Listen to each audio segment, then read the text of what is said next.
comparator tragically did not. 2 others were seriously injured. It was a horrifying moment in American history. The horror was exceeded only by the bravery of the law enforcement agents who threw themselves in harm's way when shots were fired, the bravery of a crowd unwavering in its refusal to panic, and the bravery of a bloody President Trump refusing to run. While we give overwhelming thanks to the individual Secret Service agents who did their jobs under immense pressure, this tragedy was preventable. The Secret Service's protective mission: safeguard U.S. elections through protection of candidates and nominees. The Secret Service has a zero-fail mission, but it failed on July 13th and in the days leading up to the rally. The Secret Service has thousands of employees and a significant budget, but it has now become the face of incompetence. The committee has a long track record of providing oversight of the Secret Service. Our predecessors, both Jason Chaffetz and Elijah Cummings, among others, worked together to issue warnings and recommendations to address obvious shortcomings in the agency's makeup and operations. Unfortunately, those warnings and recommendations have gone unheeded. A former president and current candidate for president was shot in the head by a sniper within 500 feet of the podium. This is unacceptable, and we are concerned the Secret Service lacks the proper management to keep protectees safe from bad actors. Americans demand answers, but they have not been getting them from the Secret Service. We are instead learning about new facts about the events surrounding the attempted assassination every day from whistleblowers and leaks. Americans demand accountability, but no one is yet to be fired for this historic failure. Today's witness, Secret Service Director Kimberly Cheatle, is here under subpoena to answer questions about how the agency failed President Trump and the victims who attended the rally in Butler, Pennsylvania. It is my firm belief, Director Cheatle, that you should resign. However, in complete defiance, Director Cheatle has maintained she will not tender her resignation. Therefore, she will answer questions today from members of this committee seeking to provide clarity to the American people about how these events were allowed to transpire. We will ask these questions because the Secret Service and its parent agency, the Department of Homeland Security, have been unwilling to provide answers to the American people. DHS has sought to push this hearing to a different time. Secret Service has suggested the hearing occur without media presence, and both agencies have provided only shallow explanations to Congress about what happened on July 13th. Indeed, DHS and Secret Service's lack of communication with the Oversight Committee required me to issue a subpoena compelling Director Cheatle to attend today, and still DHS requested more time to prepare. It shouldn't take this much time or preparation, Director Cheatle, to tell the truth and to be transparent with the American people. I am thankful to the ranking member, Mr. Raskin, for joining me and insisting that Director Cheatle appear today. God knows the ranking member and I disagree on many things, but that does not matter today. The safety of Secret Service protectees is not based on their political affiliation, and the bottom line is that under Director Cheatle's leadership, we question whether anyone is safe. Not President Biden, not the First Lady, not the White House, and certainly not the presidential candidates. The July 13th assassination attempt is one of the darkest days in American political history. It represents the ugliest parts of what American politics has become: hatred of each other and a dangerous turn to extremism. Before we are Republicans or Democrats, we are Americans. If we place our political affiliations above our duty and love of country, we cannot maintain a country. We must ensure our republic is strong, and our republic cannot be strong when our leadership, our elections, our institutions, and our candidates are threatened by extremism and violence. Today, Director Cheatle will answer questions about why she deserves to continue to play a critical role in preserving this country's safety and, at the very least, what led to the catastrophic, deadly events on July 13th in Butler, Pennsylvania. Again, I do not believe Director Cheatle deserves to maintain her position as head of the Secret Service, but members of the American people will make their own decisions based on her answers today. I urge Director Cheatle to be transparent and forthcoming in her testimony today. Americans deserve no less. We have a duty to find out how this happened and to ensure it never happens again. I now yield to Ranking Member Raskin for his opening statement. Thank you kindly, Chairman Comer. Elijah Cummings, whose beautiful visage looks down upon us, taught us that the way to find common ground in a crisis is to look for the higher ground. And last week, Chairman Comer and I came together to reach for that higher ground. We made a joint statement condemning the mass shooting and assassination attempt against former President Trump as a grave assault on our democracy. As we wrote, "We are united in condemning all political violence." I join the good chairman in expressing condolences to the family of Corey Comparatori and in sending healing wishes to the wounded victims also of this atrocious act of violence. Some are calling it a miracle that former President Trump escaped this AR-15 attack, unlike so many thousands of our fellow citizens who have been killed or seriously wounded in other AR-15 shootings. Whether this miracle is of divine providence or of an adventitious nature will be up to each of us to ponder, but our job in Congress is not simply to marvel at miracles or count on good luck, but to act as public policy legislators to do whatever we can to prevent future political violence, attempted assassinations, and mass shootings.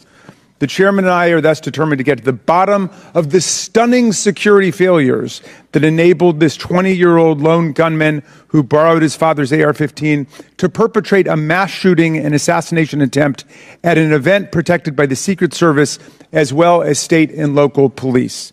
We'll ask hard questions of Director Cheatle today in order to identify and understand the shocking security failures that occurred and to help transform the operations of the Secret Service to prevent anything like this from happening again.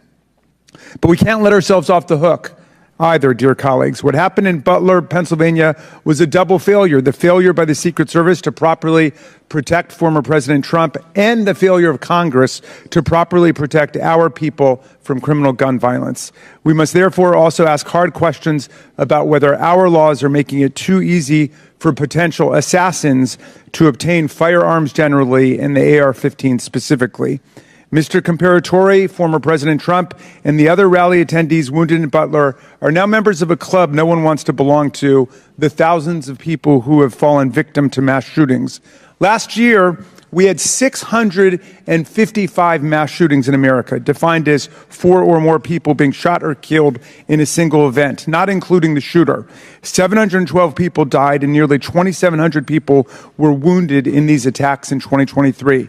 Mass shootings are commonplace. They happen at political rallies and constituent meetings, in our elementary schools, middle schools, and high schools, in churches, synagogues, and mosques, in movie theaters and parades, in nightclubs and grocery stores, in concerts, and on street corners. Here are the worst mass shootings in the last 11 or 12 years. The list is a grim reminder of the horrific damage and death wrought by assault weapons and the AR-15 in particular that have taken the lives of our children, parents, colleagues, and neighbors. This is a very partial list.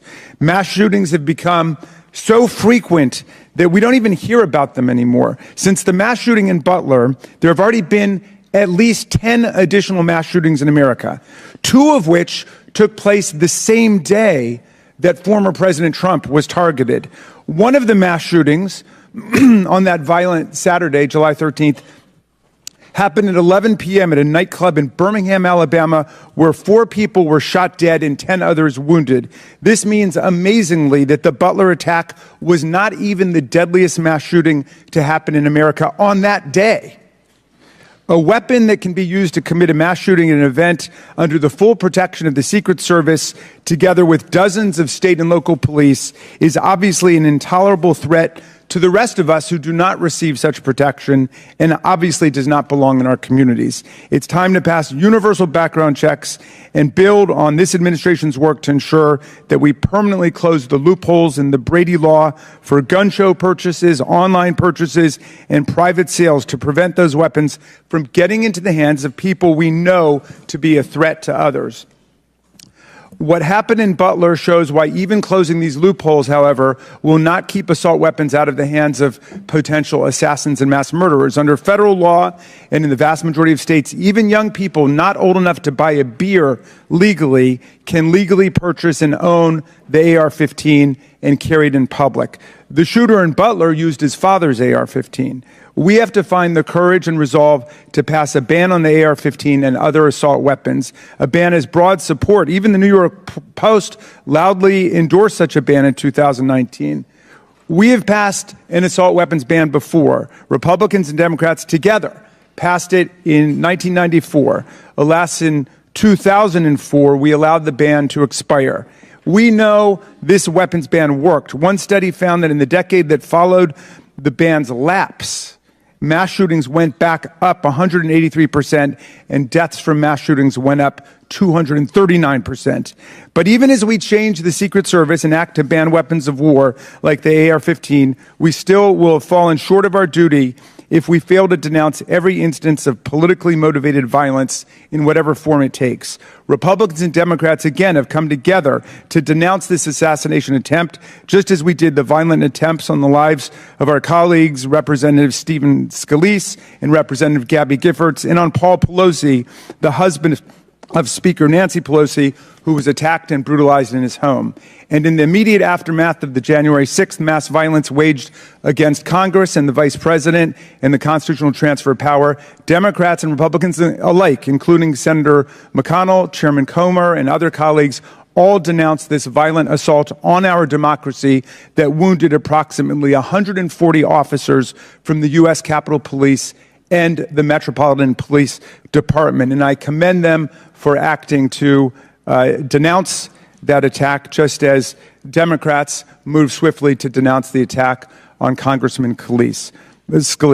Political scientists tell us that authoritarian attacks on democratic institutions begin with political parties refusing to disavow or openly embracing political violence. We have to reject that on a strong bipartisan basis, as Chairman Comer and I have done, even as we ensure our Secret Service is up to its vital task of protecting presidents and candidates, and as we work to ensure that America, the streets of our country, are free from the violence of weapons of war. Thank you, Mr. Chairman, and I yield back to you.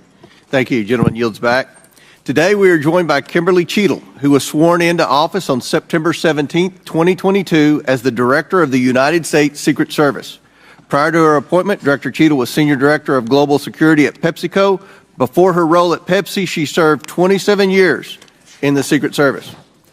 Pursuant to Committee Rule 9G, the witness will please stand and raise her right hand. Do you solemnly swear or affirm that the testimony that you are about to give is the truth, the whole truth, and nothing but the truth, so help you God? Let the record show that the witness answered in the affirmative. Thank you.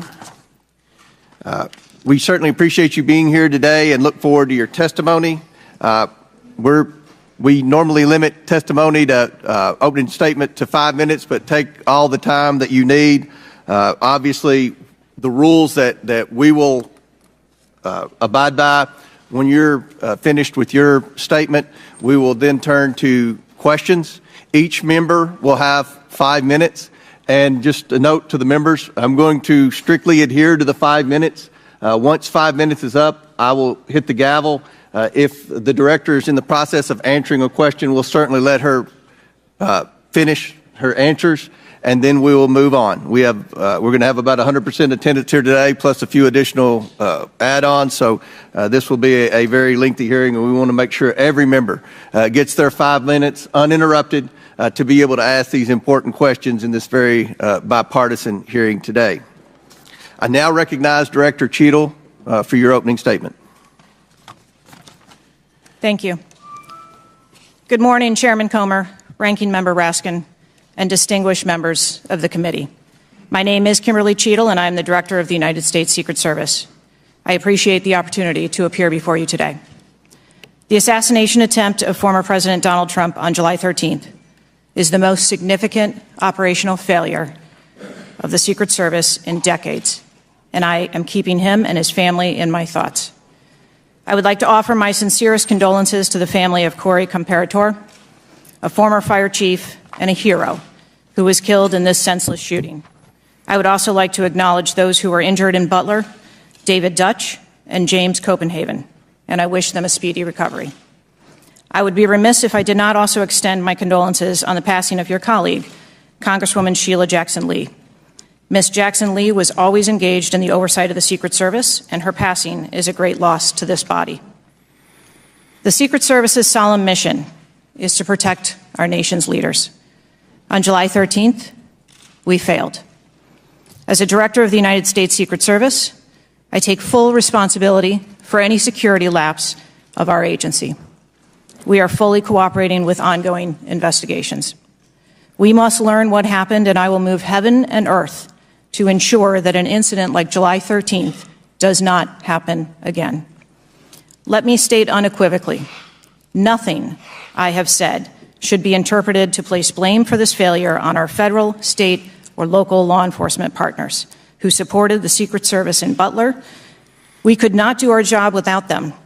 We rely on the relationships built over years of working together to secure events and conduct investigations. Our agents, officers, and support personnel understand that every day we are expected to sacrifice our lives to execute a no-fail mission. As witnessed on July 13th, our special agents shielded former President Trump with their own bodies on stage while shots were being fired. Selflessly willing to make the ultimate sacrifice without hesitation, I am proud beyond words of the actions taken by the former president's detail, the counter-sniper team who neutralized the gunman, and the tactical team who was prepared to act.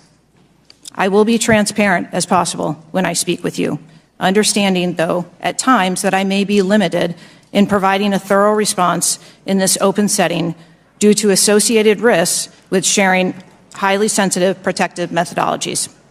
I do not want to inadvertently provide you today with inaccurate information. Since January 1st, 2024, the Secret Service has successfully secured over 7,500 sites. Every protective advance comes with its own set of challenges and requires a customized mitigation strategy, including specific assets. Security plans are multi-layered, providing 360 degrees of protection. These layers include personnel, technical, and tactical assets, which are a force multiplier for our protective posture. During every advance, we attempt to strike a balance between enabling the protectee to be visible and our protective requirements to be secure. I know this because I have spent 29 years in this agency. I came up through the ranks. I've secured events for every president since President Clinton, supervised on Vice President Cheney's detail, led our training center, oversaw all of the investigations and protective visits in the state of Georgia, supervised on Vice President Biden's detail, and the agency's entire protective mission during the Trump administration.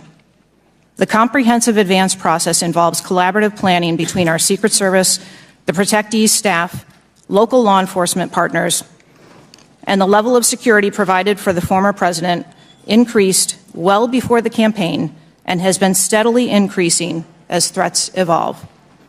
The security plan included a full assessment of the Butler Farm showgrounds to identify security vulnerabilities and craft a security plan for the protectee, attendees, and the public. Immediately following the assassination attempt, I directed the activation of my crisis center. I assembled my executive team to begin surging more protective resources to the former president and to ensure the wellness of our people post-incident, all while securing an active crime scene. I immediately ordered a reevaluation of the Republican National Convention security plan, and I increased the security posture in the National Capital Region for all permanent protectees and sites. At the same time, I initiated a mission assurance investigation within our agency. I have instructed my team that all necessary resources will be dedicated to investigating these matters.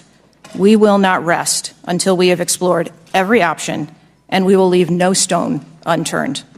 But I want to be clear, I am not waiting for these investigations to be completed prior to making changes. Over the past 2 weeks, we successfully led the planning and execution of the 75th NATO Summit and the Republican National Convention.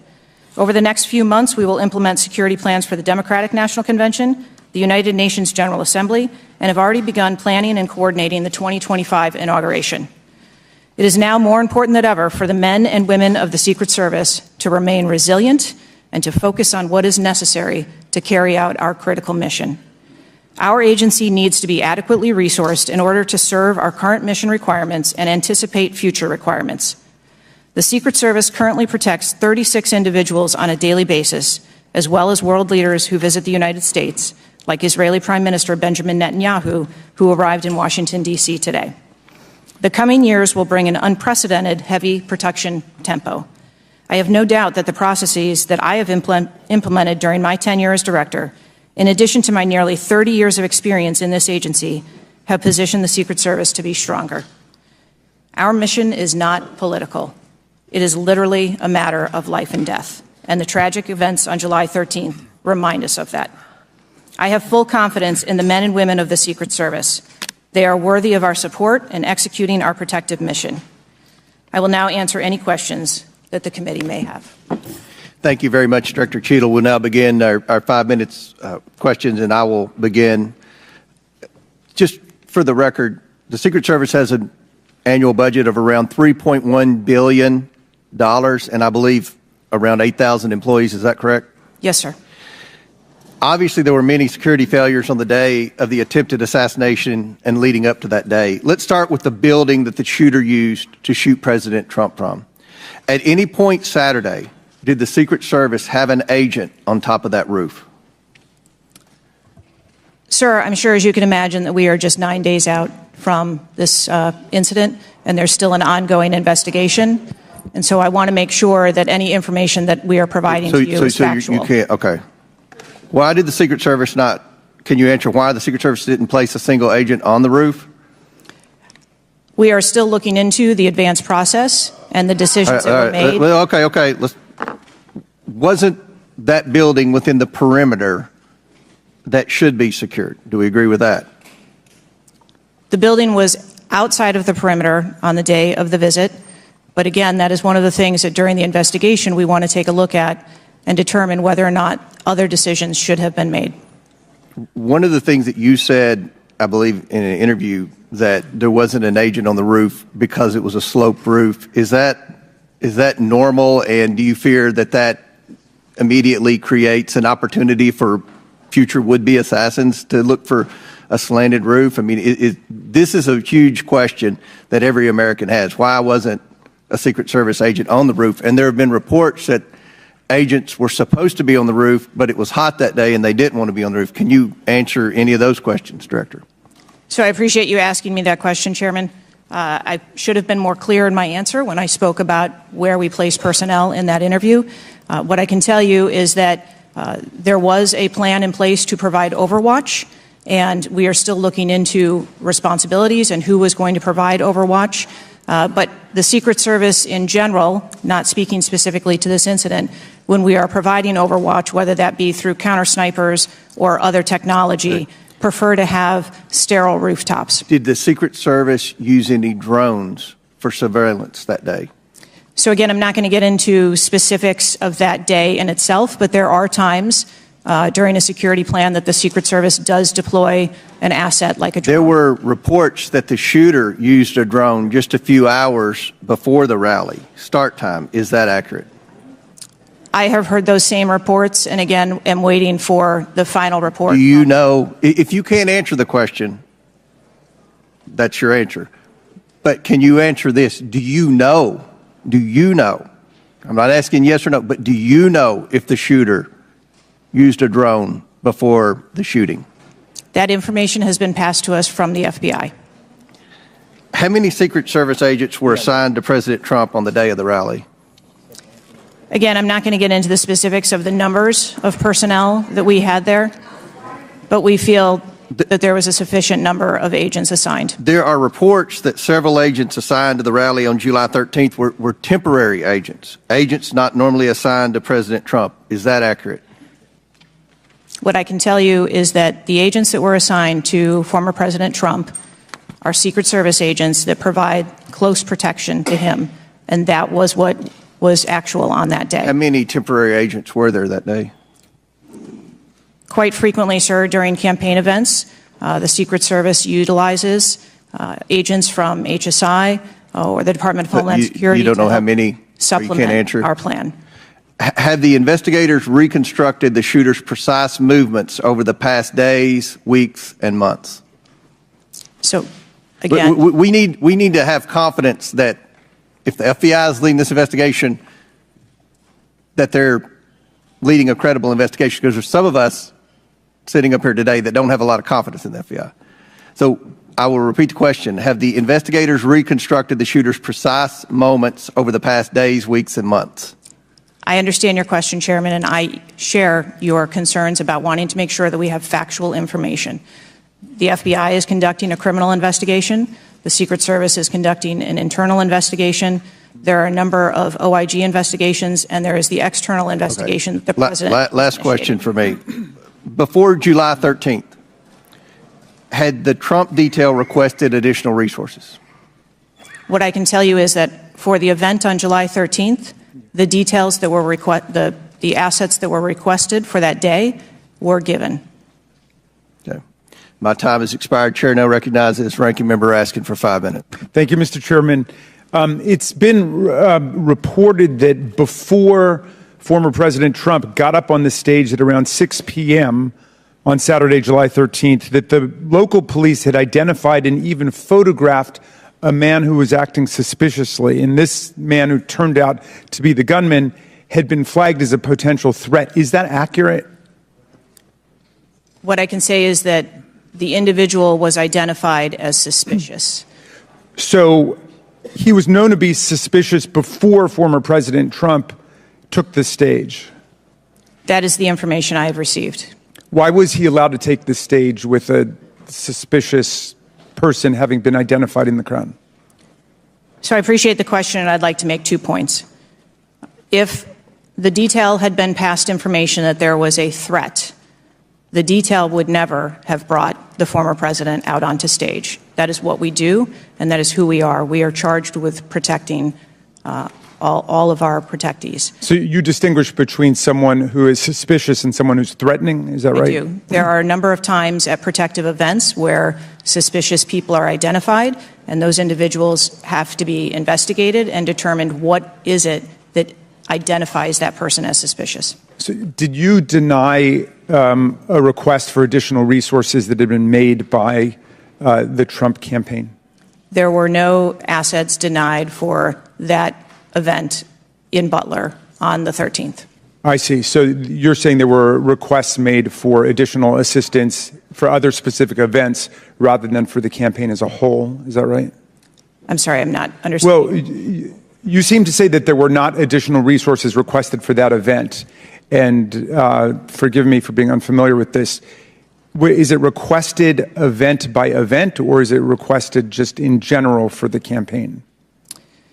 So if I can explain the advance process, when an event or a venue is identified by, in this case, campaign staff, then the campaign staff works together with Secret Service agents who go out and conduct an advance. Generally, that is a 5-day time period where those discussions are had about what the perimeter is going to look like, what the size of the event is, what the venue is, and then from there, there is a request made to mitigate potential risk and threat. And I'm saying that on that day, the requests that were pushed forward were granted. So the Secret Service did not know that the gunman actually had a weapon before President Trump was allowed to get up on the stage? To the best of our knowledge and the facts that we have at this point, that is correct. So can you answer this question, which I think is on the mind of most Americans thinking about this? How can a 20-year-old with his father's AR-15 assault weapon climb onto a roof with a direct 150-yard line of sight to the speaker's podium without the Secret Service or local police stopping him? So again, sir, I will say we are 9 days out from this event, and I would like to know those answers as well, which is why we are going through these investigations to be able to determine that fully. Okay. It's been reported that the shooter was not carrying a driver's license or any form of identification. They had no idea who he was, but then he was quickly identified, I think within 30 minutes, by using the serial number on the AR-15 under a tracing system that is now controversial. Some people say we should get rid of it. Some people want to keep it. But is that right, that the serial number was the key information which led to the identification of the shooter? That is my understanding, sir, yes. Okay. If an American citizen were just to stop you and say, Director Cheatle, we support your work to the tune of billions of dollars and thousands of employees, what went wrong? What would you say? Again, knowing that we're 9 days out, I would say, as I have said from the very outset, I accept responsibility for this tragedy. We are going to look into how this happened, and we are going to take corrective action to ensure that it never happens again. Well, I appreciate that, and I hope you will act with vigor and focus and intensity, and it seems you understand the gravity and solemnity of this to the American people. Millions and millions of Americans don't feel safe with all the AR-15s out there. We thought at least the President of the United States or a former President of the United States would be safe, but now that's not even clear. Mr. Chairman, I yield back to you. Gentleman yields back. Chair now recognizes Chairman of the House Judiciary Committee, Mr. Jordan from Ohio. Thank you, Mr. Chairman. Director, were you guessing or lying? The day after President Trump is shot, Secret Service spokesman Anthony Guglielmi said, quote, the assertion that a member of the former president's security team requested additional security resources that the U.S. Secret Service or the Department of Homeland Security rebuffed is absolutely false. The next day, Secretary Mayorkas said that is an unequivocally false assertion. We had not received any request for additional security measures that were rebuffed. But 5 days later, the Washington Post said this. Top officials repeatedly rejected requests from Donald Trump's security detail for more personnel. The next day, the New York Times said this. Mr. Guglielmi acknowledged that the Secret Service had turned down some requests for additional federal security assets for Mr. Trump's detail. So which is it? Because both statements can't be true. Were you guessing or lying when you said you didn't turn down requests from President Trump's detail? Neither, sir, and I appreciate the question. Well, what were you doing? Because those statements don't jive. So what I can tell you is that for the event in Butler, there were no requests that were denied. As far as requests... Well, maybe they got tired of asking. Maybe you turned them down so darn much, they said, not worth asking. How many times did you turn them down ahead of that? I think that it is important to distinguish between what some people may view as a denial of an asset or a request. Well, is Mr. Guglielmi your spokesperson? He said he acknowledged the Secret Service had turned down some requests. I'm asking how many? A denial of a request does not equal a vulnerability. Well, tell me what it is. There are a number of ways that threats and risks can be mitigated with a number of different assets, whether that be through personnel, whether that be through technology, or other resources. Well, tell the committee which it was. They asked for additional help in some form or another. You told them no. How many times did you tell them no, and what did you tell them no to? Again, I cannot speak to specific incidents, but I can tell you in general terms, the Secret Service is judicious with their resources based on... What does some requests mean? How many times? Some indicate requests is plural. So more than once they asked for additional help and you turned them down. What did they ask for and how many times did you turn them down? Pretty basic questions. So again, without having all of the details in front of me, sir, what I can tell you is that there are times... You didn't get briefed on how many times you turned down the Trump detail when they asked for additional help? I'm sorry. You didn't get briefed on that before you came to this hearing knowing you were going to get asked that question? What I can tell you is that in generic terms, when details make a request, there are times that there are alternate ways to cover off on that threat or that risk. But that's not what he said. He said they were denied certain requests, some requests. This is your spokesperson, not me talking. This is the Secret Service talking. And what a change from absolutely false, unequivocally false to, oh, by the way, there were some times where we didn't give them what they wanted. That's a huge change in 5 days. And the fact that you can't answer how many times you did that, that's pretty darn frustrating, not just for me, but for the country. I hear your frustration. Let me ask you this. Were any of those requests denied to President Trump's detail after you knew about the Iranian threat? What I can tell you, again, I don't know the specifics, is that there are times when we can fill a request. It doesn't necessarily have to be with a Secret Service asset or resource. We can fill that request with locally available assets. You spoke to anyone at the resources. White House since July 13th? Yes, I have. Who'd you talk to? I have briefed the president and the vice president. Talk to the First Lady? No, I have not. Talk to the White House staff? Anyone in the White House communications? No, I have not. Have you talked to the counter sniper who took the shot that took out the bad guy? Yes, I have. And can you tell us about that conversation? I would not want to reveal conversations that I've had with my employees. But that's exactly the kind of information the American people want to know. American people who pay your salary. I understand this is an ongoing investigation, and Who's all doing the investigating at Secret Service? I know the Inspector General, but is there also an internal investigation in addition to the Inspector General? We are conducting a mission assurance investigation internally, yes. You know what it looks like, Director? It looks like you won't answer some pretty basic questions. It looks like you got a 9% raise and you cut corners when it came to protecting one of the most important individuals, most well-known individuals on the planet. A former president, likely the guy who's going to be the next president. It looks like you guys were cutting corners. That's what it looks like to me. Is that true? I am here today because I want to answer questions, but I also want to be cautious. You might want to, but you haven't answered. I don't think you've answered one question from the chairman, the ranking member, or me.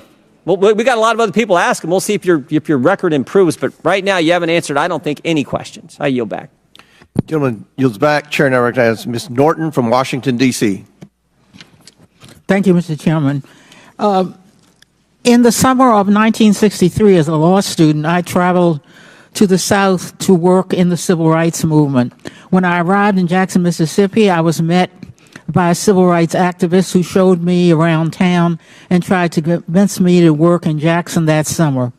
I recall talking with him and his wife about the raw atmosphere in Jackson. Later that day, he took me to the bus station for my trip to my assignment. That night, he was assassinated outside his home. His name was Medgar Evers. I condemn the political violence. It is a threat to democracy. I want to discuss one of the roots of political violence, guns. For years, Republicans, including a member of this committee, have introduced legislation and amendments to repeal or block the District of Columbia gun violence protection laws, including its bans on assault weapons and large capacity magazines. The shooter at the Trump rally used the mass shooter's gun of choice, an assault weapon, specifically an AR-15 style rifle, and presumably a large capacity magazine, which is defined in D.C. as a magazine that can hold more than 10 bullets. Under current D.C. law, D.C. does not recognize concealed carry permits issued by other jurisdictions, but it does issue concealed carry permits to both residents and non-residents. However, D.C. imposes a number of requirements on concealed carry applicants, including suitability, such as not having exhibited a propensity for violence or instability. Moreover, D.C. residents restricts where the guns can be carried, such as a political demonstration near the White House and Naval Observatory, or near people under Secret Service protection, provided the permit holder has been given notice. This week, the House is expected to consider the fiscal year 2025 Financial Services and General Government Appropriations Bill.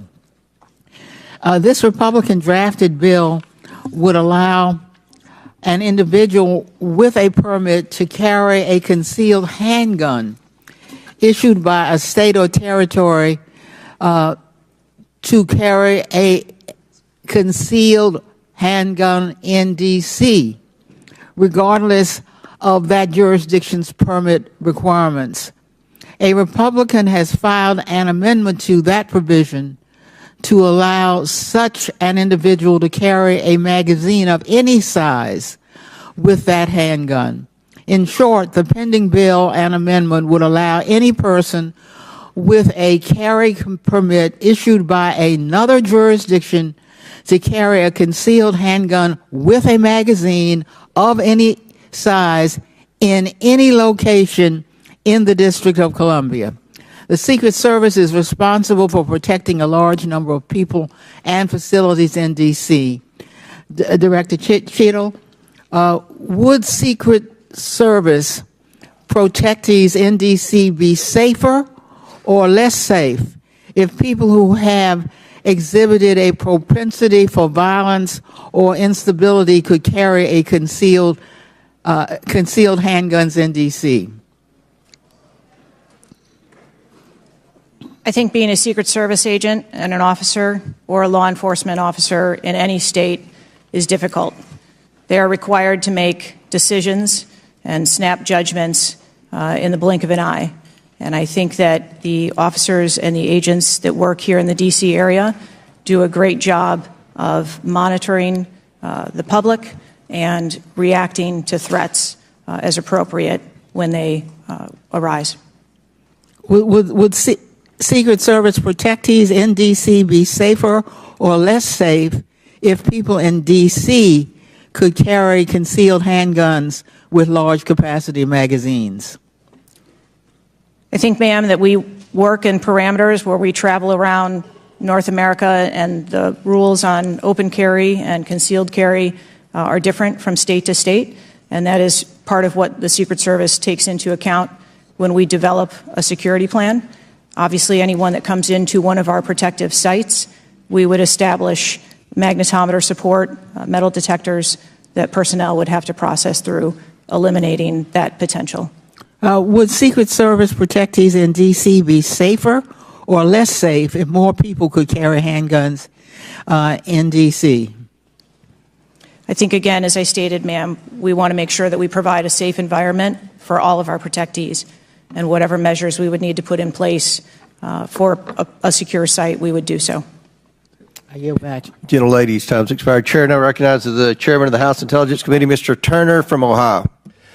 Director Cheatle, your opening statement indicates that the Secret Service constructed a security plan for the site in Pennsylvania. I'm assuming that security plan would also include the security footprint for the site, but it also would be based upon a threat assessment for the risk threats associated with Donald Trump and the crowd in attendance. Would it not include a threat assessment? Yes, it would. So that threat assessment, as we know, basically would have started with, there's a generalized threat against Donald Trump because he is a presidential candidate. Then it would have gone to he's a former president, and he gets security coverage just as Bush, Clinton, Carter, and Obama do. And then you also have the heightened political environment. Even for those, it's clear that the security footprint, that the threat assessment was insufficient, which permitted then a 20-year-old to actually enter with a weapon and shoot Donald Trump.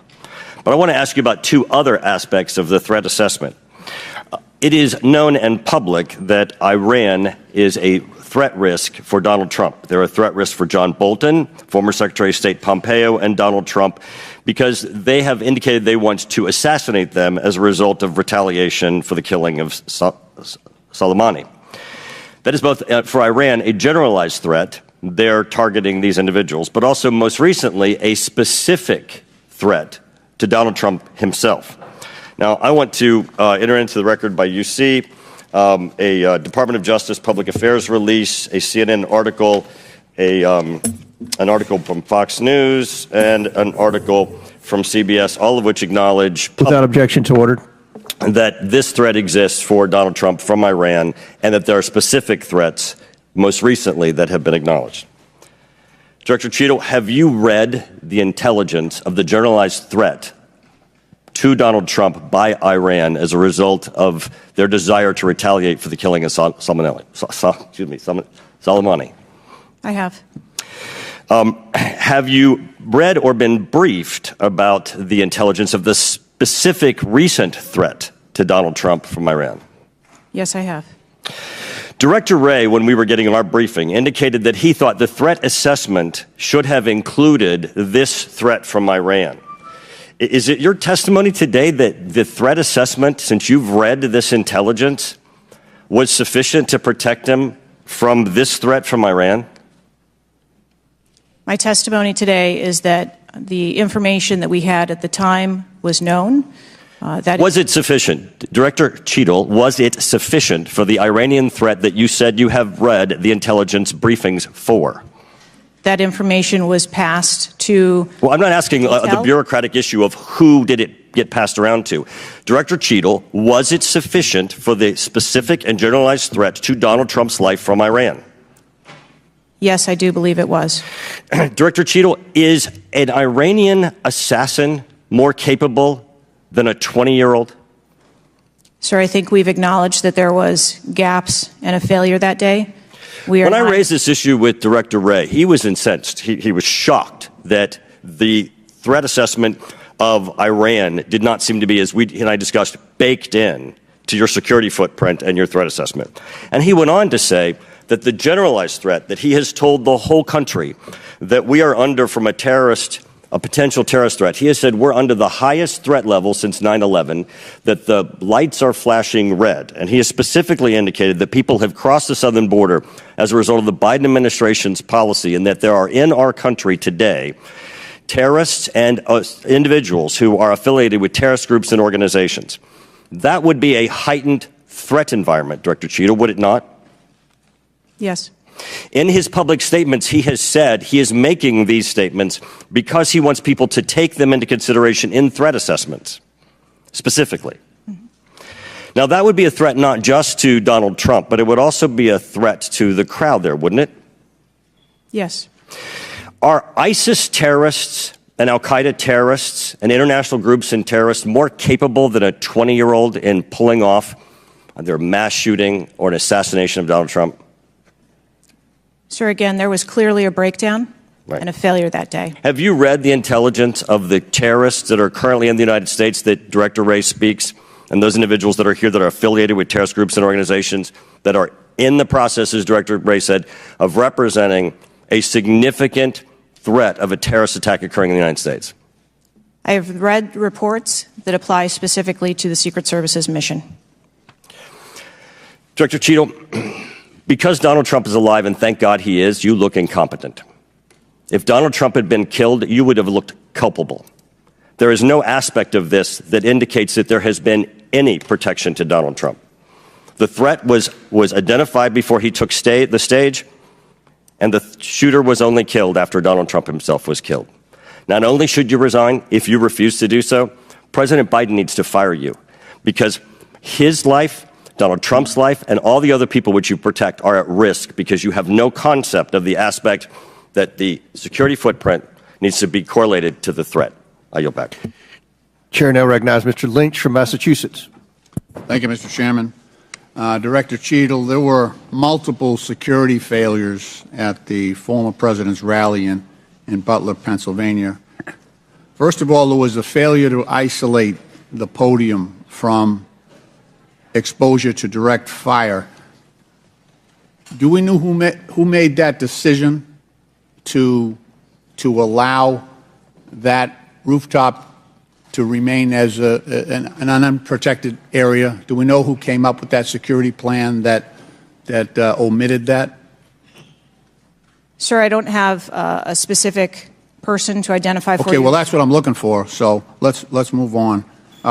There's also a breakdown in security in failure to confront the shooter over an hour before the former president began his remarks, when the shooter was identified as a person of interest. What particularly allowed agents or law enforcement to identify him as a person of interest? So I appreciate the question, and again, I will say that we are 9 days out, and there are a multitude of interviews that are still taking place. Okay, so did he have a rangefinder? There were some reports that the individual had a rangefinder. That would certainly raise my suspicion. Did he have a rangefinder? Yes, he did, but may I explain that at a number of our sites, especially when you're at outdoor venues, a rangefinder is not a prohibited item. It is sometimes an item that is brought in by individuals if you're going to be in the back. Did anybody confront him on that? Anybody ask him questions? What are you doing with the rangefinder? Anybody confront him on his presence where he was in proximity to the president? So again, to my knowledge, I believe that was the process that was taking place, was to locate the individual. Did they confront him? Did they go up to him? Did they talk to him? I do not have those details at this time. Those are important details. There was also a failure to communicate between law enforcement to act quickly upon information provided by either local law enforcement or rally attendees that the suspect was positioned on the roof. There were minutes of delay before any meaningful action was taken, even though he was several hundred feet from the podium, and this was obviously minutes before the shooting. Let me ask you, there was considerable delay in removing the president from the podium after the shooting began. He got shot in the air. It was still over a minute before he was removed from the stage. Meanwhile, this shooter had multiple clips, several clips. He got off 8 shots, and he had the capacity and the ability, if he was not neutralized, to basically mow down that whole Secret Service detachment as well as the president. What, from your own investigation, caused that delay under the circumstances? What I can tell you is that when the agents identified that the shooting was taking place, in under 3 seconds, they threw themselves on top of the president. Oh, I understand that. There was heroism there. No question about it. No question about it. But protocol would indicate, and these are the opinions of various former Secret Service agents, people who have done this work in the past, that over a minute of exposure on that podium with a shooter with a high-capacity weapon who had already wounded the president and could have got off, we don't know how many more rounds, and yet the president remained exposed, even though he was joined in that exposure by the Secret Service in their heroic acts. It just, I don't know if there's a good explanation for that. Our personnel created a body bunker on top of the president. I get that. Shielding him. Yeah, this was an AR-15 style weapon that would have made pretty quick work if he was determined and able to do so. This is not the first investigation that we've had of the Secret Service during my time here on this committee, and the last one we had, our previous investigation determined that the Secret Service was experiencing a staffing crisis that poses perhaps the greatest threat to the agency, and that's a quote.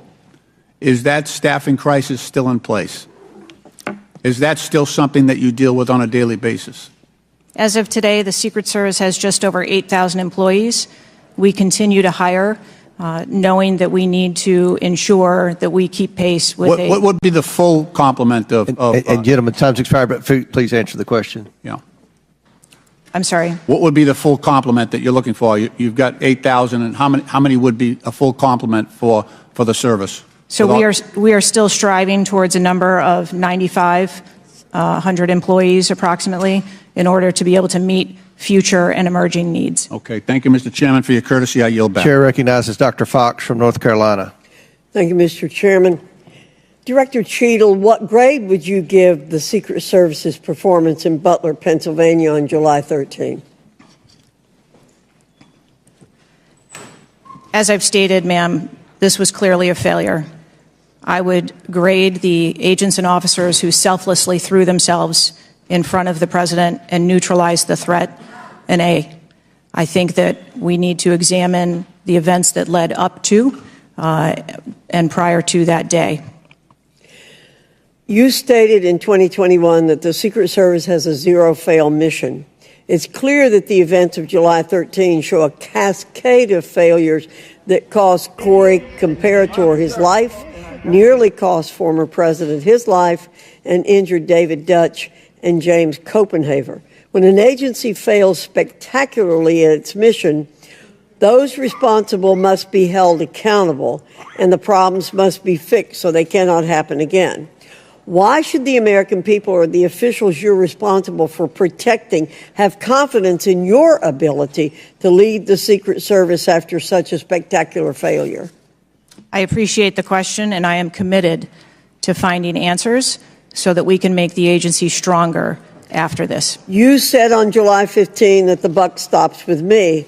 How are you taking accountability for the Secret Service's failures during the July 13 assassination attempt on President Trump? I have taken accountability, and I will continue to take accountability. I am responsible for leading the agency, and I am responsible for finding the answers to how this event occurred and making sure that it doesn't happen again.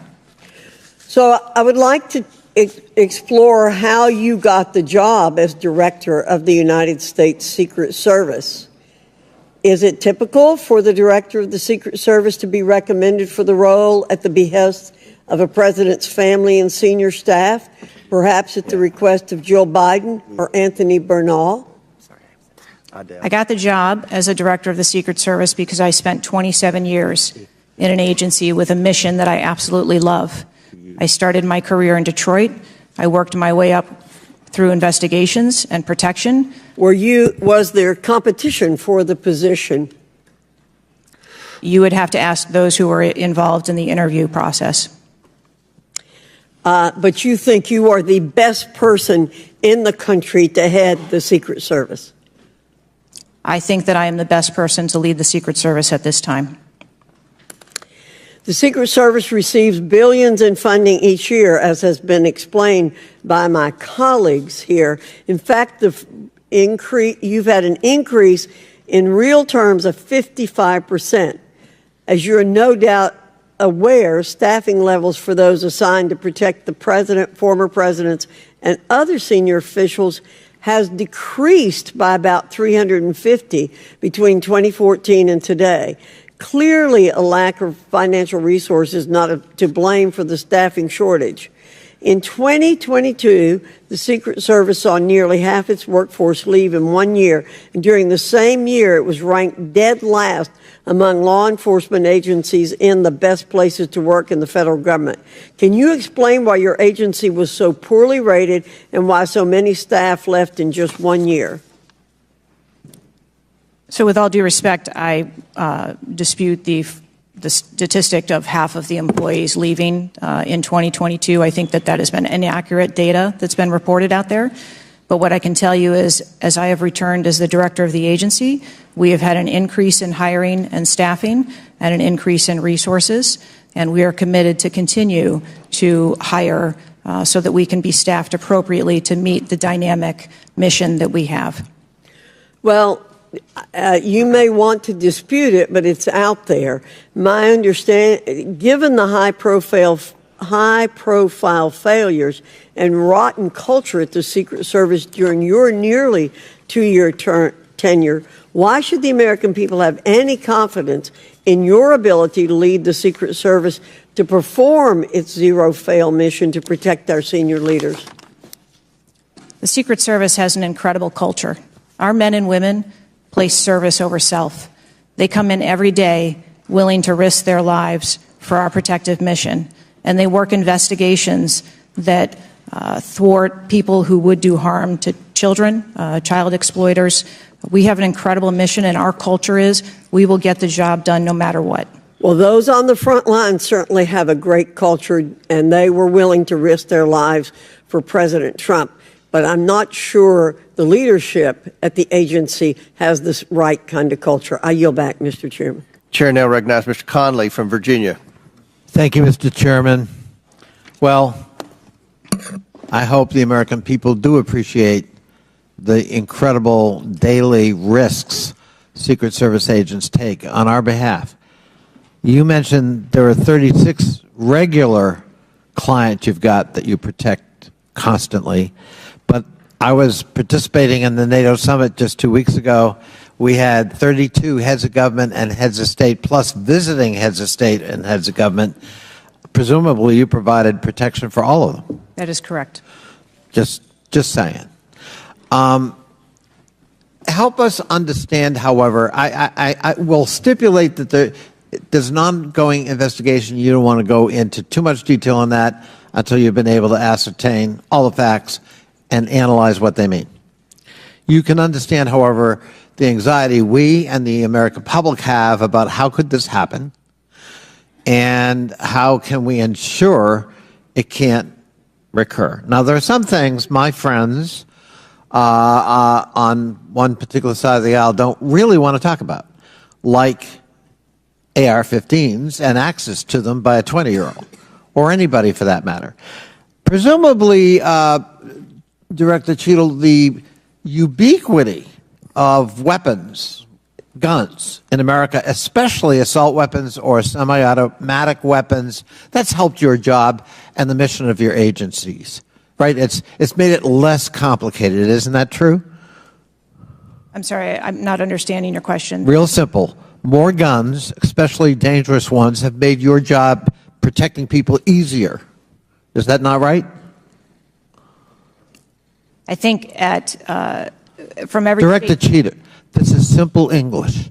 More guns, do they make your job more complicated or less complicated in protecting these 36 clients and visiting heads of state and heads of government that come to Washington?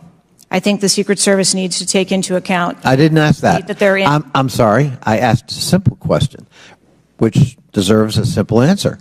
The ubiquity of guns, dangerous weapons in America, like AR-15s, has that made your job, that is to say the mission of the Secret Service, easier or more difficult? I think the threat environment for protecting our Secret Service protectees is always difficult, and that's dynamic, and it's always evolving. We stipulate it's always difficult. Again, this is a simple one. Does the ubiquity of guns make your job easier or more difficult today? I understand the Second Amendment rights of individuals. I didn't ask that question. I'm not questioning the Second Amendment. I'm asking a simple analysis, Director Cheatle. And I can tell you, you're not making my job easier in terms of assessing your qualification for continuing on as director. Please answer the question. You're the head of the Secret Service. You're speaking on behalf of 8,000 members who put their lives on the line. We just had a failure by your own admission. Do guns make your job easier or harder? I think the job of the Secret Service is difficult on every day, and we need to make sure that we are mitigating all threats, whether that be That weapons, isn't my question. personnel. That is not my question. And now I think you're evading the answer, which is not a hard one. I am sorry that you feel that way, sir. How else could I feel, Director Cheatle, when you're clearly avoiding a direct answer to a very simple declarative question? We almost lost a presidential candidate the other day. A 20-year-old had access to his father's AR-15 and got on top of a roof within 500 yards or feet of the podium. And I'm asking you, did the availability of that AR-15, which is replicated all across America, make your job harder or easier? And you're not willing to answer that question? And you think and you wonder why we might have a lack of confidence in your continued ability to direct this agency? I understand your question, and that's the environment. Well, if you understand my question, why not answer it? Because it's the environment that the Secret Service works in every day. That doesn't tell me anything. That's the environment we work in. I had an attack on my office a year ago. I know a little bit about violence too. He came to kill me. When he couldn't, he beat one of my staffers 8 times with a baseball bat on the head. We live with the threat of violence. But a simple answer from the director of the Secret Service would be helpful. And I'm sorry you've chosen to evade it. I yield back. Chair, I recognize Mr. Grofman from Wisconsin. Thank you. When this guy took the shots, he climbed a ladder to get on the roof, correct? I'm unable to answer details of exactly how the individual accessed the roof at this time. Do you know when if he did use the ladder? Do you know when the ladder was placed there? Was the ladder there 2 days before, just the night before? Do you have any information at all as to when the ladder got there? I would like to be able to answer those questions. The FBI is still conducting an investigation. How did the rifle get to the roof? Again, sir, at this time, I'm unable to answer questions to provide clarity. Have they cleaned the roof since the assassination attempt? Have they cleaned the roof? Right. Has anything been done to the roof? Is it just like it was, 10 days ago, or not? Has anything been done to the roof? I don't have an answer for that. Okay. Were President Trump's normal agents normally assigned to him there that day? Yes. These were the same agents that were always there? Yes, sir. The people that are assigned to his detail were working on that day. Okay, there's stuff on the internet that says they were not there that day, but these are the same agents who are routinely there. Yes, sir. Okay. Do we know which agents fired the shots that finally took down the potential assassin? Yes, sir, I do. Can you give us those names or the background of those agents? I would not offer their name up in this setting, but it was one of our technical officers, our counter snipers. Okay, so can we privately get those names, the committee? I am certain that we can make names available privately. Okay. Do we know where all the shots landed? First of all, how many shots did that potential assassin, how many shots came out of the rifle? So again, I would hesitate to offer that information as the FBI is conducting an investigation. Have we got the bullets from all the shots? Again, that would be the responsibility of the FBI to collect that evidence. Okay. Do we have the correspondence from the shooter? Has that been recovered from his phone, whatever? Again, I would have to defer you to the FBI for details on that investigation. Okay. You've spent some time trying to change the makeup of the Secret Service. Okay, you feel there are, whatever, too high a percentage are men. Does this affect at all who you are hiring for the Secret Service? I've spent my time as the director trying to increase the number of people that we hire in the Secret Service so that we have the best and the brightest, and that's been my concentration as the director. Okay, you ever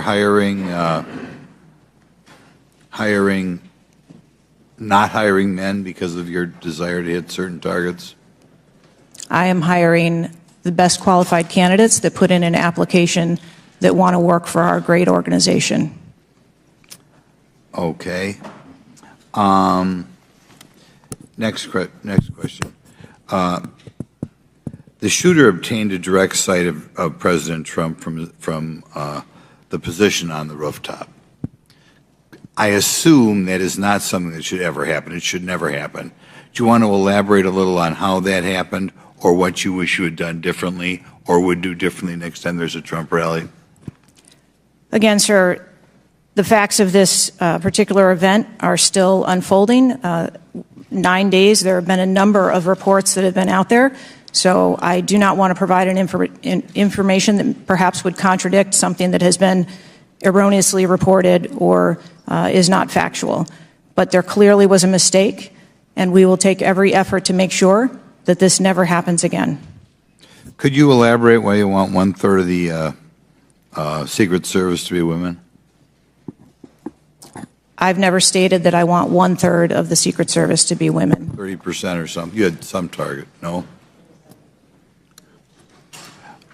Okay. Will gentleman yield? Sure. I'll yield. What was, Director, what was erroneously reported? You said, to Mr. Grothman's question, you said something was erroneously reported. What are you referring to? I'm referring to their... His question was in the context of the shooter using a ladder to get on the building. What was erroneously reported? Because you won't tell us anything, but you'll tell us something that wasn't reported accurately? I'm saying, sir, that there have been a number of reports that are out there that have been speculation, and until we have the actual facts, I don't want to report anything that would contradict speculation that has been out there. Thank you, gentleman, for yielding. Chair recognizes Mr. Krishnamurti from Illinois. Thank you, Mr. Chair. Thank you, Mr. Ranking Member, for bringing us together this morning. One question I get asked a lot from my constituents is, what can Congress actually do to stop this from happening again? And I'd like to share a graphic from a very recent study conducted by Professor Robert Pape, a world-renowned expert in combating political violence. The graphic shows that 74% of Americans want this Congress to come together to denounce political violence of all stripes. And you can tell it's across party lines. I commend the chair and ranking member for putting out the statement the other day condemning political violence. And to further this effort, I'd like to ask all my colleagues to join Dr. Brad Wenstrup and me in introducing a resolution that we think can secure unanimous House passage in deploring and condemning political violence, and we will be circulating that resolution shortly. Director Cheatle, as you know, the shooter began shooting at 6:11 p.m. Eastern on July 13th. NBC reported that at 5:51 p.m., 20 minutes before the shooting began, the state police informed the Secret Service of their concern. Now, the rally was not paused at that point, correct? No. And according to NBC, just 2 minutes later, at 5:53 p.m., the Secret Service notified its snipers about the gunman. The rally wasn't paused at that point either, correct? No. Let me show you some video footage by rally goers. If you could play the video on the screen up here. This was taken 2 minutes before the shooting started. If you could turn up the volume. Criminals. We have criminals. We have drug dealers. We have people that should not be here. Right on the roof. It's much tougher than it happens. You went right on the roof with that. Up here. Ma'am, that doesn't look like suspicious behavior. That looks like threatening behavior to me. And the rally wasn't paused at that point either, correct?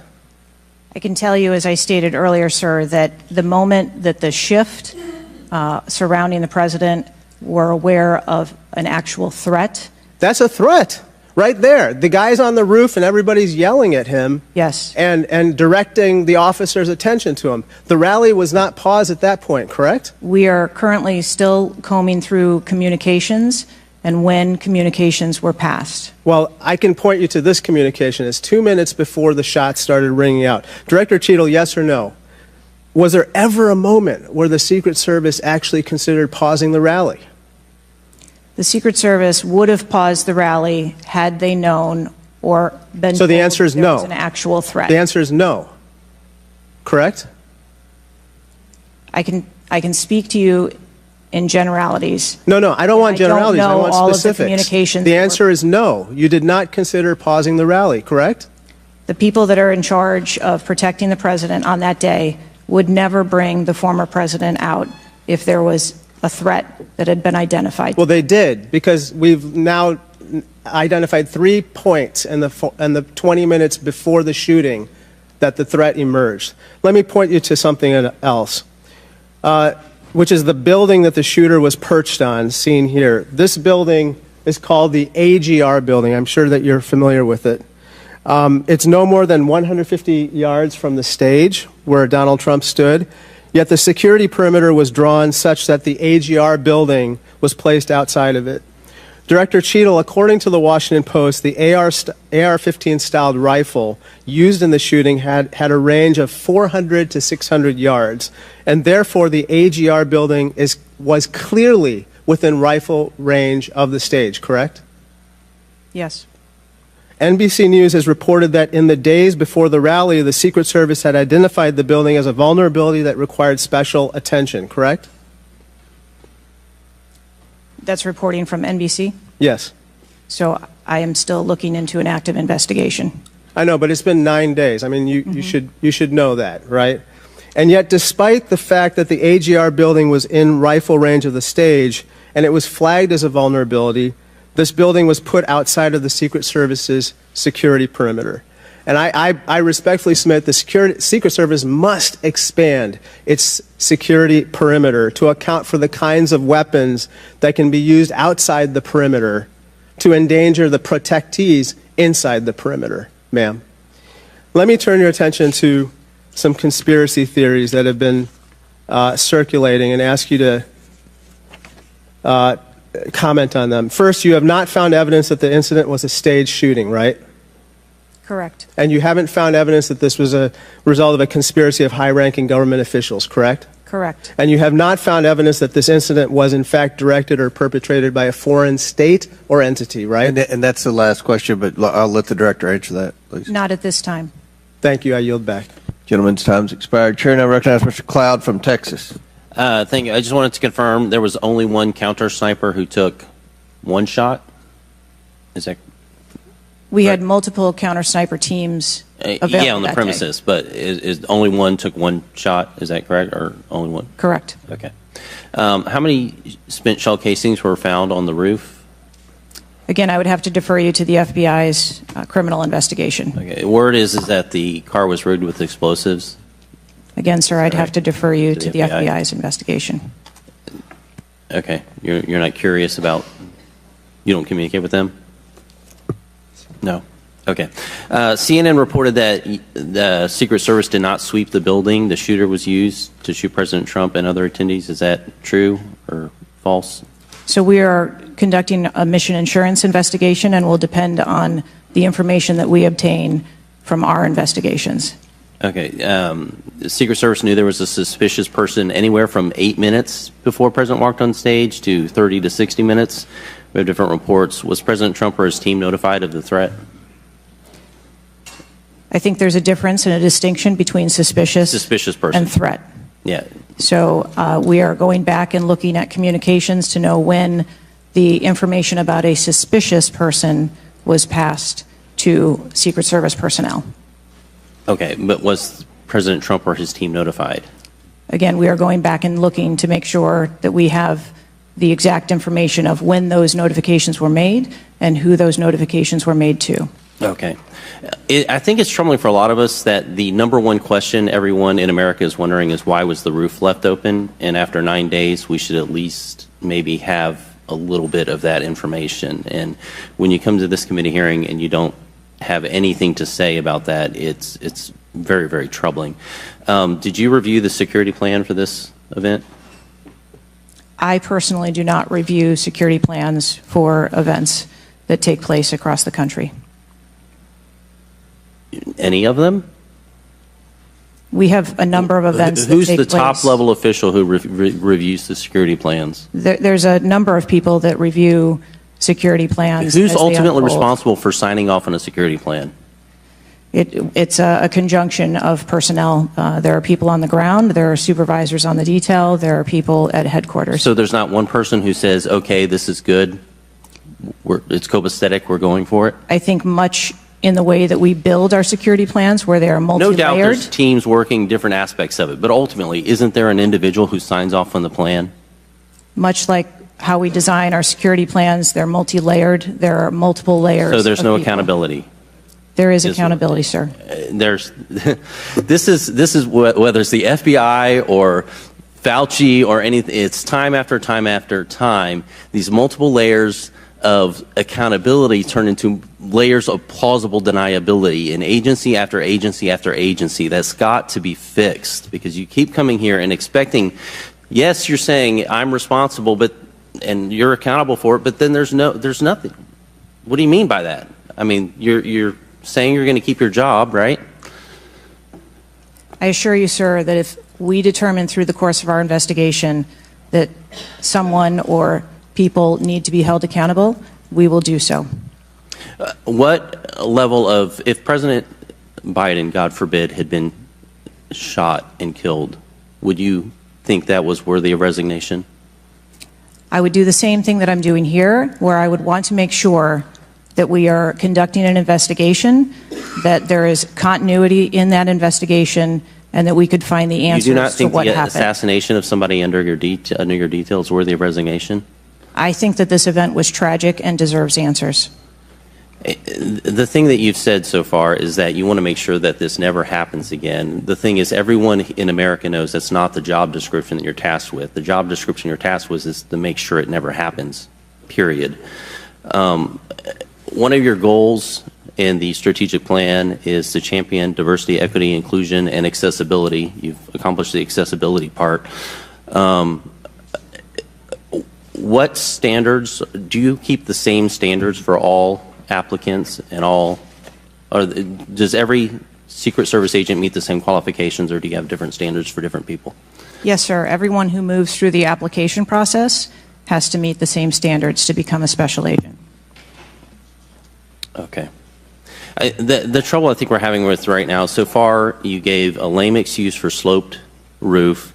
You said that local law enforcement's job was to cover up the building before backtracking on that. We were told that President Trump's team did not ask for security before you backtracked on that. You haven't provided the audio recording that this committee, the chairman, requested that it was due Thursday. You didn't give us an advance copy of your opening statement, but yet there was reporting on it somewhere else. There seems to be more information from YouTube videos than you're able to provide for us, and it begs the question to anyone, you're in charge of the investigation of your own failure. So how is anybody in America supposed to be able to trust the results of that investigation as being anything transparent and genuine? That's the last question, but please feel free to answer the question, Director. Sir, I've been a Secret Service agent for nearly 30 years. I have led with integrity, and I follow our core values of duty, justice, honor, loyalty, and courage. And I am doing that in this case, and I assure this committee that I will provide answers when we have a full and complete report, in addition to cooperating with all of the other investigations that are ongoing. Chair now recognizes Mr. Khanna from California. Thank you, Mr. Chair. I want to thank the chair and the ranking member for convening this hearing on a bipartisan basis. I join them in condemning the horrific assassination attempt on the former president. I am relieved for the sake of the country that he wasn't seriously hurt and that he survived, and my thoughts with him and his family during such a traumatic event. I also want to express condolences to Corey Comprator's family and recognize his heroism in saving his daughter's lives, and to the victims of that awful event. Now, Director Cheatle, would you agree that this is the most serious security lapse since President Reagan was shot in 1981 of the Secret Service? Yes, sir, I would. And, do you know what Stuart Knight did when he was in charge at the time of the Secret Service? Do you know what he did afterwards? He remained on duty. He resigned. He resigned. And Stuart Knight was not a Democratic appointee or a Republican appointee. Look, I'm not questioning your judgment. I just don't think this is partisan. If you have an assassination attempt on a president, a former president, or a candidate, you need to resign. That's what Stuart Knight did. He was a Republican appointee, and he took responsibility. And I think you need to reflect. This is not a question of you. It's a question of the American people. You cannot go leading a Secret Service agency when there is an assassination attempt on a presidential candidate. I would say that about anyone who is running. And so I guess my question to you is, what's the difference between your position and what Stuart Knight did? What I will tell you, sir, is that I am dedicated to finding the answers to what happened. And like every Secret Service agent, we don't shirk from our responsibilities. I will remain on and be responsible to the agency, to this committee, to the former president, and to the American public. But is there a reason you wouldn't just do what Stuart Knight did after the Reagan assassination attempt? I believe that I provided an answer. There's nothing more that you have to say? I mean, do you really believe at this moment, given how divided the country is and the questions asked, that your service in this role is the best for the nation? I mean, I'm not saying you can't do public service again, you can't do something else again. Do you really genuinely in your heart believe that you being in this role is what's right for America at this moment? I mean, do you think there are people who are Trump supporters who have confidence in you? The one thing that we've got to have agencies in this country that transcend politics, that have the confidence of independents, Democrats, Republicans, progressives, conservatives. Do you really believe that the majority of this country has confidence in you right now? I believe that the country deserves answers, and I am committed to finding those answers and providing those answers. Well, look, I believe, Director Cheatle, that you should resign. I think there are colleagues on both sides of the aisle who believe that, and I hope you'll consider it. I yield back.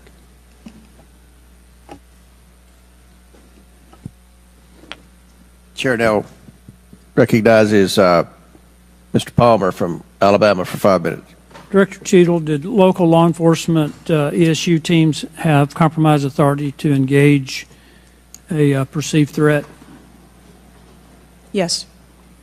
Why do you think they didn't use it?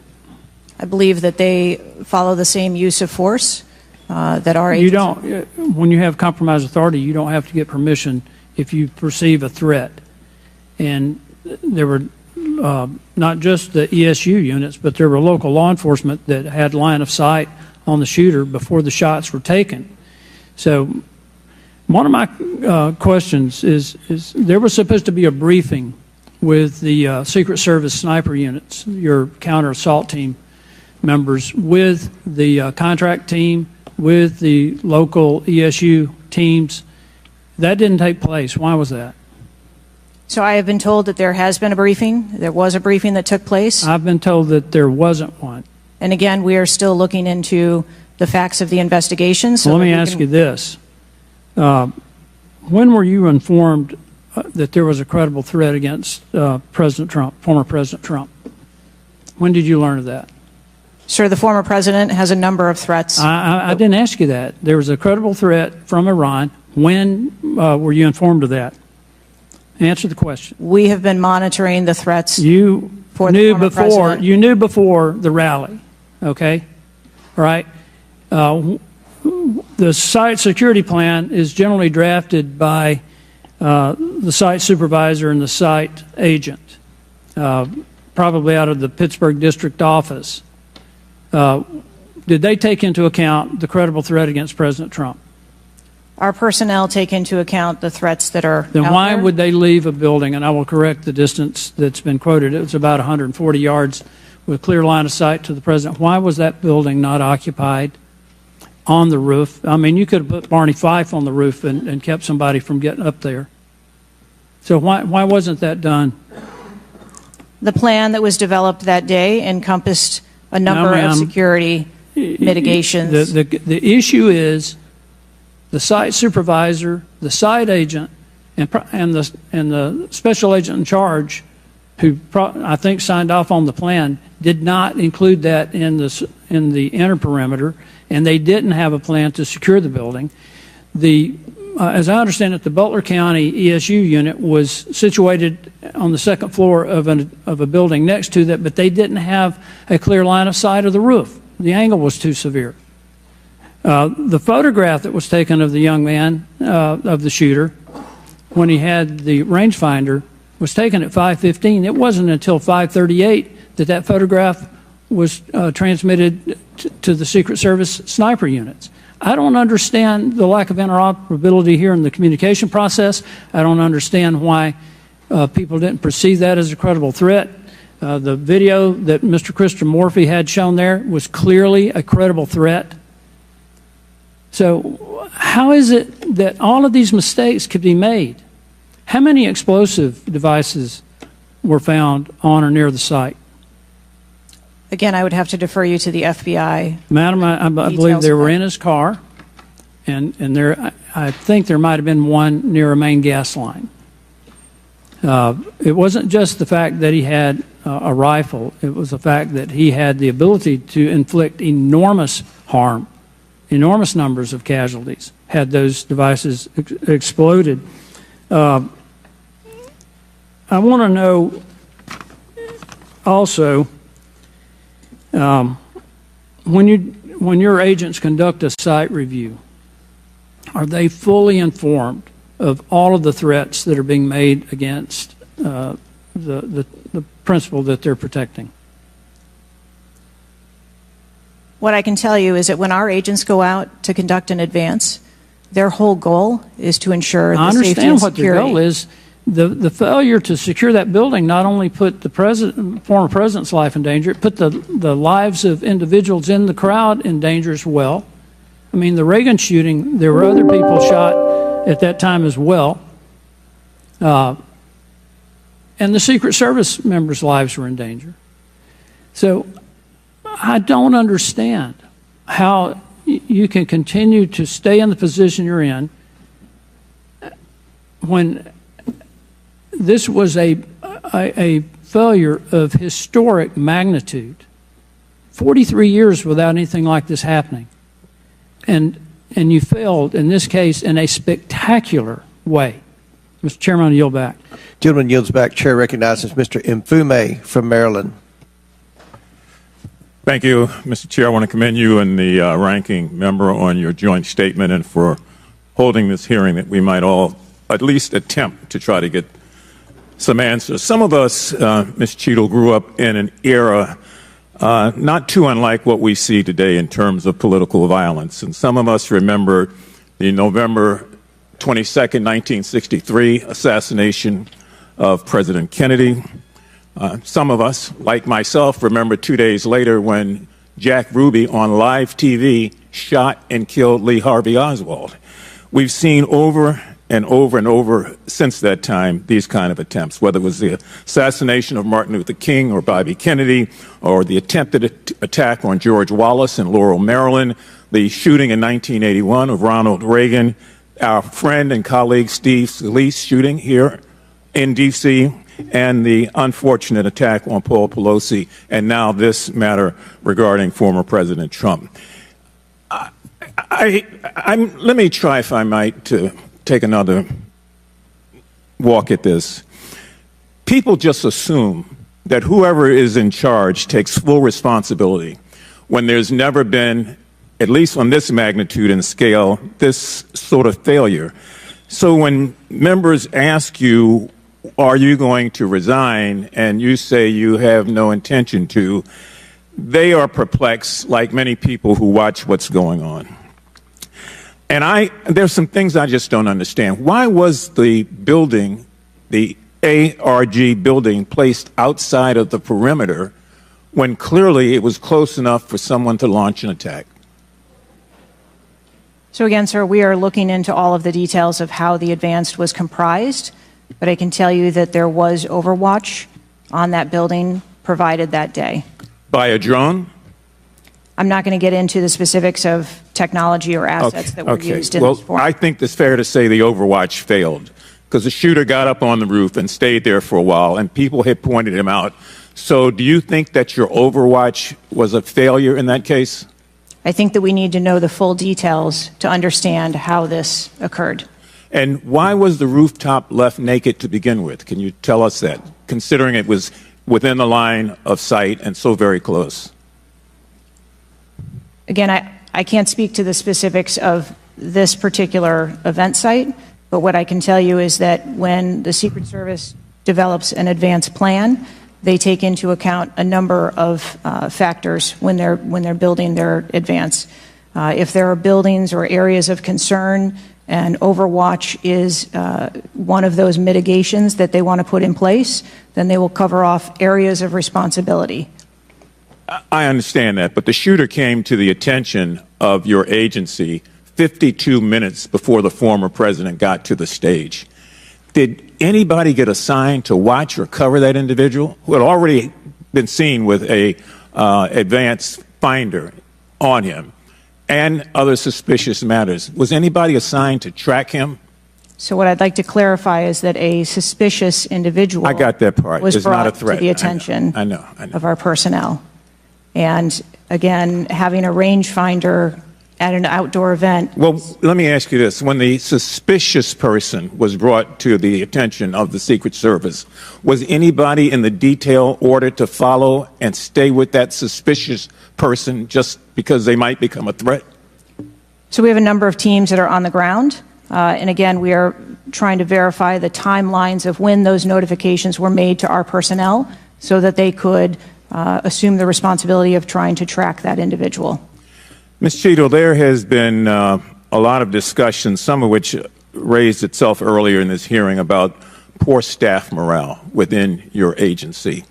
And I have the July 17th report of Government Executive, which is a credible reporting service for the federal government, for employees. And the 2023 ranking of places to work within the federal government showed, and this is through the Office of Personnel Management, that the Secret Service came in 413th out of 459 sub-agencies and agencies. Can you explain that? Certainly. What I can tell you is the Secret Service is a difficult job. It challenges our employees daily. It's holidays, it's weekends, it's no leave periods. But, Madam, people come to work knowing that. You do explain that when you hire somebody. They know that. It's the same with other agencies. They miss holidays, they come to work at odd hours. But to be one of the worst places to work within the federal government, 413 out of 459? I just need an explanation. What do you think as the director there? I think that this and that's the last question, but please answer Mr. Mfube's question. I think that this is a challenging job. I think that it's a challenging environment to be in law enforcement, and we do have a no-fail mission. And our folks are tasked with that every day, 365 days of the year. But I can tell you I've also taken a number of measures since I have been the director to recruit and retain and stem the tide of attrition in our agency, which will hopefully alleviate some of that. Thank you, Mr. Chairman. Chair now recognizes Mr. Sessions from Texas. Mr. Chairman, thank you very much. I join in the calls of all of our members to say thank you for doing this hearing on a bipartisan basis. Director, I'm not going to sit here and say you ought to resign, but I am going to say that you have not given us confidence that you have the ability to understand what happened, to take the responsibility in terms of understanding. You've spent a number of years. How many years do you say you've been with the agency? 29. Well, I spent 16 years with AT&T, moved 7 times with them, and had a really good feel about their operations, how they worked, what was acceptable, who was responsible. And I've heard you say today numbers of times, well, you've got to wait. Well, you've got to wait. Wait for the final report.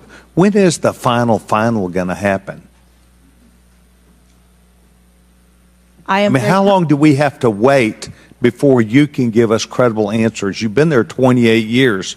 You've had a few days to be able to draw your own analysis of this. You should understand the entire process. You talked about being on the team, perhaps in Georgia. You have talked about your experience in this. You've talked about the professional nature of the agency. That I don't doubt. But the director, just like it was when I ran my operations at AT&T, was responsible for making sure they worked. And in business, it either works or it doesn't work. There's no in between. It either works or it does not work. And your job as the, in essence, administrator, the director, is to make sure it looks right and works. And I've not heard you say one thing about my analysis is, I have asked these questions. It's always, I've got to sit back and wait for someone else to decide that. So I'm going to ask you a question that maybe you can answer. Have any employees been disciplined for their role in Butler, PA incident?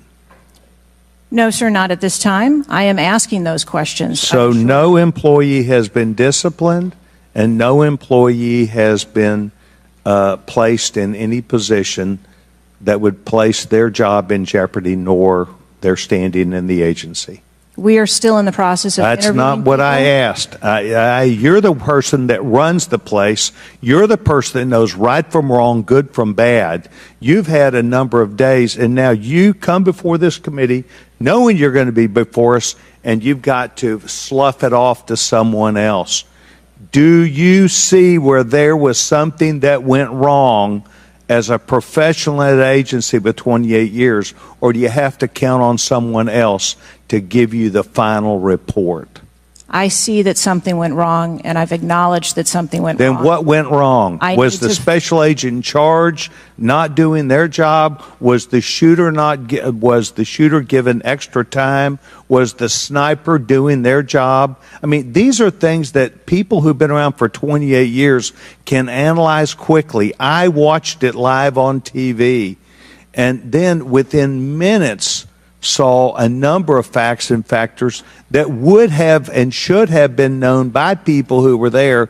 You've got 28 years. You're showing up here telling us and the American public, well, I've got to wait for the final answer. What is your evaluation? I'm asking those same questions. Well, no, you're before the And committee. Tell us what went wrong. A special agent in charge, the person who was there. Tell us, and don't try and play a shell game with us. Do you have the ability to effectively, as the director of this agency, to understand what went wrong and at least tell us, I do or don't know what I'm doing? And we come away with, and I'm not asking for you to resign. I'm asking for you, if you've got this experience, then you should be able to say to us, we know what we did wrong. It was a failure in our system, and we're immediately making these corrections. That's why you're having a difficult time with this group of members of Congress, because we saw it too. We've seen the things, but you are the 28-year expert. You are the person that, and only you, that can make the changes. And I hear you say, well, I've got to wait for a final report before at 28 years experience. That is why we think what you're doing, the answers you're giving us are not correct, and you are not using your professional expertise. Mr. Chairman, I will allow her to respond. I am asking those same questions, sir, and I assure you, when I have a full and complete report of exactly what happened, there will be accountability, and we will make changes. Before I recognize the question, just out of curiosity, Director, it's been 9 days. Every American wants these questions answered. Do you have a ballpark estimate of what Mr. Sessions asked you would be able to answer? So I can time-wise? I can tell you on our mission assurance internal investigation, we are targeting to have that completed within 60 days. There's also an external investigation that is going to be taking place. There are a number of Office of Inspector General investigations as well, and we are working in concert. And then, of course, there is the Department of Justice, FBI, criminal investigation. Chair recognizes Ms. Ocasio-Cortez from New York. Thank you, Mr. Chairman. Director Cheatle, respectfully, what you had just laid out about 60 days. We are currently in the midst of an especially concentrated presidential campaign in the moment. That is also paired with, of course, elections happening across the country that are happening in about 100 days. So the notion of a report coming out in 60 days when the threat environment is so high in the United States, irrespective of party, is not acceptable. And I think it's very important to understand that. This is not theater. This is not about jockeying. This is about the safety of some of the most highly targeted and valued targets internationally and domestically in the United States of America. So the idea that a report will be finalized in 60 days, let alone prior to any actionable decisions that would be made, is simply not acceptable. It has been 10 days since an assassination attempt on a former president of the United States, regardless of party. There need to be answers. Again, this party, this committee, this is not a moment of theater. We have to make policy decisions, and we have to make them now. We do. And that may be and that may require legislation. That may require policy that we must pass in the immediate term. And without that, we are flying blind. So the lack of answers and the lack of report is just simply not something that we can accept here. Director Cheatle, is there a standard perimeter that the Secret Service establishes around an event, or are those perimeters independently determined per event and scenario? There is no standard. Every event and every venue is different and treated as such.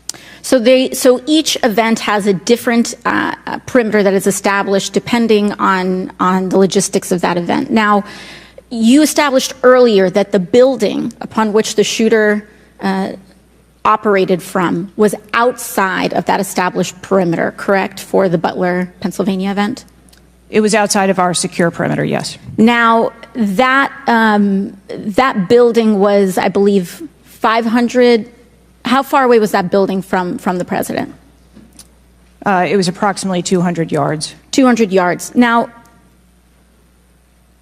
the individual used an AR-15 in order to act out his assassination attempt. An AR-15 has a range of about 400 to 600 yards. My question is, why does the Secret Service perimeter, why is the Secret Service protective perimeter shorter than one of the most popular semi-automatic weapons in the United States? There are a number of weapons out there with a number of ranges. Again, an advance was completed. The determination of the perimeter, I'm not going to speak to specifics, but there are a number of factors that are taken into account when we determine our perimeter. Some of it has to do with terrain, some of it has to do with buildings, some of it has to do with assets and resources that are available. And so what I'm hearing is that a perimeter was not established outdoors in an outdoor venue that would prevent an AR-15, which is one of the most common weapons used in mass shootings, from being able to be within the range of Secret Service protection. A perimeter was established, and even though there were buildings that were outside of that perimeter, it wasn't just that building. There were a number of buildings in the area, and there was overwatch that was created to help mitigate some of those buildings. Respectfully, Dr. Cheatle, as well, as a person who has experienced an enormous amount of threat incidents, including incidents that have never been reported publicly, there is a common pattern that happens here, whether it's Secret Service, FBI, Capitol Police, local departments. After a critical security failure, we often hear there will be an independent investigation. That independent investigation gets set up. Usually the expectation is between 2 to 3 months after the incident, and then nothing really occurs from there. The report is usually not satisfactory to the questions that are usually being raised here, and most importantly, corrective action is rarely taken. If I were to state anything that I think is profoundly important, is that we need to have answers to the public. Ideally, I would encourage you and the agency to be more forthright with the members that still have yet to have their questioning, because the public deserves to have full confidence, and the stakes are too high. The violence that could break out in this political moment, regardless of party, in the event of someone getting hurt, constitutes a national security threat to the entire country. Thank you, and I yield back. Could I go back to something you said? Yes, please, feel free, Director. Ma'am, if I could just speak to something you said at the outset when you started your questioning. I want to assure you and everyone on this committee that I'm not waiting for a report to take action. We have been conducting analysis all along, and we have been adding additional features to our security details since this incident occurred. And I'd hope you can highlight and illuminate what some of those are in the event of other members questioning as well. Very good.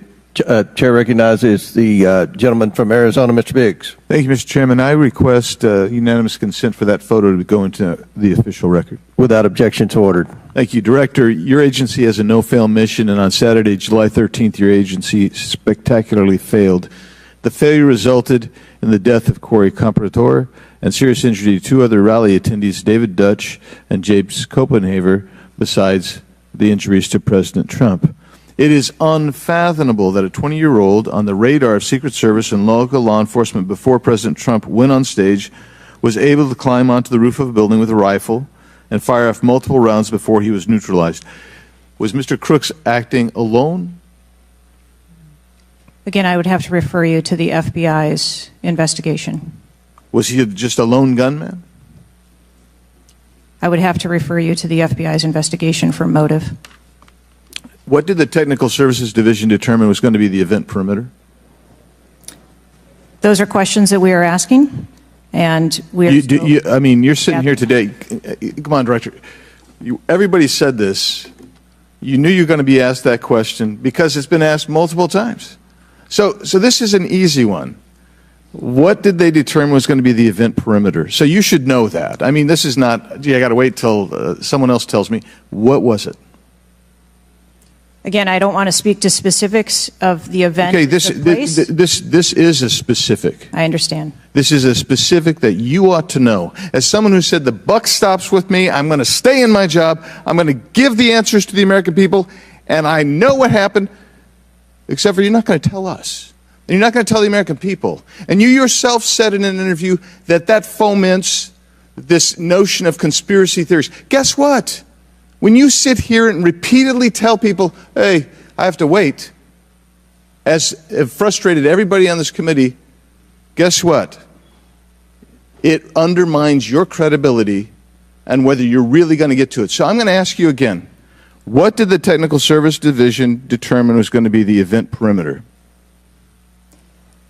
We are still gathering reports. We are interviewing individuals. You know what it is, though. No, you're just not going to tell us, right? When I have those details, I will most certainly share those. Was the gun already on the roof, or did the shooter carry the gun up with him? I do not have that information at this time. Well, when was the last sweep of that roof done prior to the rally? I do not have that information at this time. So, how many holds? I mean, so most of us here have been in events, and Secret Service has been there. There's been security, and I can't tell you how many times we've said there's going to be a security hold right here. So we're going to wait, and we wait to 1 or 2 or 3 minutes, and yet we're hearing from you apparently that there were no holds in place, ever instituted here with President Trump's going on stage, and you said. And this is, I think, connected with this. You said they hadn't adjudicated the shooter to be a threat. He was adjudicated to be a suspicious person, even though we've got some dynamic video that Mr. Krishnamurthy put on the video for us. So I guess my question for you is, and I think you answered this, I just want to see if you're consistent with what you said about an hour and a half ago. What do you do if a suspicious person is identified by the agency? So at a number of our events, it is not unusual. I know it's not unusual. What do you do? Those individuals that are identified as suspicious, we will send teams out was a team sent out here then? There were teams that were sent to identify and interview that individual. They were sent to interview the individual who's scampered up in camo on top of a roof within 130 yards of his target. And did your team get there? When did your team get there to conduct that interview? I don't have the details on the timeline. It is my understanding. So if they did send a team, and they're going to interview him, and you described that earlier as an investigation, why didn't they put a security hold on President Trump going on stage at that rally? At a number of our protective sites, there are suspicious individuals that are identified all the time. It doesn't necessarily mean that they constitute a threat. Of course not. But here you got a guy scampering up the side of a building on top of a roof. It's identified to you, and you said you sent a team there, and you can't answer that. And this gets to one of my finer points, Mr. Chairman, if I can make it, and that is, we can have these kind of interview sessions, 5 minutes, everybody gets a kiss at the pig, 5 minutes, and she gets to stonewall us, not deliver answers. So we say, okay, we're going to put together a congressional committee, a blue ribbon committee. Same crap will happen. I am calling, and I'll support that, but I will tell you this, I am calling on the Speaker to give us and put together a truly independent commission of qualified former Secret Service agents presidential and VIP protective services people who can actually conduct this kind of investigation and give us real answers? Because I don't think you're going to give us those answers. You should have come today ready to give us answers. I call upon you to resign today. And I also would say I've got a bunch of UC requests, if I can go ahead, Mr. Chairman. Proceed with the request. Thank you. I apologize. It might take, that's all right. Go ahead. It might take a moment. Very important. Anthony Guglielmi, the Secret Service spokesman, one from him. Without objection, so ordered. Article, U.S. Secret Service says it previously denied Trump requests for additional resources, New York Times reports. Without objection, so ordered. Secret Service says it denied earlier Trump requests for more federal resources. Without objection, so ordered. Secret Service acknowledges denying some past requests by Trump's campaign for tighter security. Without objection, so ordered. Preliminary findings by Senator Ron Johnson and his committee. Without objection, so ordered. Articles entitled, Notice Anything Different About Trump's Secret Service detailed. Next, former Biden official corrects herself after saying Dems must turn their fire on Donald Trump to beat him. Secret Service director says buck stops with her, but she will not resign. Disney Star Wars Mark Hamill cracks joke about Trump's ear bandage following assassination attempt. Biden, I haven't engaged in inciting rhetoric. Trump has. I'm just talking about threat to democracy. Piece called Who is Secret Service Chief Kimberly Cheatle? Charlemagne the God says Trump solely responsible for violent rhetoric that led to attempt on his life. Video actress Amanda Seales pushes conspiracy theory Donald Trump assassination trip was staged. Report Secret Service identified rooftop as a potential vulnerability days before the rally. Watch BlackRock removes ad showing former President Donald Trump's would-be assassin. Why does the Biden administration have 100% confidence Secret Service after assassination attempt? Secret Service director, we didn't put snipers on the roof because it was kind of sloped. Here's what Thomas Matthew Crooks did in the days leading up to Trump assassination attempt. Secret Service director under scrutiny for diversity initiatives after Trump assassination attempt. The official story on Trump shooting makes no sense at all. Andrew McCabe says Trump assassination. Mr. Chairman, point of order. I'm happy to assent to all of them. I just so as to facilitate. You don't want me to read? Proceedings. Is it too tedious? Well, we're not even really hearing them anyway. So if we could, it's up to you, Mr. Chairman. Would you like me to I'll slow it down. I was probably going too fast. Secret Service's explanations for security failures ahead of Trump assassination attempt are not adding up. U.S. reportedly received intel of Iranian plot to assassinate President Trump. What WTH? Secret Service now saying that they didn't put any agents on the roof because slight slope was too dangerous. Report, U.S. officials received intel of Iranian plot to assassinate Donald Trump before Crook's attempt. Exclusive GOP rep cloud. Homeland Security Agency is interfering in House's assassination investigation. Why Trump's raised fist after surviving assassination attempt is triggering the liberal media. Questions swirl over the security lapse at Trump rally, reviving old concerns about Secret Service. Secret Service scrambles to shift blame after Trump shooting as backlash hits hard. Nobody contacted me. Must see 6-camera split screen of assassination attempt captures everything shooter was in open 2+ minutes. Murillo, 5 reasons you should be angry. Breaking, shooter spotted up to 30 minutes before firing, reported multiple times. Pictures taken, no one stopped him. Cheatle calls the 30 minutes between noticing and neutralizing shooter a very short period of time. Secret Service director says buck stops with me on Trump assassination attempt but won't resign. Mr. Biggs, we'll stop right there. We can retake them on the next one. I know there are more, Okay. but without objection, we'll enter into the record all of those, and we'll take up the others after the next speaker. Chair now recognizes Ms. Brown from Ohio for 5 minutes. Thank you, Mr. Chairman. I first want to highlight certain comments from Ranking Member Raskin, my colleagues on both sides of the aisle, President Biden and Vice President Harris, and that is political violence is completely unacceptable in this country, full stop.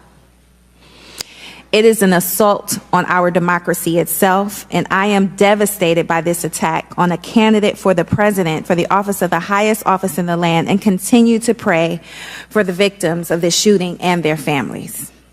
As someone who has known gun violence firsthand, no one should have to experience the pain of losing a loved one to weapons of war. It is deeply unfortunate political violence has become far too common. whether it is the deadly attack on the Capitol on January 6th, the assault on Speaker Pelosi's husband, or the threats of violence against election workers, we all must work to condemn political violence and tone down the rhetoric. So, Director Cheatle, on behalf of the hardworking men and women of the Secret Service, can you give us some perspective as into what goes into securing an event like the rally? Like, how much time do you have to prepare? Thank you for the question.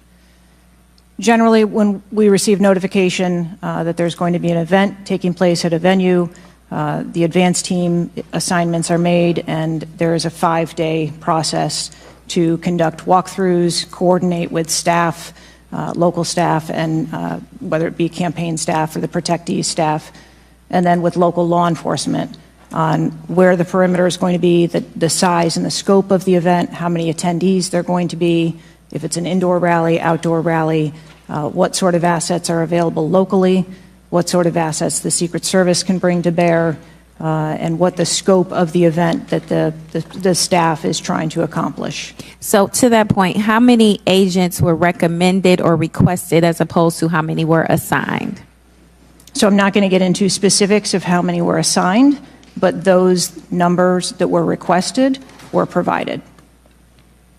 And how many local agents were involved in the preparation, if you will, that you talked about, that 5-day preparation? So there were a number of local agents from the local office, as well as agents from the former Trump detail that were involved in that advance process. Do we have a number? I do have a number. I'm not going to release that number in this setting. You're not making this easy for us. This is a shocking incident on the former president's life and an appalling instance of political violence and a threat to our democratic values. I'm thankful that the former president is on the mend. And again, I'm grieving for the family and friends of Corey Compatore, who lost a loved one in this shooting and now know the unbearable pain of gun violence. I really hope this serves as a reminder about our responsibility to attack policies, not personalities, to be honest and truthful, and to treat one another with dignity, respect, and thoughtfulness. And with that, I yield my remaining time to Ranking Member Raskin. Thank you, Ms. Brown, for those very powerful and moving remarks. Director Cheatle, we don't want to lose a presidential candidate to an AR-15 attack. We cannot lose a presidential candidate to an AR-15 attack, and we can't lose any more citizens to AR-15 mass violence, mass shootings. And we certainly don't want an attempted AR-15 assassination or assassination attempt to set off political violence or riots in America. So this is deadly serious business. The vice ranking member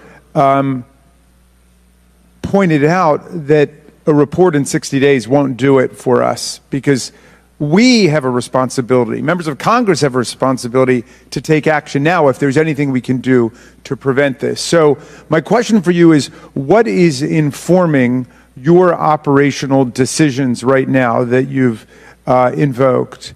Without a report, can you tell us what are the preliminary judgments, or if you don't want to foreshadow the report, fine. What are your personal professional judgments informing the operational decisions you're making right now? Certainly, and I appreciate that question. I don't want to make any preliminary judgments on what happened on this particular day, but I can tell you that we have looked at, as we did immediately in the aftermath, what the security plan for the Republican National Convention was going to be, and we made adjustments to the interior of the perimeter there. We looked at the protectees that we have here in the Washington, D.C. area and our protective sites, and we did make some adjustments to their security posture. And as we continue to move through the next several weeks, even yesterday with the announcement of the president no longer running, we have made adjustments to the vice president's detail. We are already prepared for an eventual VP nominee, and we continue to make those assessments. I think it just shows how dynamic the environment is that this agency works in every day. So you've made the same kinds of common sense judgments and intuitive recommendations that members of the public and members of Congress are asking about right now? Yes. Okay, thank you. I yield back, Mr. Chairman. And before I recognize Ms. Mace, I have to say, Director, we're pretty close to the halfway point during this. You answered more questions with an ABC reporter than you have with members of Congress. So we have a lot more questions. The American people are demanding that we get answers to those questions, and that's what the purpose of this hearing is today. So I'm sure a lot of the questions that have already been asked are going to be asked again, and hopefully we can get some answers to those questions. I strongly implore you to answer those questions. You're here with a subpoena, and we expect you to answer the questions. Chair now recognizes Ms. Mace from South Carolina. Thank you, Mr. Chairman. Director Cheatle, the American people are watching, and they're wondering if there are any questions you can answer honestly today. So, Director Cheatle, I have a series of questions, very specific questions. I want very specific answers. Most of my questions are going to demand a yes or no answer. Do you understand? I do. Okay, my first question. Both sides of the aisle today have asked for your resignation. Would you like to use my 5 minutes to draft your resignation letter, yes or no? No, thank you. Was this a colossal failure? It was a failure. Yes or no? Was it a colossal failure is the question. Yes or no? I have admitted this is a terrible. This is a yes or no series of questions. Was this a colossal failure? Yes or no? Yes. Was this tragedy preventable? Yes or no? Yes.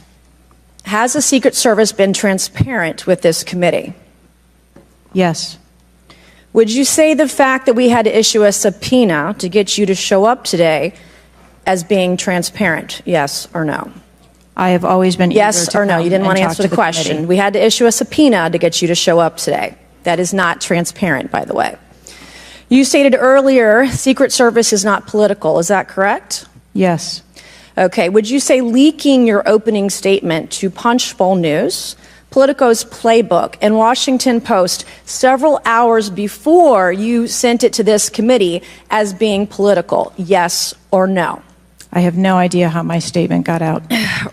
Well, that's bullshit. So, Mr. Chairman, I would like to ask unanimous consent to enter into the record articles by Punchbowl News, Political Playbook, Washington Post, all done at 5:24 a.m., 6:12 a.m., 6:34 a.m., a solid 3 to 4 hours before this committee got your statement. Without objection, so ordered. Okay. Is the Secret Service fully cooperating with our committee? Yes. Okay. You say you're fully cooperating with this committee. On July 15th, this committee sent you a list of demands of information that we wanted. Has the Secret Service provided this committee a complete list of all law enforcement personnel that were there that day? Have you done that? Have you provided a list to the Oversight Committee? Yes or no? I will have to get back to you on that. That is a no. Have you provided all audio and video recordings in your possession to this committee, as we asked on July 15th? Yes or no? I would have to get back to you. That is a no. You're full of shit today. You're just being completely dishonest. Mr. Chairman, Mr. Chairman, I want to. Come on. We have to maintain decorum in this committee, no matter how have you provided upset we any get. and all memos to this committee that we've asked you on July 15th? Have you provided all memorandums within the Secret Service? I would have to get back to you on that. That is a no. You are being dishonest or lying. You're being dishonest here with this committee. These are important questions that the American people want answers to, and you're just dodging and talking around it in generalities. And we had to subpoena you to be here, and you won't even answer the questions. We have asked you repeatedly to answer our questions. This isn't hard. These are not hard questions. Have you provided us all communications from the Secret Service related to that day and that rally? Have you provided this committee? We've asked for this information on July 15th. Have you provided any of this information that this committee has asked of the Secret Service? Any of it? I'll have to get back to you. Have you even read this letter that we sent you? Did you even read this? Yes. Okay. And you have said you don't know, you have no idea. Well, the answer is no. We haven't gotten a single document or piece of information or data from you or your agency in related to the rally that we have asked you for. So, was this attempted assassination of Donald Trump a failure of training or execution or both? I think that those are answers that we need to Training, examine. execution, or both? Which one? I think those are answers. All right. How many Secret Service personnel have lost their jobs due to this colossal failure? At this time, none. How many Secret Service personnel have been required to take a refresher course on how not to let people shoot Donald Trump? Our personnel are currently operational.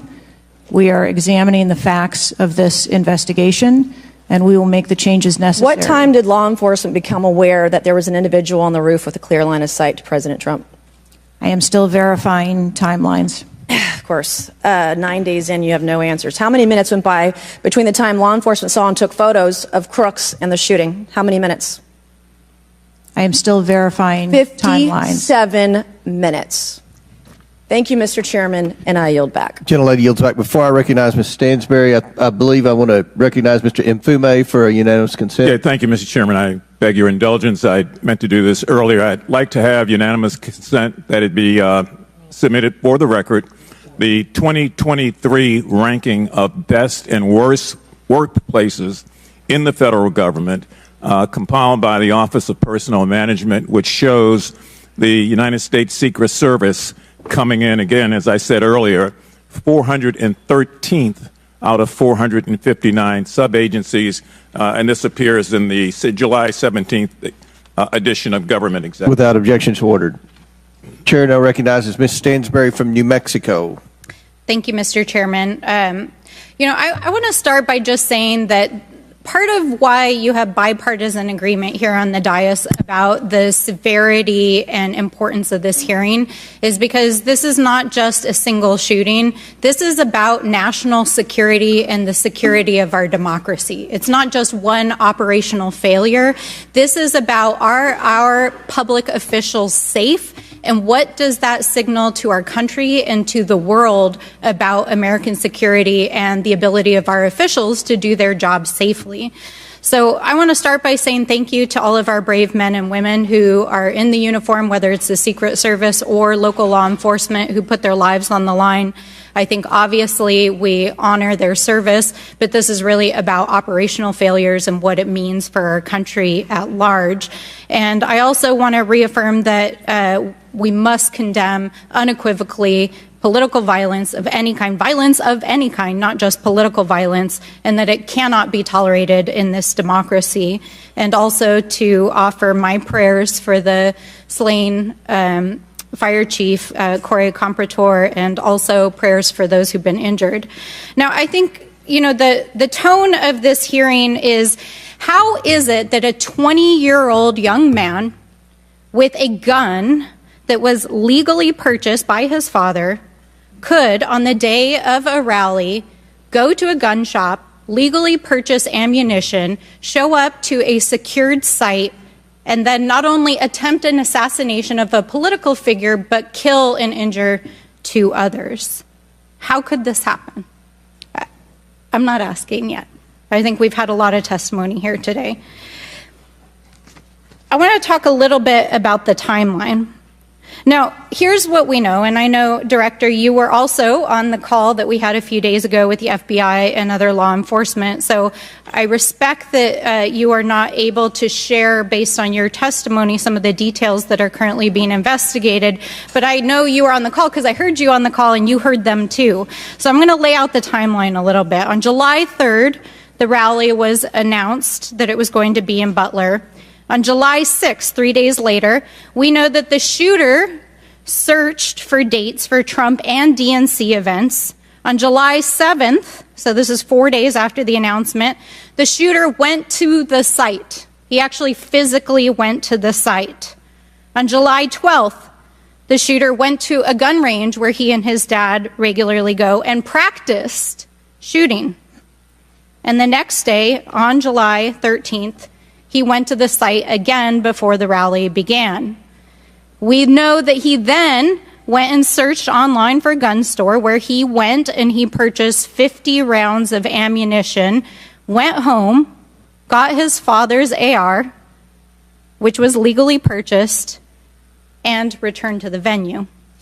At 5 p.m. that evening, this is more than an hour before Donald Trump actually took the stage that evening, local law enforcement were made aware that there was a suspicious man. In fact, at 5:20, local law enforcement flagged that he had a rangefinder, and they radioed their concerns and sent around pictures of the individual.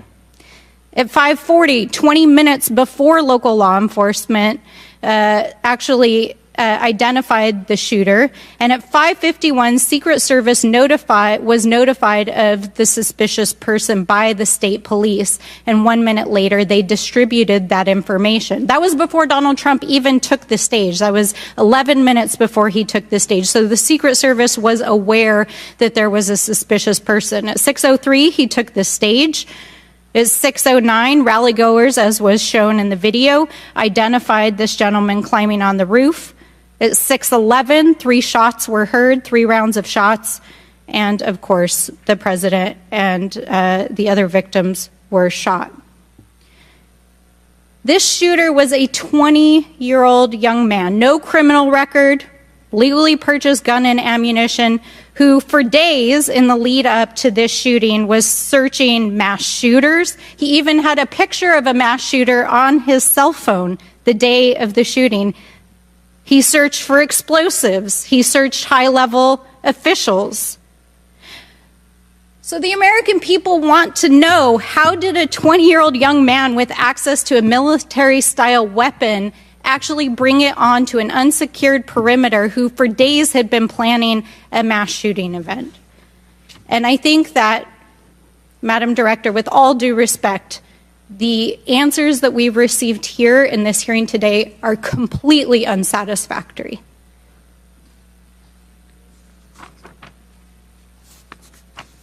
How could this happen?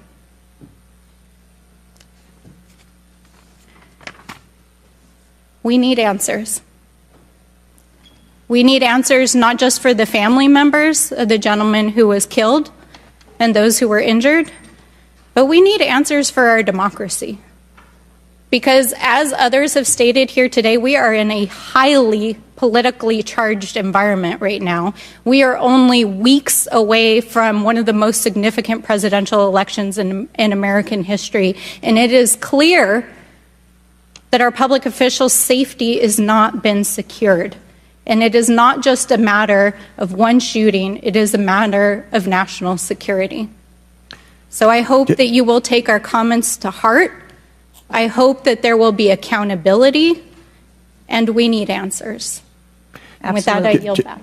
Chair now recognizes Mr. LaTurner from Kansas. Thank you, Mr. Chairman. Director Cheatle, I have a question just right off the bat. Something that you've bragged about repeatedly is that you've increased protection for the 36 individuals that the Secret Service is also entrusted with. Is that correct?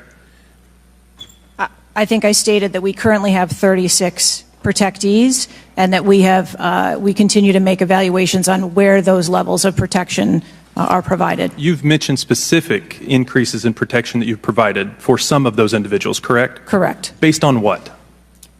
Well, some of it has been as a result of the tragic incident that occurred on the 13th. We went back and reassessed where we were at in providing protection and wanted to make sure that we were not, overlooking anything considering this most recent incident. So the Secret Service needed to learn that allowing a rooftop 150 yards away from a protectee, not putting that in a perimeter, not having someone guarding that roof, that information is new to you, and it's caused you to increase protection to other folks that are under your care? I think it is prudent, after any incident that occurs, to go back and take a look at your current practices and see if there is anything that needs to be done differently. It's inconsistent, because what you said earlier to Mr. Turner was that the protection that you were offering to President Trump was in line with the current threats, him being a former president, him being a nominee of a major political party, the threats from Iran. The protection that you're providing him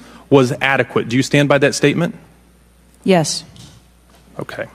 Do you think it's a problem that the Americans' trust in the federal government is an all-time low? Do you think that's a problem?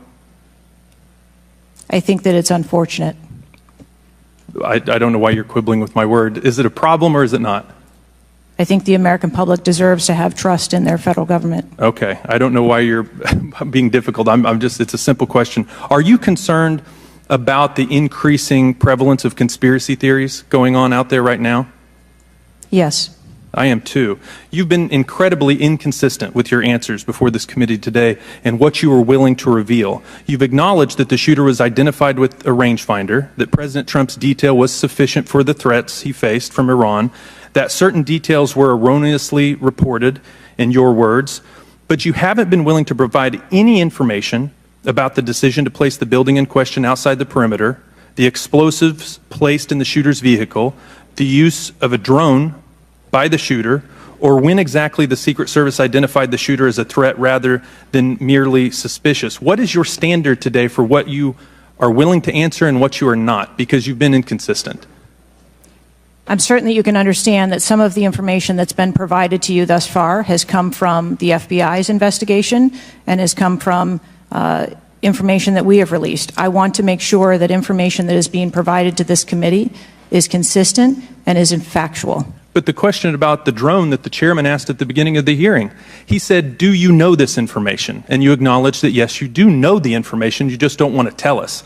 I guess my question is that if you wanted to wait till the end of the investigation to draw conclusions, which you've acknowledged you're drawing conclusions right now and making changes. But if that was your standard, that you want to wait till the end of the investigation to draw conclusions, okay, at least you would be consistent in that. But what we're wanting to know today, and what would dispel some of the conspiracy theories out there, what would increase trust with the American people, is for you to let facts out, for you to tell us what you know. And I want to understand from you, why is that a problem? Why is it inconsistent with a quality investigation to release to the American people today at least the information that you know for sure? Because you certainly know for sure more information than you're willing to give us today. I have released that there was a failure and that there are gaps that we need to make sure that they don't happen again. That's not acceptable. That's not enough. That doesn't quell any conspiracy theories out there. In your 27 years of experience, would you have been concerned about an elevated location within 150 yards of a protectee that did not have a Secret Service presence? Just based on your experience. What I can tell you is that every site and every venue No. I'm asking for your experience. Looking at this situation, would that have been of concern to you? Or would you have agreed that it's fine, it doesn't need to be covered? What I have explained today You're is not going to answer. there was... Is it true that at 5:45 p.m., approximately 18 minutes before President Trump took the stage, the Beaver County Emergency Services Unit noticed the shooter on the roof and photographed him? Is that a fact or not? That is the information that I have from the FBI's report, yes. You haven't been willing to share whether or when this was communicated to the Secret Service, so I'd like to get into the difference between suspicious activity and threatening activity. Is it suspicious or threatening if an individual is seen around the perimeter with a rangefinder? Is that just suspicious? That could be termed as suspicious. If that same individual with the rangefinder is found on a rooftop, is that still just suspicious, or is that considered threatening? That could be termed still as suspicious. All right, my time is over. Mr. Chairman, I yield back. Thank you. Chair now recognizes Mr. Frost from Florida. Thank you so much, Mr. Chair. And obviously, I want to start by stressing that political violence is always unacceptable, and acknowledging that this is still an ongoing investigation. But oversight hearings like this are essential components of an investigation, and I want to thank the chair for pulling this together. Madam Director, I appreciate you for being here. The events of July 13th raised serious questions about the efficacy and thoroughness of the security protocols in place. The gravity of the fact that an unsophisticated gunman was able to secure his perch and take a shot at a former president despite multiple layers of security and intelligence are not lost on me. Before I came to Congress, I used to work advance for a major political candidate and have interacted with many different law enforcement agencies on large political events like the one that just happened. How many times was the Secret Service alerted about a suspicious person at the July 13th campaign event prior to the first shot being shot?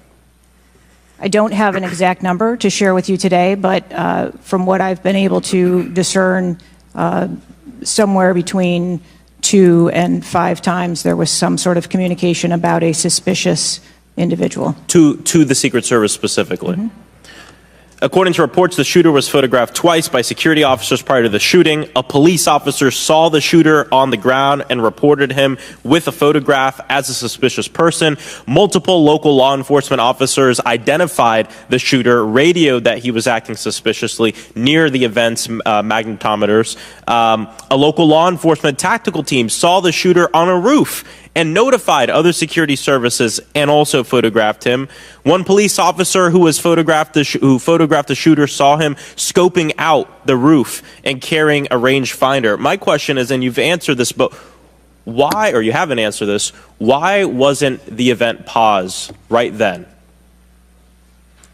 Again, I'm not clear on the timeline of when the Secret Service shift and the counter sniper were notified. But earlier, Madam Director, earlier you said that the Secret Service would have paused the rally if they identified a threat. Correct. So why wasn't it paused? Because I have to assume that they did not know that there was a threat when they brought the president out on the stage. I feel like this is a breakdown in communication between local law enforcement, you all, and other actors at the rally. And again, as someone who's worked on these, I understand that there's multiple people with multiple decision, with the ability to make different decisions on the ground. I've taken over the last week, I've spoken with a lot of folks in local law enforcement in my district and across the country that I've worked with before, and other people have brought up concerns around being able to communicate with with Secret Service during these big events and having their flags taken seriously. I do believe that if Secret Service believed that there was a legitimate threat, that they would have paused the rally. My concern is before that something was flagged and it wasn't taken as seriously as it should have been taken. So I think this shows an issue with communication. And I want to know, Madam Director, what you intend to do to fix that, not in 60 days, but now. We're in the middle of a presidential election, obviously a former president who had an assassination attempt, another rally goer who was killed due to this gun violence. We now have a presumptive nominee of the Democratic Party who's also historic, first black woman to be running for president. And so I am worried about everybody's life. What do you all intend to do to fix this communication breakdown and making sure that you actually take what local law enforcement, local folks are saying more seriously? We take what local law enforcement relays to us seriously. Let me just be clear on that. As far as the communication, but not this time. We always trust our law enforcement partners and have a great relationship with them. We are looking at whether or not there was a communication breakdown. If that was the case, we will take steps to ensure that we correct that, because to your point, we cannot have a communication breakdown. Madam Director, does you mentioned that the perimeter of the event did not include the rooftop where the shooter was. Does your responsibility and the Secret Service's responsibility to protect a principal stop at the perimeter of an event? Our responsibility is to ensure the safety and security of the event itself and the protectee who is attending that event and the personnel who are protecting. So you would say the fact that the rooftop was outside the perimeter is not an excuse for what happened, saying that it was outside the perimeter of the event? I am not offering that as an excuse. Okay. Thank you. I yield back. Gentleman yields back. Chair now recognizes Mr. Fallon from Texas. How did a 20-year-old loner with a week's notice pick the absolute best location to assassinate President Trump when the entire Secret Service missed it? Director Cheatle, in your leadership, your agency got outsmarted and outmaneuvered by a 20-year-old. How can we have any confidence that you could stop a trained professionals from a nefarious nation state? Those are absolutely questions that we need to have. I know they're questions, but the fact of the matter is we can't have that confidence. Director, do you have the ability personally, and do you have the authority to beef up security of any of your protectees? Yes, I do. Okay. So were you also aware there was a credible threat President Trump was facing? He was facing a heightened security threat to a foreign adversary? Yes. Okay. So given that there was an increased threat to President Trump's life, was he provided a full security complement akin to what a sitting U.S. president would receive? He was provided a full complement of security based on the threat assessment that we had. That's not my question. And the venue. My question is, if he'd been the sitting president, would he have had the same security he had on July 13th, or would have been beefed up? There is a difference between the sitting So he president didn't. So your answer is he didn't. and continuity of government and the responsibility So he that we did have. not. Okay, there wasn't a CAT team, a full CAT team on site. There wasn't counter surveillance teams on site. But this is the thing. You just said you had the ability to beef up the security. You knew about the threat, and you didn't. And that's as telling as it is chilling. We have satellite images from the Butler Fairgrounds. Have you visited the site? No, I have not. 9 days and you have not visited the site. You should have been there that night. Did you talk to, that evening, did you talk to the team, the heroes that surrounded the president? Did you call them that night? They were still operational work. So that's an answer is no. Did you call them the next day? President. Yes, I spoke with. You called them the very next day, not the day of, or was it 72 hours after? I don't know the timeline, but I spoke with Okay, them because you're under oath. immediately following. I think it was 72 hours after. You waited 3 days. What is immediately clear is that there are a number of structures that need to be secured. Of these, Director, other than the first, immediate 4, what's the most dangerous site that should have been secured? Because Security 101, you got to mitigate the high ground. Yes. Okay. Do you know what the next most dangerous site, what was the closest structure to the president, other than the 4 immediate ones that you had your counter sniper teams on? There are a number of structures around that event site. You know who the shooter knew? The shooter has visited the site 2 more times than you have, and he had a drone, and he picked the AGR building. So you said, do you remember in an ABC interview you did that you didn't have people on the roof of the AGR building because you were worried about safety because of the slope? I recall that statement. Okay. Does the Secret Service have written policy you can share with us about slope roofs? No. Okay.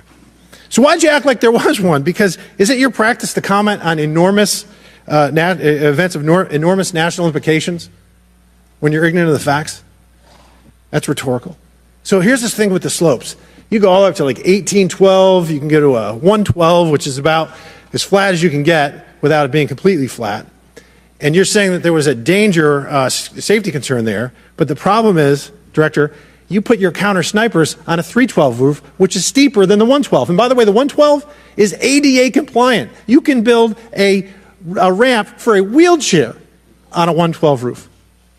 So these are nothing but pathetic excuses, and they make no sense, and they're a bunch of cow dung. All the law enforcement I've spoken with over the last 9 days are amazed that the AGR rooftop was not secure. And you want to know why? Because it's dangerous. I have never had any long gun training in my life. I own an AR-15, and last time I shot it one time my whole life. It was 6 years ago. That is until Saturday, where we recreated the events in Savoy, Texas. We recreated what happened in Butler. I was lying prone on a sloped roof at 130 yards at 6:30 at night. And I knew that he had a scope. I didn't know what kind, red dot or magnified. So I shot 8 rounds from both. You know what the result was? 15 out of 16 kill shots. And the one I missed would have hit the president's ear. That's a 94% success rate. And that shooter was a better shot than me. It is a miracle President Trump wasn't killed. Corey Comparatore's life is over because that damn shooter made it on the roof. And it wasn't the roof that was dangerous. It was a nut job on top of the roof. You know what else is dangerous? I believe your horrifying ineptitude and your lack of skilled leadership is a disgrace. Your obfuscating today is shameful. And you should be fired immediately and go back to Garden Doritos. Mr. Chairman, I yield back. Chair recognizes Ms. Lee from Pennsylvania. Thank you, Mr. Chair. I'd like to thank the chair, the ranking member, for coming together and holding this hearing. But I have to say, I don't think any of our concerns have been addressed today. And what little we've learned has not inspired much confidence. I will just say that we obviously can't allow the violence we're seeing in this country become the norm or a commonplace. But that seems to be where we're heading. On this occasion, it was, very shockingly, a former president and current political candidate at a rally that we all assume is one of the most secure places we can be. But the violence we saw last Saturday is the same culture of violence that makes too many of our kids and our community members feel unsafe to play outside or to go to class or to simply live their lives each day. But again, this was a political rally, and it is supposed to be one of the most secure places. So we do have very specific questions about that. Director Cheatle, I'd like to start by following up on some of my colleagues' questions.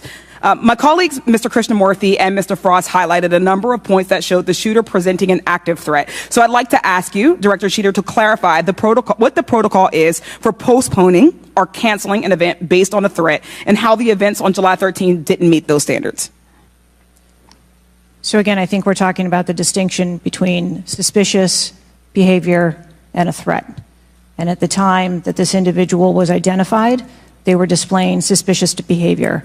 I'm still waiting for interviews from the FBI to determine what it was that identified that individual as suspicious and what those behaviors were. To that question, does suspicious behavior vary between different events? For instance, if we have an event with a president, would there not be a heightened standard for suspicious behavior? I think that there are a number of ways that someone could be identified as suspicious, and it doesn't matter whether it's at a rally or an indoor event or who the protectee is. I think it's up to law enforcement or citizens to identify someone as suspicious. Okay, thank you. According to the Associated Press, at least 6 different agencies, including 2 sheriff's office, local police, state police, as well as fire and emergency rescue officials, were involved in securing the rally in Butler. When there are so many teams that are collaborating, who takes the lead and how is that determined? The Secret Service is responsible for the security of the site and the coordination. And that was the case on July 13th? Correct. Okay. Changing gears, in 2024's appropriations budget, the Secret Service was given a little over $3 billion, which was about $78 million above what was requested. For 2025's budget, you've requested yet another increase. How much of these funds goes towards training and improving protection procedures? I would have to get back to you on the training aspect of it, but about 30% of our budget is for protection and facilities and training. But clearly the problem can't be a lack of funding. So what exactly do you see as the core problem that led to this failure, that led to your agency being outgunned by a 20-year-old using his father's gun and acting on his own without a particularly sophisticated plan or technology? I think that we are waiting to determine exactly what those failures or failure was so that we can make sure that the Secret Service is stronger after this. So we've heard a lot today that you can't answer because it's an ongoing investigation, that you're still figuring out the details, and that you won't answer basic questions. You've said 60 days for the investigation, but I simply don't think that's acceptable. Do you really plan to keep avoiding questions and the American people's questions, ours and the American people's questions, for the next 60 days? I'm not avoiding questions. I want to make sure that I am providing factual and accurate information.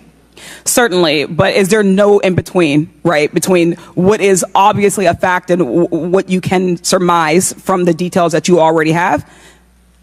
I assure you, when I have a full and complete report of what took place on that day, I will certainly come back and make that available. Certainly.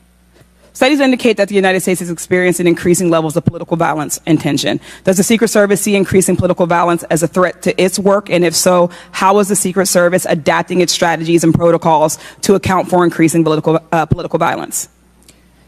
We are constantly evaluating the threats that we receive and monitoring that, and we make adjustments on a daily basis to our protectees based on what those threats are and what actions we need to take.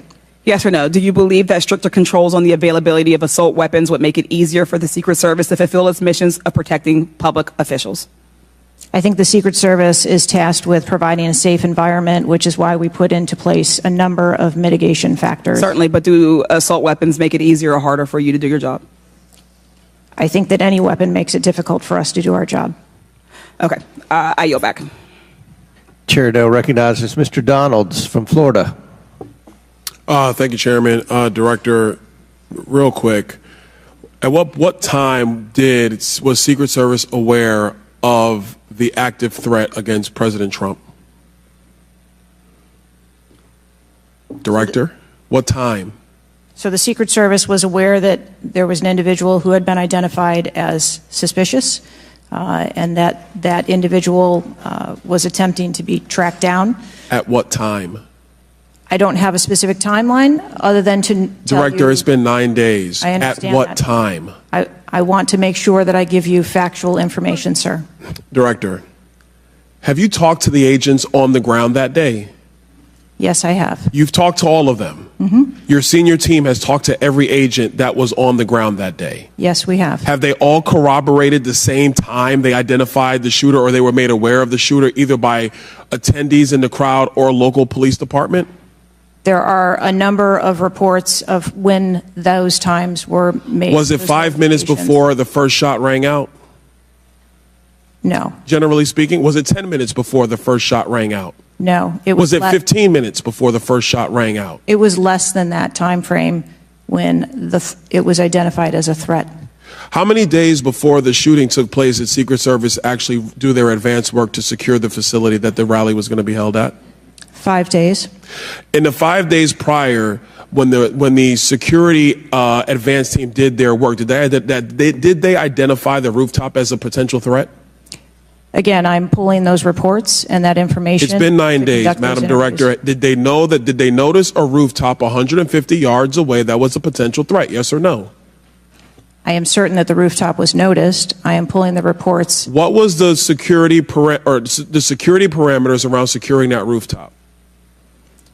What did they do? There was overwatch provided for that rooftop. Did Overwatch fail? I am waiting to hear what the results of the investigation were so that I can identify where the failure was. Who did you talk to that was on the ground that day that was responsible for Overwatch? What are their names? I'm not going to provide their names in this setting. Did you talk to the people that were providing Overwatch that day? I've talked to the people that conducted the advance on that day and that were working the shift and were the counter snipers on that day. So you talked to the counter sniper team, you talked to the people who were providing Overwatch that day, and you talked to the advance team, correct? Yes, sir. What did they tell you?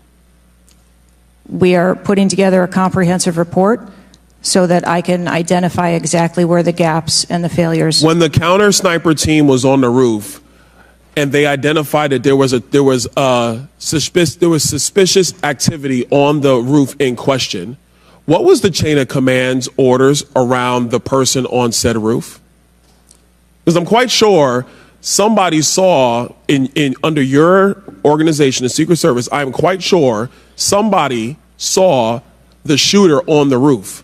So what was the communication through the chain of command to deal with said person? What I can tell you is that when the individual was identified by the counter sniper, they took one shot and neutralized that individual. But that was after the shooter already took a shot. Is that correct? That is correct. So what you're saying now is that the Secret Service did not see the shooter on the roof until after the shooter took a shot? I do not have all of those details at this time. If you don't have those details after 9 days, Director, then what you're telling me is that you guys didn't see it. Is that correct? I am telling you I don't have all the details of the sequence at this time. Director, it's been 9 days. Either you have the information or you do not. Is that correct?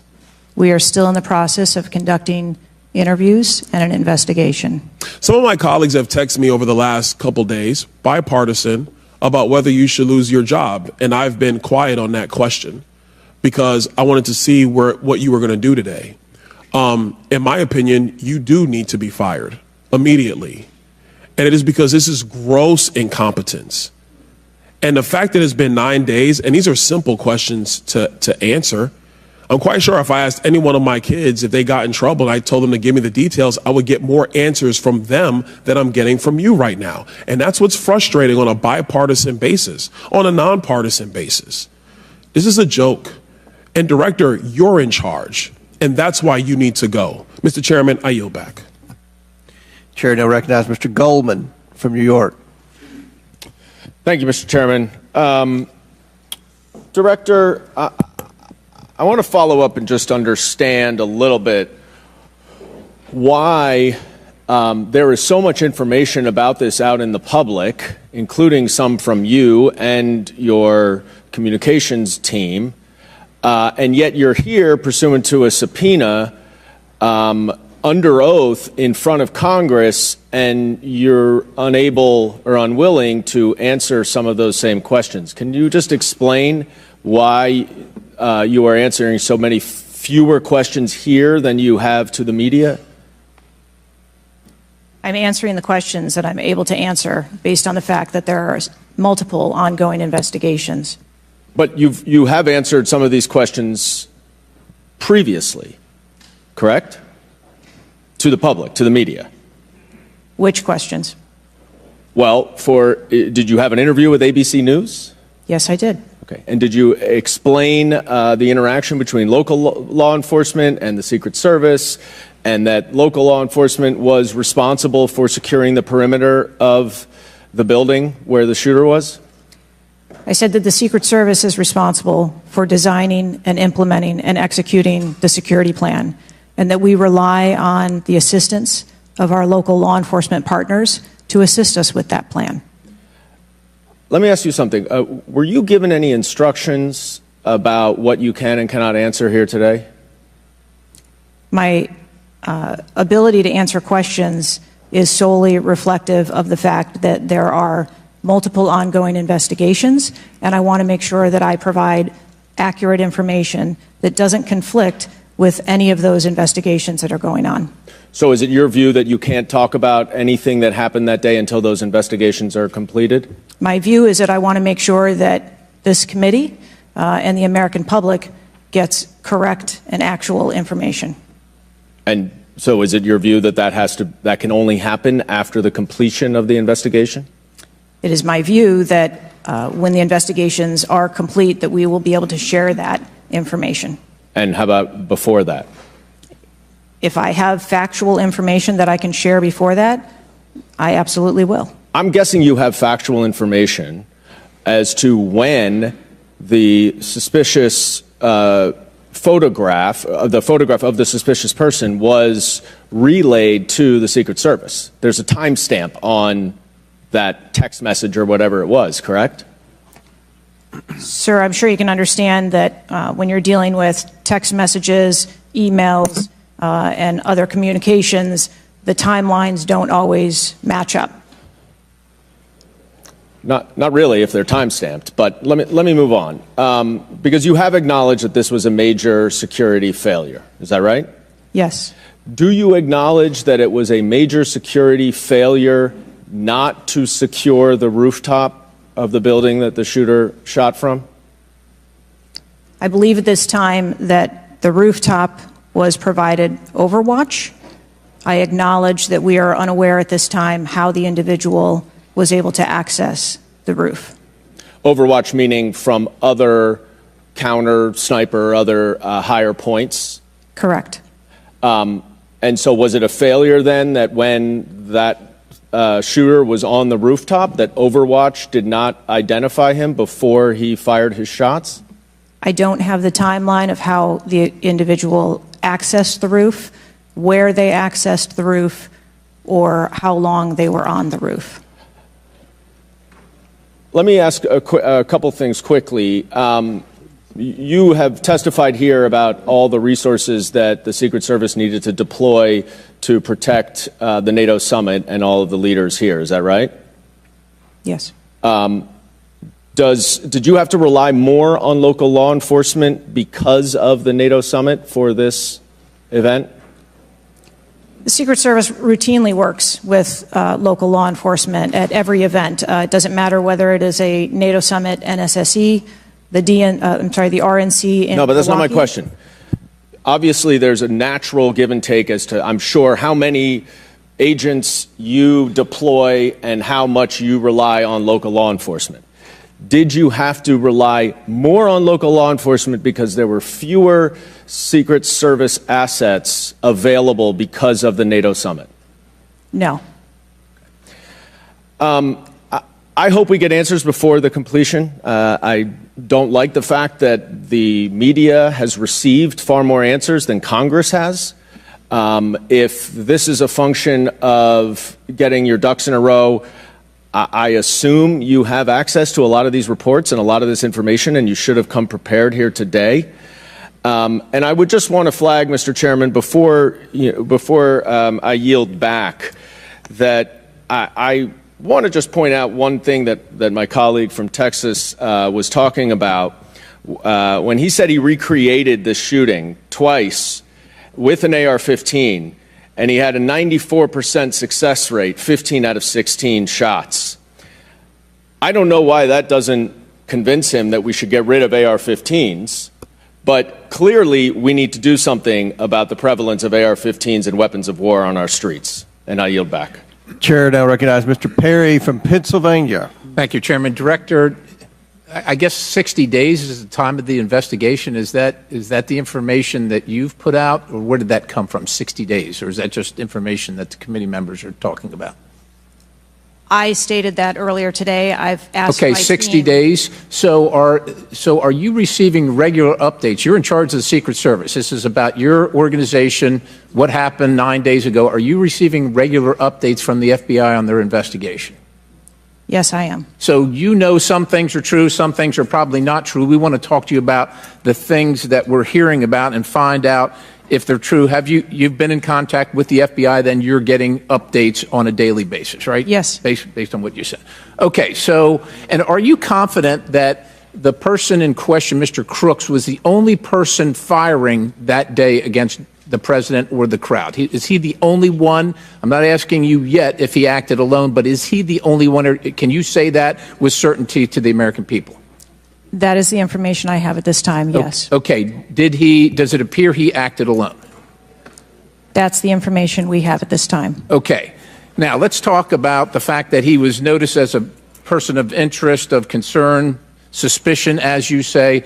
Your PI team, how do they stay in, there's a sea of people.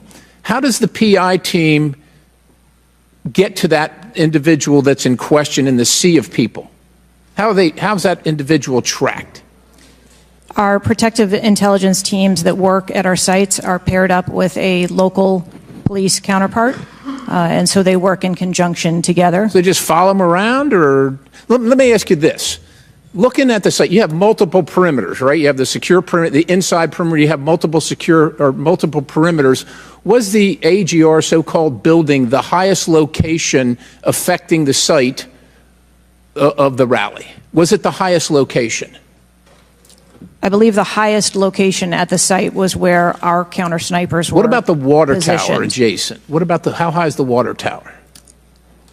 I don't have the height on the water tower. Okay, seems like water towers are pretty high, at least in the photo. It looks like there might actually be a building right behind the AGR building that is even higher than the building that Crooks fired from. You're familiar with cover, concealment, and defilade, right? You're familiar with those terms? Yes. So how would your sniper team or your PI team track the individual and give vectors to Secret Service on the PI team to get to that individual to question him? And how would you cover the defilade, the cover and concealment of low areas that you can't see from where your sniper team immediately adjacent to the president were sighted? How would you do that if you're not up on the high ground? So when our counter sniper teams go out and conduct an advance, they have a methodology and provide a grid system that our response teams are able to vector in if they see something that is troubling. So when Mr. Jordan asked about the assets that were requested, let me just ask you about assets requested.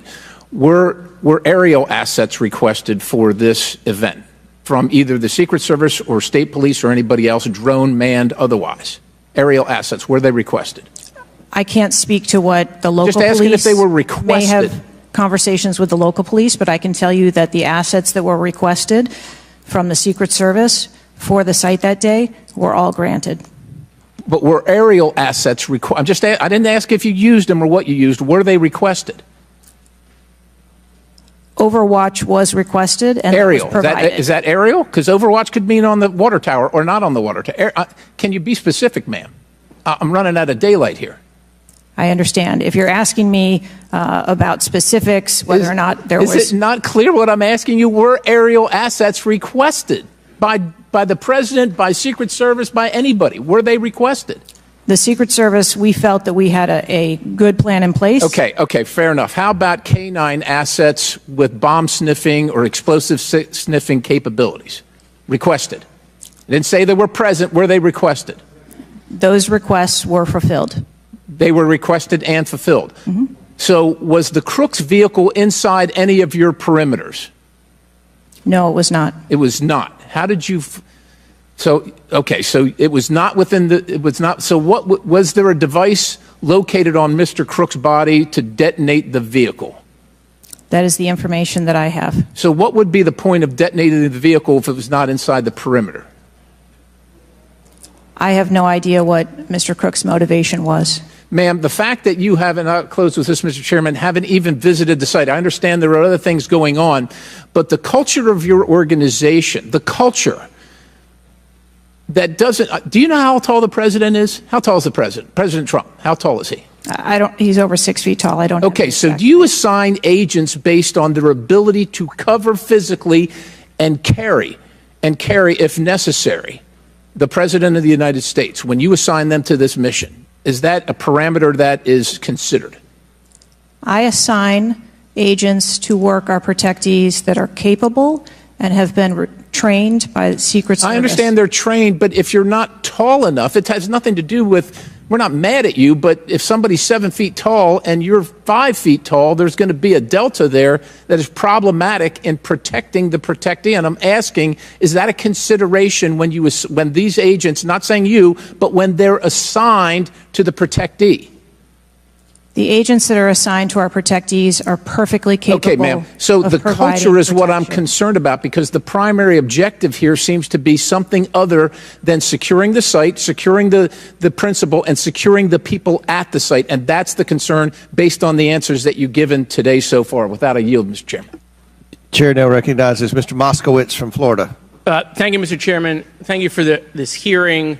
I want to thank the subpoena that you sent. I want to thank Ranking Member Raskin and your work, the letter you sent to the committee. And I also support the creation of a commission to get to the bottom of what happened. Director, I just want to give you an honest assessment of how this is going for you today. Did you happen to catch the hearing many months ago in education where there were a bunch of university presidents and Elise Stefanik asked a very easy question and couldn't get an answer? Did you see that hearing? No, I don't think I did. Okay, well, let me tell you, it didn't go well, and the short end of that story was those university professors all resigned. They're gone. That's how this is going for you. This is where this is headed, okay? I don't know who prepared you for this. I don't know how many times you've testified in front of Congress. But a president was almost assassinated live on television, not just for Americans, but for the world to see. And this being your first opportunity, I understand there's an ongoing investigation. I understand there's things that you can not talk about. But the idea that we're getting less than you did on television is something that Democrats, Independents, or Republicans are going to find unacceptable. My high school, Marjorie Stoneman Douglas, was on the list of mass shootings that Representative Raskin held up. That very day, the school resource officer, a police officer, did not run into the building. He hid in the stairwell while the shooter was in the building. He stayed outside, never helped. Okay. He also directed other officers who showed up on the scene not to go into the building. When it was determined that the failures in response and training, and that the sheriff fired nobody in his agency, Governor DeSantis then removed that sheriff. I supported the removal. So here's my question. You said there's going to be accountability. I understand you don't want to give us names. When you say that, are you telling the committee that once it's concluded, you're prepared to fire the people on the ground who made poor decisions that day? I'm prepared to take the actions necessary. No, that's nonsense. Okay. Accountability. The failure was human. That doesn't mean they're bad people. It means they failed that day, and a former president was almost assassinated. Okay? Are you prepared to fire the human failure on the ground? Yes or no? When you have the names of where those failures were, they're people. It's not like a piece of technology failed. It was people who failed that day. Are you prepared to fire them? I don't have an answer as to whether. Well, then how can there be accountability if you're not prepared to fire someone? And the reason why your name is going to be the person who's held accountable, the reason why members in this committee are calling for resignation, and I join in that, or for the president to fire you, is because you're saying there's going to be accountability, but you can't commit that people are going to get fired. Let me ask this question a different way. If Trump had been assassinated that day, if the gunman had succeeded, okay, would you have come and tendered your resignation? I would still be sitting here because I would want to ensure the integrity of the investigation. Totally understand. That's a fair answer, that you would have set up that process. But would you have had the honor to come in front of the committee and say, former president was assassinated on my watch, there should be new leadership? I think that I have admitted that there was No, that's what I'm asking. Would you have tendered your resignation if he had been killed? That occurred on my watch, and I am accountable for that. Okay, but would you have tendered your resignation if he had been killed? I think that I've admitted that I've taken accountability and will take responsibility. Okay. Well, let me ask I want to follow up on Representative Connolly's question, in which he asked about guns, and you were not willing to commit that makes your job harder. This is not about the Second Amendment. If there were over 400 million guns on the streets, if all of those guns were machine guns, would that make your job harder to protect people? Again, I think weapons that are out there. If all of those guns were rocket-propelled grenades, would that make your job harder? Yes, sir. Yes. Okay, thank you. Perfect. This is not a trick question. Thank you. Okay. I won't ask the other 15 things I was going to do. I was going to do drone strikes, but it's okay. So that's all we were asking. It creates a challenging environment. It has nothing to do with the Second Amendment or people's rights, but it does make your job harder. So credit to Representative Connolly for asking that question. One last thing, Mr. Chairman, and I'll conclude. You know, there was a question asked, is an Iranian assassin more capable than a 20-year-old? And I have been tough on Iran. I probably have more resolutions on Iran than almost anyone in Congress. But I can tell you it isn't Iranians walking into schools and grocery stores and movie theaters and churches. It is 20-year-olds, right? And some of them are mentally unstable. And they have access to guns. And they're domestic terrorists. Someone talked about Christopher Wray. Christopher Wray has talked about domestic terrorism. And so, yes, we collectively come together on foreign threats. And I am not at all debasing the fact that there are foreign threats here and abroad. But there are domestic threats. And we have to get to the bottom of how we stop domestic terrorism. Because it was a 20-year-old who walked into my high school and killed 17 people. He was plenty capable, and he was an Iranian. Thank you. Chair now recognizes Mr. Timmons from South Carolina. Thank you, Mr. Chairman. Director Cheatle, we've asked you a lot of questions and haven't really got a lot of straight answers. I have intentionally created a line of questioning that I think that you can answer. So the first question is, do you agree that the allocation of Secret Service resources should correspond with the risk profile of any given event? A higher degree of risk at one event should get more resources. Is that fair? That is fair. Okay. And when two events occur at the same time in the same geographic vicinity, that the risk profile of each event should be taken into account, and whichever event is greater risk should receive greater resources. That is correct. Okay. So I'm going to go over the Trump event. So this was publicly announced July 3rd, Butler, Pennsylvania. The venue is an outdoor fairground, open air, no existing security. The crowd size was expected to be tens of thousands. It ended up being over 20,000. There were general and specific threats from foreign adversaries. As the chairman of intelligence remarked, Iran has said they want revenge, as well as when President Trump was in office, he made a lot of people mad, terrorists to be included all over the world. And, you know, President Trump is the former president and the future president. So I would say that that is a fairly high-risk event. Would you agree? Yes. Okay, let's conversely, the First Lady had an event at a casino in Pittsburgh, just a few dozen miles away. It was a dinner for the Italian Sons and Daughters of America. It was publicly announced on July 10th. What's interesting is that the casino is actually extremely secure. They already have magnetometers existing prior to this event even being announced. It was in a ballroom. And the size of the crowd, a mere 400. There were no specific threats. There may have been general threats. And the asset is the First Lady. Those seem like there's a huge disparity relative to risk. Would you agree? Yes. Okay, thank you. multiple whistleblowers and various media outlets have reported that the Pittsburgh field office of the Secret Service allocated 12 additional post standers to the First Lady's event and 3 additional post standers to the Trump rally. Is that correct? There were no assets that were diverted from the First So no. Lady's This is a very visits. simple question. I'm not asking if anyone was diverted. Did the First Lady's event that was relatively secure, especially compared to Trump's rally, get 12 assets? And did the First Lady's event get 12 assets and Trump's get 3 from the Pittsburgh field office? That's a yes or no question. If you don't know, don't answer it. I mean, if you don't know, don't The answer number of personnel that were allocated to both of those events were comparable to the risk at both of those events. Wow. Really? So you think that the Pittsburgh casino, 400 person in a ballroom with ingress egress through probably a very well guarded parking garage was 4 times more dangerous than a 20,000 person rally on an open field with the former president and future president? You think that that's 4 times more dangerous, the casino event? I didn't say that at all. Well, they got 4 times the resources from the Pittsburgh field office, who was likely in charge of the final walkthrough for both events.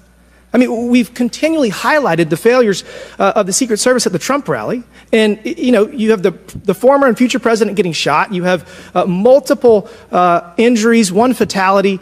And I would have to think that if we had 9 more post standards, 9 more individuals that have the training and the integration into the Secret Service defense of Trump at that rally, that I have a feeling that Crooks would have had somebody come say hello to him before he fired a bunch of shots. Do you think that's possibly true? There were significantly more assets and resources available at the former president's event than there were at the First Who made Lady's the event. decision to deploy 12 post standards to the casino where the First Lady was having a 400-person dinner, and only 3 people from the Pittsburgh field office to the 20,000-person plus Trump rally? Who made that decision? There were additional Secret Service resources available at the former President Trump's event. Who made the decision to deploy 12 to the First Lady's event and 3 to the Trump event? The allocation of resources is decided based on the availability of personnel and their location and where they are, but there were sufficient resources What did you just that say? were given to Did you just say there were former sufficient presidents. resources? President Trump Event got that shot. day. Someone got killed. There were not sufficient resources, clearly. There was And a gap. it doesn't take 27 years of experience to know that. And whoever made that decision, it probably wasn't you, needs to be fired. And then you need to resign because this is absolutely unacceptable and you've lost the trust of the American people. With that, Mr. Chairman, I yield back. Gentleman yields back. Chair now recognizes Ms. Tlaib from Michigan. Thank you so much, Mr. Chair. Thank you, Director, for being here. You know, when we hear the headline, a 20-year-old young man with access to an assault weapon commits an act of mass violence, I mean, we've heard this before, over and over again. But the unfortunate thing is that my residents don't get a committee hearing. We have not had one committee hearing about the over 260 mass shootings that we've had, killing hundreds of people, injuring hundreds, changing their lives forever. And don't get me wrong, to many of my colleagues, I mean, I watched, and even the pool of blood, the screams, it was horrific. But it made me think about the images I saw after mass shootings at schools, grocery stores. I mean, I think of Buffalo, New York at a supermarket where a racist gunman killed 10 shoppers with an AR. In El Paso, AK-47 style assault rifle killed 22. In Florida, in Parkland, Florida, 17 students and teachers murdered, again with an AR. In Pittsburgh, at a place of faith, Tree of Life Synagogue, 11 murdered. And don't get me about Newton, Connecticut, which still breaks my heart. 26 murdered, including 20 elementary school children. This year in Michigan, we've had, Mr. Chair, 2 mass shootings. 21 shot in Detroit. One of the most horrific shootings we've seen. 2 killed at a splash pad in Rochester Hills, Michigan. 8 shot there. Again, an assault weapon used. But the difference here is the former president gets a hearing in his attempt to assassinate. But our residents don't get a hearing about mass shootings, about gun violence in our country. You know, Mr. Chair, I ask this wholeheartedly. You know, they don't have Secret Service to protect them. They don't. I don't have these mass agencies protecting our kids in the schools or the supermarket, movie theaters, or going to a block party in Detroit. I don't have that. We don't have that. But I can't believe we're just going to focus on that and not the fact that we're hearing yet again in the headlines a 20-year-old young man having access to an assault weapon, a weapon of war many of my veterans say they have to be trained to use. But he can get it, wasn't safely stored by the parent, grabbing that gun, and innocent lives were lost. Director, I know you got asked about this, and I think it's important, though, you know, for us to hear this. But how difficult is your job when there's such easy access to assault weapons in the streets? I think the job of a Secret Service agent and officer is incredibly difficult. I think the environment we deal with every day and the dynamics of the threat environment is incredibly difficult. These are brave men and women who put their lives on the line, and a day like we had on July 13th is a day that no one in my agency ever wants to have as their responsibility. It is an incredibly difficult job. Yeah, I immediately thought of the children in the audience. I mean, when you think about going to a rally with your family, again, their lives are forever changed. The incident are never isolated. I really believe these incidents are never isolated. And I know Detroit Free Press had reported that the 20-year-old Pennsylvania shooter looked up the 2021 Oxford High School shooting in Michigan. Can you comment on what information this shooter was looking up in regarding the tragedy of Oxford High School, where it took 4 of our high school youth there? I'm sorry, I'm not able to. The FBI has those details. So you can't even tell us, I mean, was he looking at the type of weapon? How many? Yeah, unfortunately, I don't have those details. Do you have, I mean, did they share that with you, though? I don't have the full content of what his searches were. I think that they are still in the process of examining all of his devices. Okay. Again, you know, the impact, I want to be really serious about this. The impact on our families is more than just this political rally, Mr. Chair. We have to talk about this, even if we're in disagreement. Let's talk about it, because I've seen statistics that show that we could be saving lives now if we ban these weapons of war from being able to buy it at the local store down the street. I mean, we just can't continue to allow this to happen. And unfortunately, my residents are not former presidents of the United States. They don't get a hearing. They don't get Secret Service, any of that. And even among those that are expressing the failed in the system, they just deserve better. They truly do. Thank you, and I yield. Chair now recognizes Mr. Burchett from Tennessee. Thank you, Mr. Chairman. Ms. Cheatle, the shooter was set up on the roof of the AGR International building, as we know. Was the roof identified as a potential vulnerability days before the rally? To my knowledge, yes, it was. Were agents or officers inside the building? If so, what floor were they on? We had local police officers inside the building. The roof looks like it's a tin roof. How did no one inside that building hear someone moving on top of a metal roof? I don't have the details of all of the interviews that have been conducted yet. When will you have those? I have been asking, and I want to have that information as soon as you do. Okay. As well. Why did Secret Service fail to block the line of sight from that roof?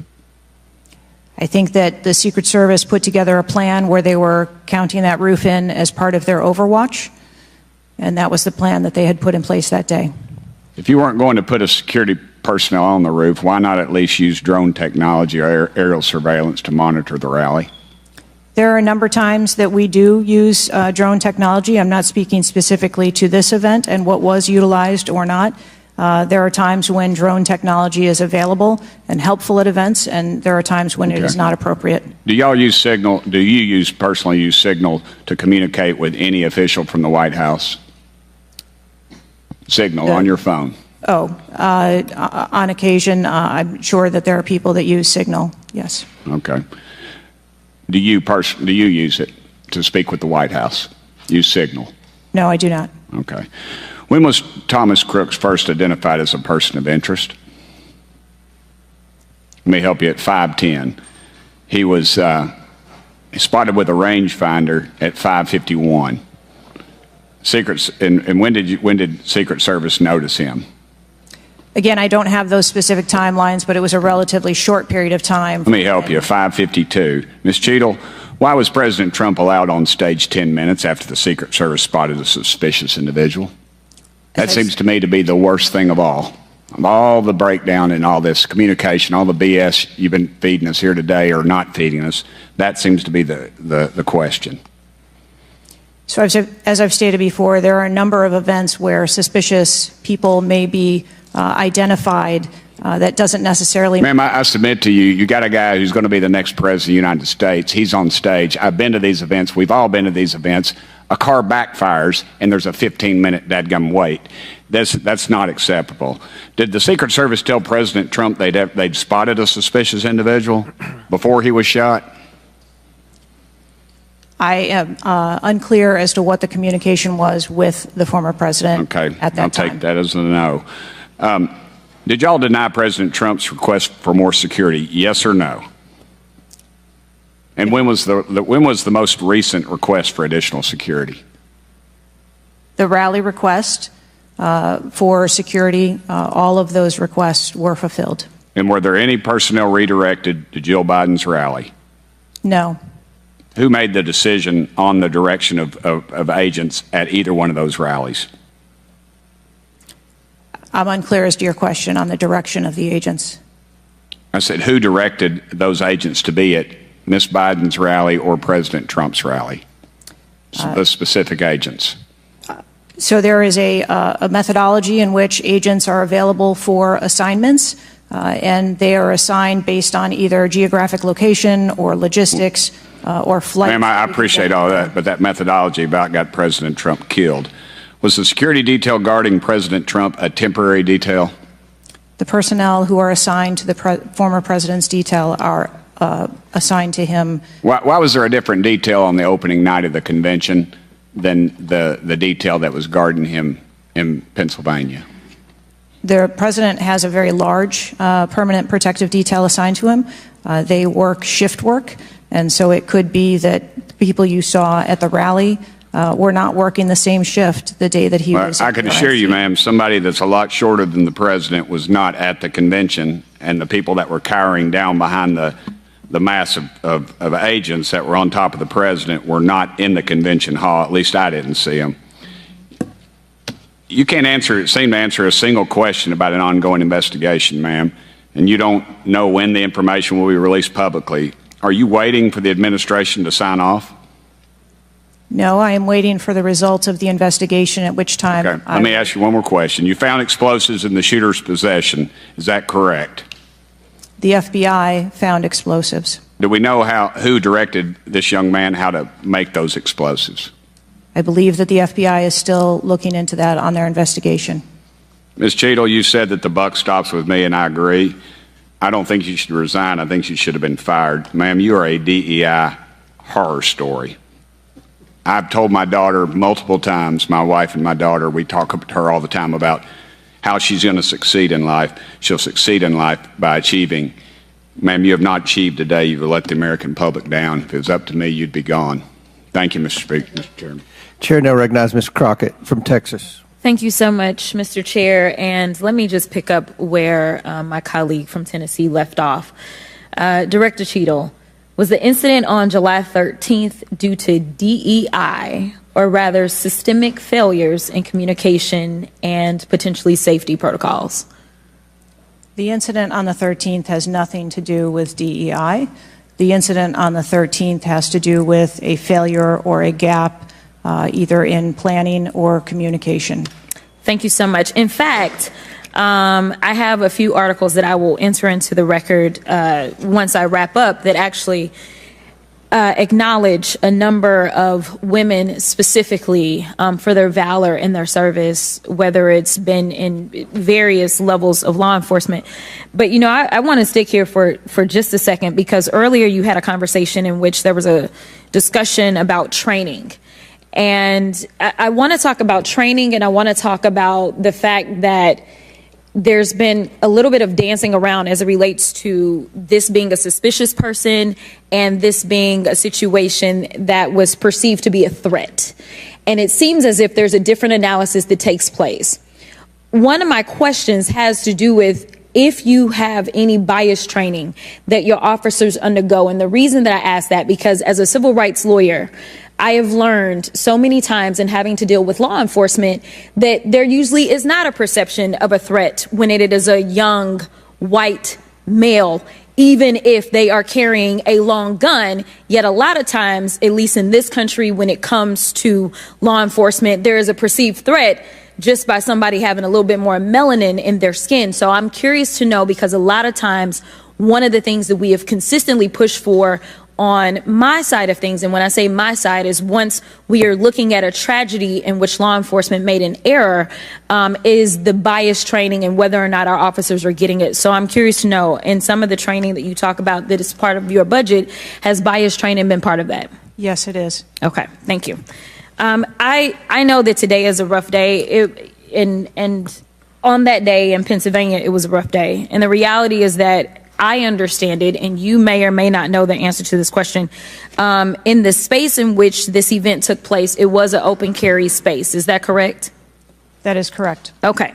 So I hail from the state of Texas, and interestingly enough, I was serving in the state house right after there was a mass shooting in El Paso. We had an opportunity to do right by our citizens in Texas, but we did not. Instead, they passed permitless carry. And what my colleagues kept trying to get you to answer, because we want to come up with solutions, we don't want to keep pointing the finger. And right now, you've got a bunch of fingers that are pointed at you. But our job is to solve problems for the American people. And to be perfectly honest, the numbers are clear. I think almost every major law enforcement agency come forward and say that they were against permitless carry because they said that their jobs would be made more difficult. Unfortunately, my colleagues on the other side of the aisle in the state of Texas decided that they would ignore those warnings, and they passed the law instead. And right after they passed that law, we ended up with Uvalde.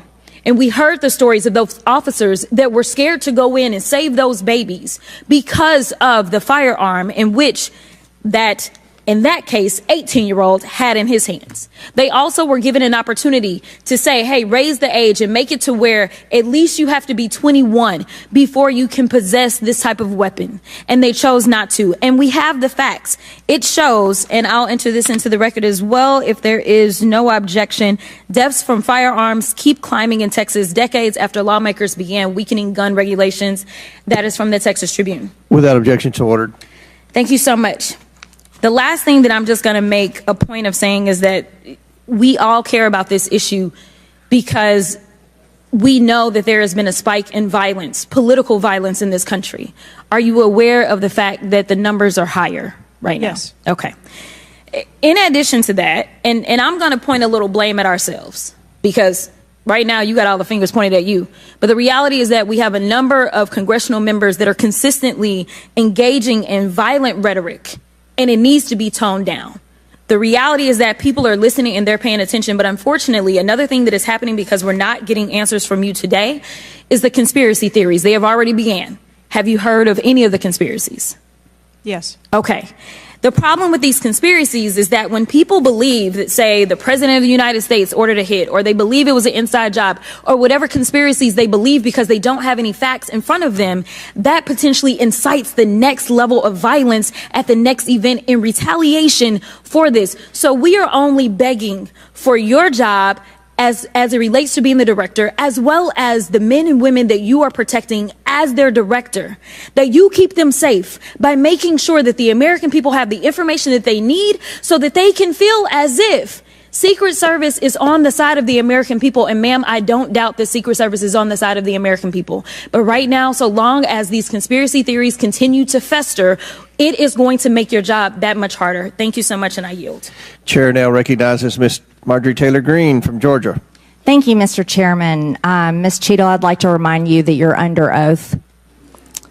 The site team has a senior supervisor, an advanced team, a protective intelligence team, a counter sniper element, and detail. Who was the agent in charge? How long has she been the agent in charge, and what is her Secret Service background? So I'm not going to provide a name. Why not? You're here to answer our In this questions. forum, I'm not going to provide names of. You stated in your testimony, you said, I am here today to answer your questions. That is correct. Answer the question. I'm not going to provide names of our personnel. Why not? Today. The American people are demanding these answers from you today, Ms. Cheatle. I will do the best to provide you accurate information based on the facts that I have at this time. You're not answering our questions.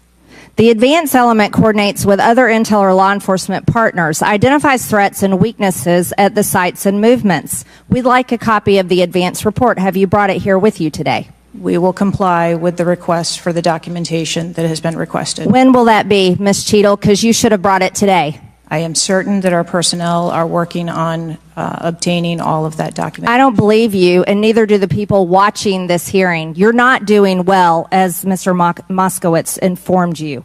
You've been sitting here for over 3 hours, and I have you know the entire country is demanding you resign and demanding that you be fired if you do not resign. Things are not going well for you. You need to answer the questions. Was there a protective intelligence team, and what technical resources were utilized for that event, specifically drone or helicopter assets? There were a number of technical assets that were deployed for that event, and there was a protective intelligence team that was assigned to that event. Why was Crooks able to fly a drone over the entire area the day of the rally and the day of his assassination attempt? To my knowledge, he did not fly the drone over the entire area. How did he fly a drone over the area, period? Any part of the area? Again, I would have to go back and check the timeline of when that took place and when the event. Why didn't you bring the timeline with you today to answer our questions? I don't have all of the answers on the timelines based on the criminal investigation. Were you not prepared today to answer our questions? I am prepared to answer the questions based on the information and wanted to be able to provide. Do you have a timeline do you have a timeline at all from any of the day? I have a timeline that does not have specifics. That's shocking. That is absolutely unacceptable. That means you are a failure at your job. Let's talk about things that are prohibited in Trump rallies. And I've been to a lot of Trump rallies. Backpacks and bags. Bicycles, firearms, any type of weapon, or any other item determined to be a potential safety hazard, like a rangefinder would be one. At 5:10, Crooks is first observed by one of the snipers, AGR Sniper 1, at the building. 5:10, President Trump was shot in the face at 6:11 p.m. 5:28, AGR Sniper 1 takes a picture of a bicycle and 2 bags. Those belong to Crooks. 5:32, AGR Sniper 1 spots Crooks looking at his phone and using a rangefinder. 5:55, Butler ESU Command confirms receipt of photos and states they have been relayed on. 6:05 p.m., AGR Sniper 1 later communicates that Crooks is seen moving northeast in direction of Sheetz and that Crooks has a backpack. 2 minutes before the shooting, while President Trump has been allowed to take the stage, people see Crooks laying on his stomach in a sniper position on the roof, and they're yelling he has a gun, and they are trying to alert law enforcement and Secret Service. Why was Crooks not shot by the snipers? Why was he allowed to be there? As soon as the individual was identified as a threat, they were... No. What do you consider to be a threat? A man with a gun laying in a sniper position, a man that had a backpack, a man that had a bicycle, a man that had a rangefinder. At what point is he determined a threat? An individual with a backpack is not a threat.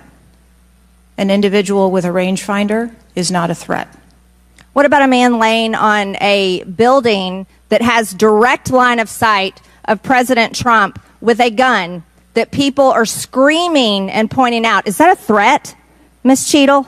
Once that individual was identified, they were neutralized. No, they were neutralized. Crooks was neutralized after he shot President Trump in the face, Ms. Cheatle. Is he only a threat once he fires the weapon? As soon as the counter sniper identified that individual, they were able to neutralize them. How were people in the crowd? Okay, then let's just take it this way. People under your command did not consider him to be a threat, yet people in the crowd knew he had a gun and considered him to be a threat. That means that you are a complete failure as the director of the Secret Service, that people under your command don't perceive a man laying on a roof with direct line to the president with a gun. They don't perceive that to be a threat, yet the people in the crowd do. How is that possible? That's the last question, but please answer the question, Ms. Director. I'm not certain at this time how the information from the people in the crowd was relayed to any law enforcement personnel. No, you knew, that everyone knew. The people there knew that there was a danger. They knew there was a threat to President Trump, and it was allowed to happen. Was there a stand-down order, Ms. Cheatle? Was there a conspiracy to kill President Trump? Absolutely not. Then how did this happen? And why are you still sitting here not turning in your letter of resignation? Last question, but please answer, and then I'll recognize Ms. Presley. Please answer that question. That is what we are investigating to determine. We're waiting for your letter. We are waiting for your letter of resignation, and you really need to consider doing that before you leave today. Chair now recognizes Ms. Presley from Massachusetts. Thank you. No one, absolutely no one should fear for their life. At a political rally, in a classroom, in a faith house, or in their home. We must do something about political violence in all its forms and gun violence in all of its forms. Now, Director Cheatle, you have noted that numerous investigations are ongoing related to the Secret Service response and that we can expect a report in the next 60 days. With the election nearly 100 days away, that is an unacceptable timeline, and it makes people less safe. It also allows my colleagues across the aisle, Republicans, additional time to spread dangerous misinformation, which also puts people in harm's way. Some Republicans have exploited this moment to continue to attack progress towards racial justice and gender equity in America. Disappointing, but not surprising. I hesitate to repeat their racist and sexist tropes, but in summary, Republicans have wrongfully and shamefully stated that hiring women and people of color hindered the response to the shooting.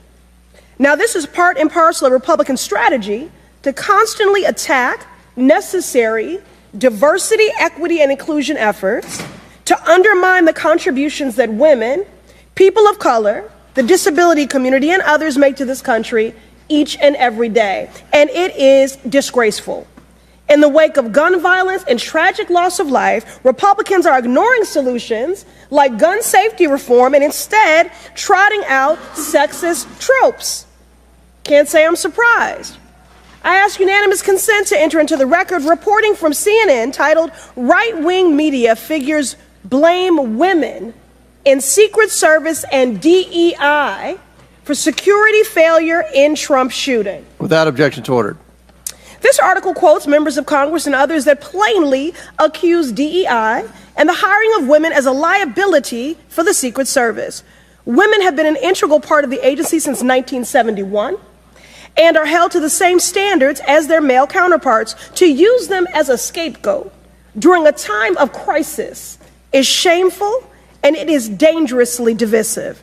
In fact, based on recent publicly available demographic data of the agency, the largest demographic groups among special agents are white and male. But to right-wing extremists, the truth doesn't matter. The lies they tell to advance their anti-diversity agenda, which is a key theme throughout Project 2025, will only make the American public less safe and more divided. And every day, Director Cheatle, that you fail to give us answers, they are given more oxygen to make their baseless claims that women and people of color are responsible for tragic events, and that is dangerous too. Thank you, and I yield my remaining time to Ranking Member Raskin. Thank you to the distinguished gentlelady from Massachusetts, and thank you for those trenchant insights.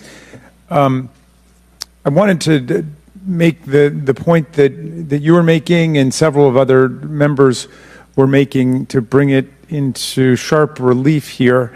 The very same day that Donald Trump narrowly escaped an assassination attempt, but an honored firefighter was gunned down and killed and other people were injured, there was another mass shooting that day, just several hours later in Birmingham, Alabama. 4 people killed and 10 wounded in a nightclub shooting. And you might think, oh, that's some kind of freakish coincidence. Not at all. We have more than one mass shooting a day in America. They are so commonplace now that they are barely reported in the national news. It's, of course, local news in Birmingham, Alabama, that 4 people were killed and 10 other people were shot and seriously wounded, being treated at the hospital. These things are a nightmare for the families of the victims who've been killed, for the families who have to take care of people who've been seriously injured and wounded.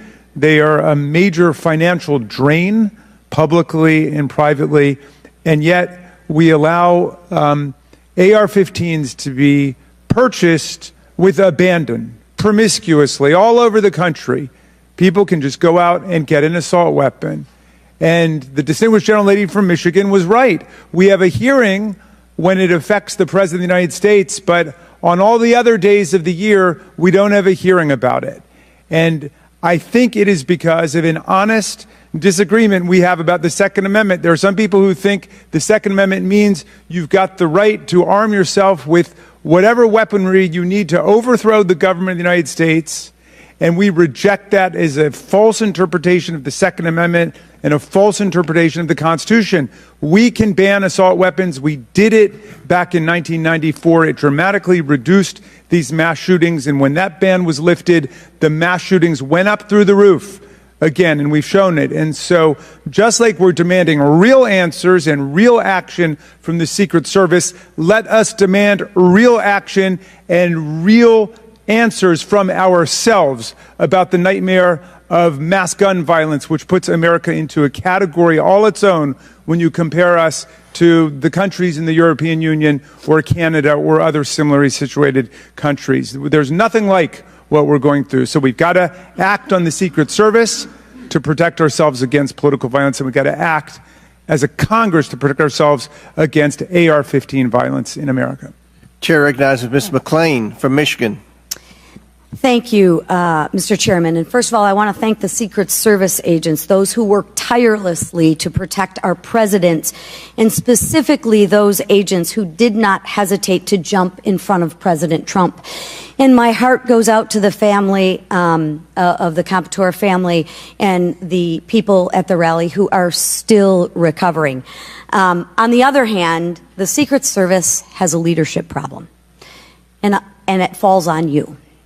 And although I appreciate your hollow words that the buck stops here, I was actually hoping for some answers. Director Cheatle, you must answer to the American people if you want to stay in charge. It's really, really simple. You want to keep your job, right? Absolutely. Okay. The best way to keep your job is to answer the questions. Not play this shell game, not sing the Slim Shady song, wasn't me? I mean, come on. How long did you prepare for this hearing? I've been preparing for this hearing over the weekend and into last week. Okay, 5 days? 6 days? As soon as I was notified. And how long was that? About this hearing. Okay, 4 days? I began preparing. 4 days, 3 days? I'm not sure the date that I got the letter asking me to be here. What are you sure of? Are you sure the color of your hair? Are you sure the color of your suit? I'm just, like, tell the American people, what are you sure of? You don't even know when you started preparing for the hearing? I mean, the biggest hearing of your life, and you have no clue? You can't remember when you started preparing for this hearing? Can you understand why those words seem hollow to the American people who are supposed to entrust their faith in you? I assure you, the moment I received notification. But you can't remember. You got a little Alzheimer's, dementia going? I mean, what, you can't remember. I have several active investigations going on and an operational agency to run. Okay. All right. But you want to take accountability, right? The buck stops with you, right? I am taking accountability. Super. Then let's start with trying to answer some questions. You keep referring to the FBI. When asked how many shell casings were on the roof, you referred to the FBI. When asked if there were explosives in the car, you referred to the FBI. When asked if Crooks was acting alone, you referred to the FBI. See a common theme here? I can go on and on. My question is, who at the FBI should I speak with? Wait for it. Wait for it. The FBI is responsible for the criminal Is there a name? I'm not certain. I'm not certain. All right, here we go. I'm not certain. I don't know.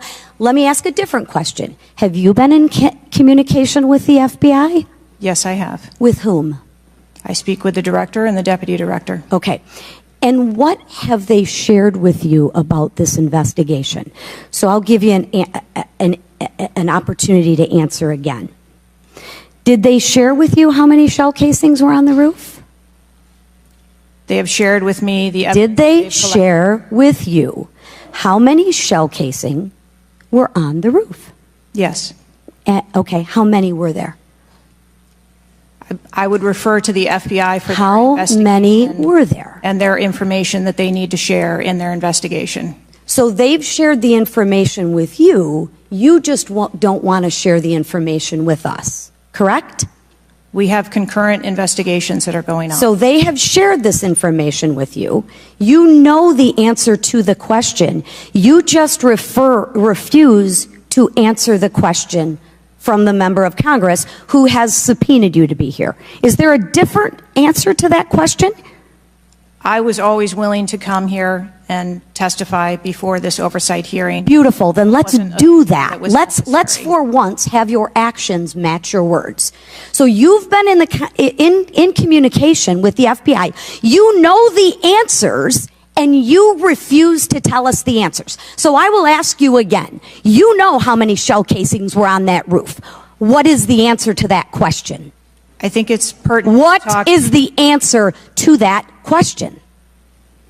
I think it's pertinent to talk to you about the information that the Secret Service has and that the Secret Service knows related to the I'm asking events you on an that answer to the question. If you're supposed to be in charge, if the buck stops with you, how come you can't share the answers? What are you covering up? What are you hiding, my friend? I'm not covering anything up. Then why can't you answer a simple question? I would leave it to the criminal investigation to answer questions related to that. When you talk to the FBI and you ask them how many explosives, well, let me ask you, did you ask them how many explosives were on the roof? Did they answer that question? Or in the car, excuse me. Did they answer that question for you? Yes. Yes. So you know the answer to that question that my colleagues have asked you. But again, you refuse to give us the answers. You're playing this wasn't me. Well, I submit to you, if you can't, and it's not a can't, it's a won't. It's not a can't. It's not a I don't know. It's a I choose not to answer the question. Well, let me tell you, Ms. Cheatle, if you're going to lead, you need to lead. If you want to be in charge, then answer the question or step aside and have someone with the courage and the guts to answer to the American people the questions that they deserve answers to. And with that, I yield back. Chair now recognizes Ms. Boebert from Colorado. Thank you, Mr. Chairman. I'm going to continue down that vein. You have been here sitting today, Director Cheatle, definitively able to dismiss erroneous information and speculation. However, you are refusing to answer questions that we now know that you have the information for. You are saying that you are wanting to answer questions that the Secret Service has information to. Well, ma'am, you are the Secret Service. You are the director. You have said that you are the best for the job.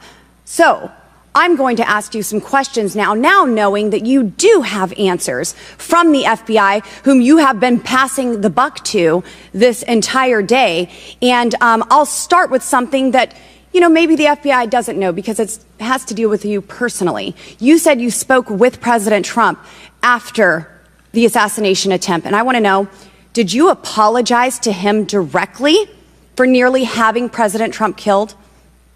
Yes, I did. I appreciate that. I appreciate that you recognize that this was your failure.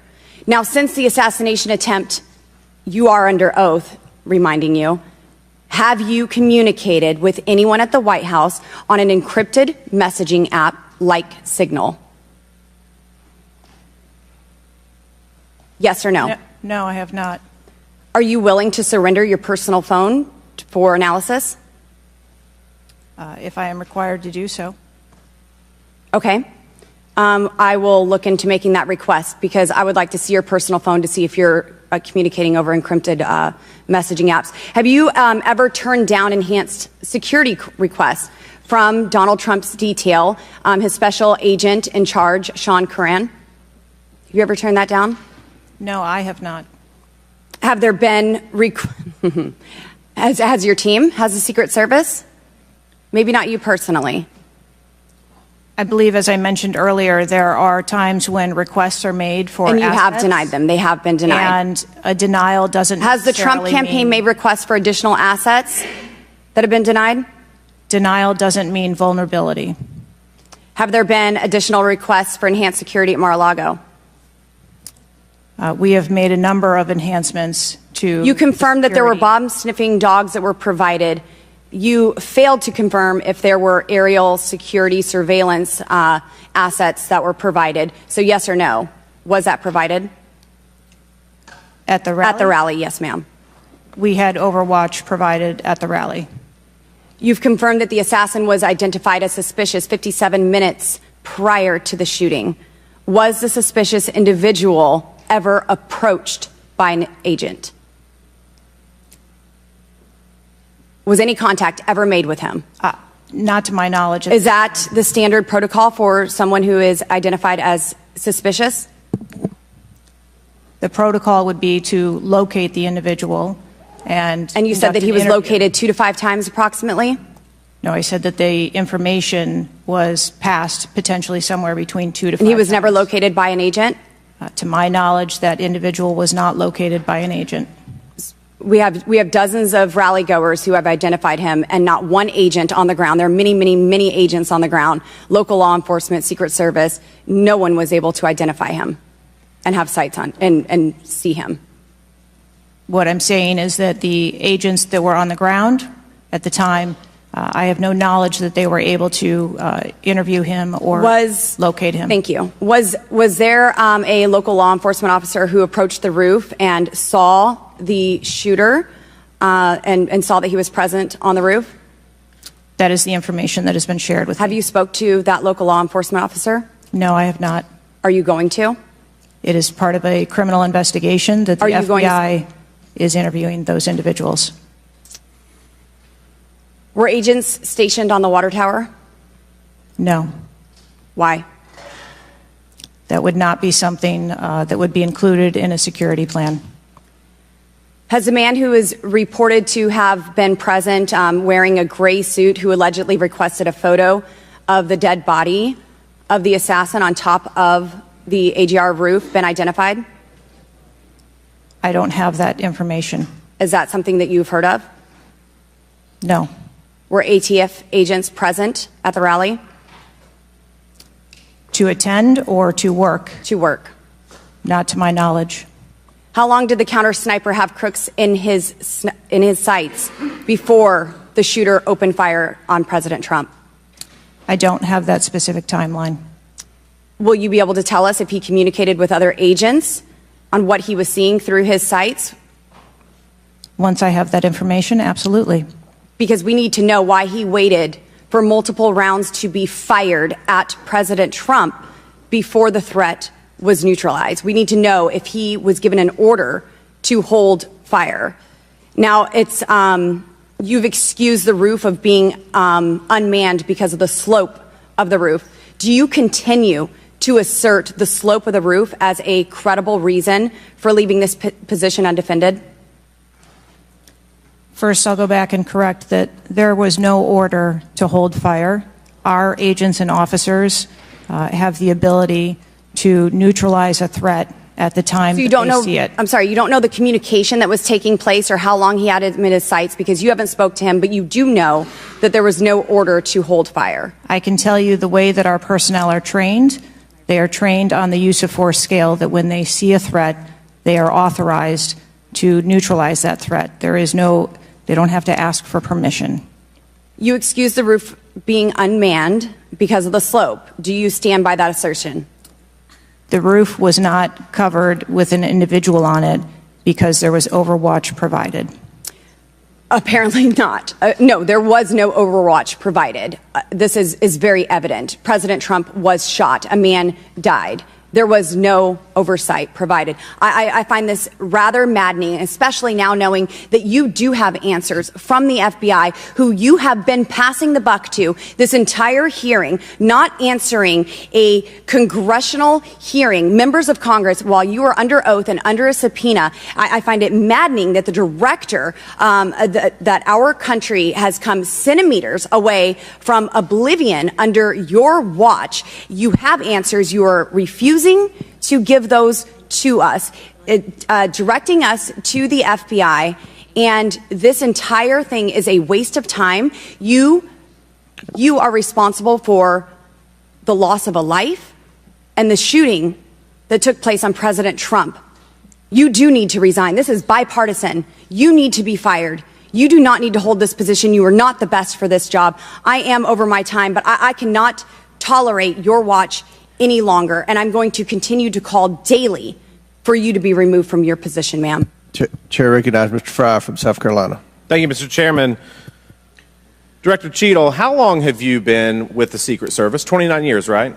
That's correct. And how long have you been director of the Secret Service? Just under 2 years. During your tenure as director under the Secret Service, I know we're here today to talk about the assassination attempt on President Trump, but how many other security lapses have occurred with protectees under your watch? I don't have a specific number, but there have been some lapses. There have been other lapses. Was one of them Jake Sullivan? Yes, sir. What happened there? There was an individual who was able to access Mr. Sullivan's residence. His residence? A protectee, somebody was able to break into his house. And what happened? Did anyone get fired because of that? There were individuals who have been reassigned. Reassigned. What other steps have taken? What I'm seeing. What other incidents have occurred other than Jake Sullivan?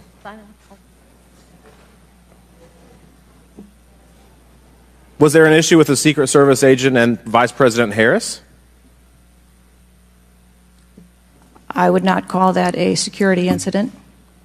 Well, it seems to me, I mean, you have security lapses with President Trump. You have security lapses with Jake Sullivan. You have issues with your personnel related to Vice President Kamala Harris. There seems to be a repeated theme here. Would you not agree with that? I think that we are talking about separate categories of incidents. Well, I would disagree with that. I think there's a repeated theme when you've got protectees and you're not upholding your core mission. Let me ask you something else. Does the Secret Service routinely record communications between and amongst detail? Radio communications? Any communication. Email communications are captured, as well as text messages, and then depending on the detail, radio communications are recorded. Does the Secret Service have recorded communications from the July 13th event? We do not have radio communications from that day. But you have text messages? We do have emails and text messages. Emails, okay, great. Does the head of the Trump detail or someone else embedded in this detail have command decision-making authority, or do they need to seek authorization from someone outside that detail? The head of the detail has the decision-making authority for things that are necessary for that detail. Is that standard for protection details? Yes, it is. Okay. Let me ask you something. During campaign events, is it common for the Secret Service to utilize other agencies? Yes, it is. What other agencies would be providing assistance to the Secret Service? There are a number of other agencies that provide assistance to the Secret Service during campaigns. We utilize personnel from the Department of Homeland Security. We utilize personnel from the Department of Defense, and we utilize local law enforcement partners. Are you on the same radios? Do you provide the radios to all the assets that are taking part in protection of an event? We provide radios to the personnel from the Department of Homeland Security that are assisting us. But not local law enforcement? Local law enforcement is working on their own radios. Are you on the same frequency? We ensure that we have counterparts in the security room, and so the local law enforcement will place one of their personnel in the security room with our personnel so that we have interoperability communications. Let me ask you something just about the timeline, because I think this is really interesting that we can't nail that down. I mean, I think there are lay people out there with more knowledge about the timeline than you seem to come before a subpoena in front of Congress. Was Mr. Crooks observed at the AGR building prior to the shooting? He was observed on the grounds outside of our perimeter prior to the shooting. At approximately what time was that? You don't have to give me the specific minute, but at approximately what time was that? I believe it was about 45 minutes or so prior to. Did the sniper team take a photo of Mr. Crooks? The local team did, yes. So it was a local team and not a Secret Service sniper? That took the photo. Okay. And did he relay that photo to Central Command?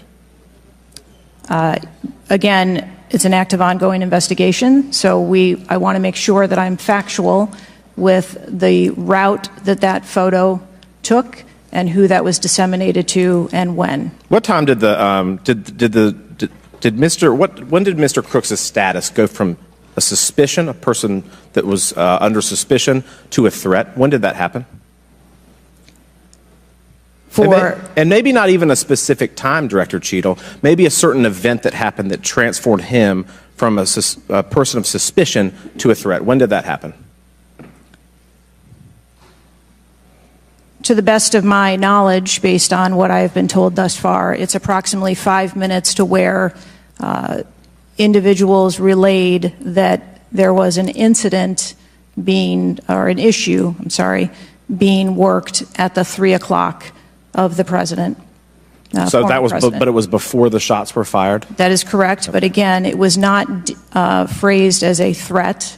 It was just that something was being worked. Yeah, but my question is, when did he become, when did he transform from suspicion to threat? Because they're treated very differently. People can be suspicious, but they're not a threat until a certain point in time. So when did that happen? I believe that it was seconds before the gunfire started. Seconds.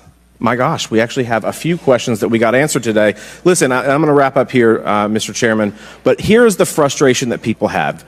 The buck stops with you. You've said that yourself. But the problem in Washington, D.C., it is the only town in America that you can be so bad at your job that you actually get a promotion or don't get fired. You have not been able to answer the number of agents, whether or not requests were denied on additional security, whether or not law enforcement were able to engage before the shooting with the assassin, how he got on the roof, how the rifle got on the roof. You can't tell us how many shots he fired, whether the casings were recovered. You can't tell us anything about his cell phone. You can't tell us whether the rally was supposed to be postponed, given the intelligence that you were receiving. You can't tell us whether the car had a bomb. You can't even tell us his motive. And the American people are incredibly distrustful because it has taken 9 days to even get a scintilla of evidence out of you.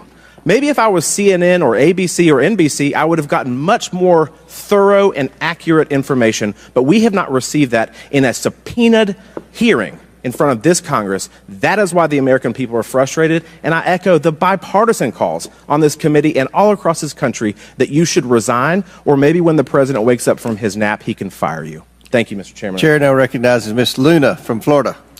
Director Cheatle, can you please give me the names of the individuals who are in charge of your conduct for the rally? I'm not going to release names. Can you give me the titles? And how many individuals? No. Nothing? We had a full advance team that was responsible for advancing How many the site. people are the final approval authority? There are a number of people Can you that give me a are number? engaged in approving Can you the give me plan. a number? No, I do not have Okay. a firm number. Can you just confirm whether or not, I understand this is an open investigation, but in order to dispel conspiracy theories, have you guys been able to subpoena the shooter's Discord records, or has the FBI, to your knowledge? I believe that the FBI is working on those. Okay. Is it factual to say that you have not ruled out that the shooter was working with other people or persons? Again, the FBI is conducting the criminal investigation into Can the you, shooter. at least in an effort to dispel conspiracy theories, can you confirm or deny that? At this time, we do not have that there were any other people engaged. So you believe he was acting alone? I do. Okay. Have you been made aware of multiple eyewitness reporting that there was a second shooter on a water tower? I do not have any information related to any second shooter. Okay, the reason I asked that is because according to testimony from multiple witnesses, they did report that. And again, to my understanding, there were over 40 sniper teams that were briefed by the Butler ESU. And I want to make sure that people are aware, if you're saying that there's not another shooter, that we are able to clear that information, because from this whole entire briefing, it doesn't seem like much information has been able to get out to the American people. So I'm trying to dispel rumors, as I'm sure you understand. Was it true that Secret Service was present at the Butler ESU briefing? There was a briefing between the counter sniper teams that were working Secret on the Service ground. present?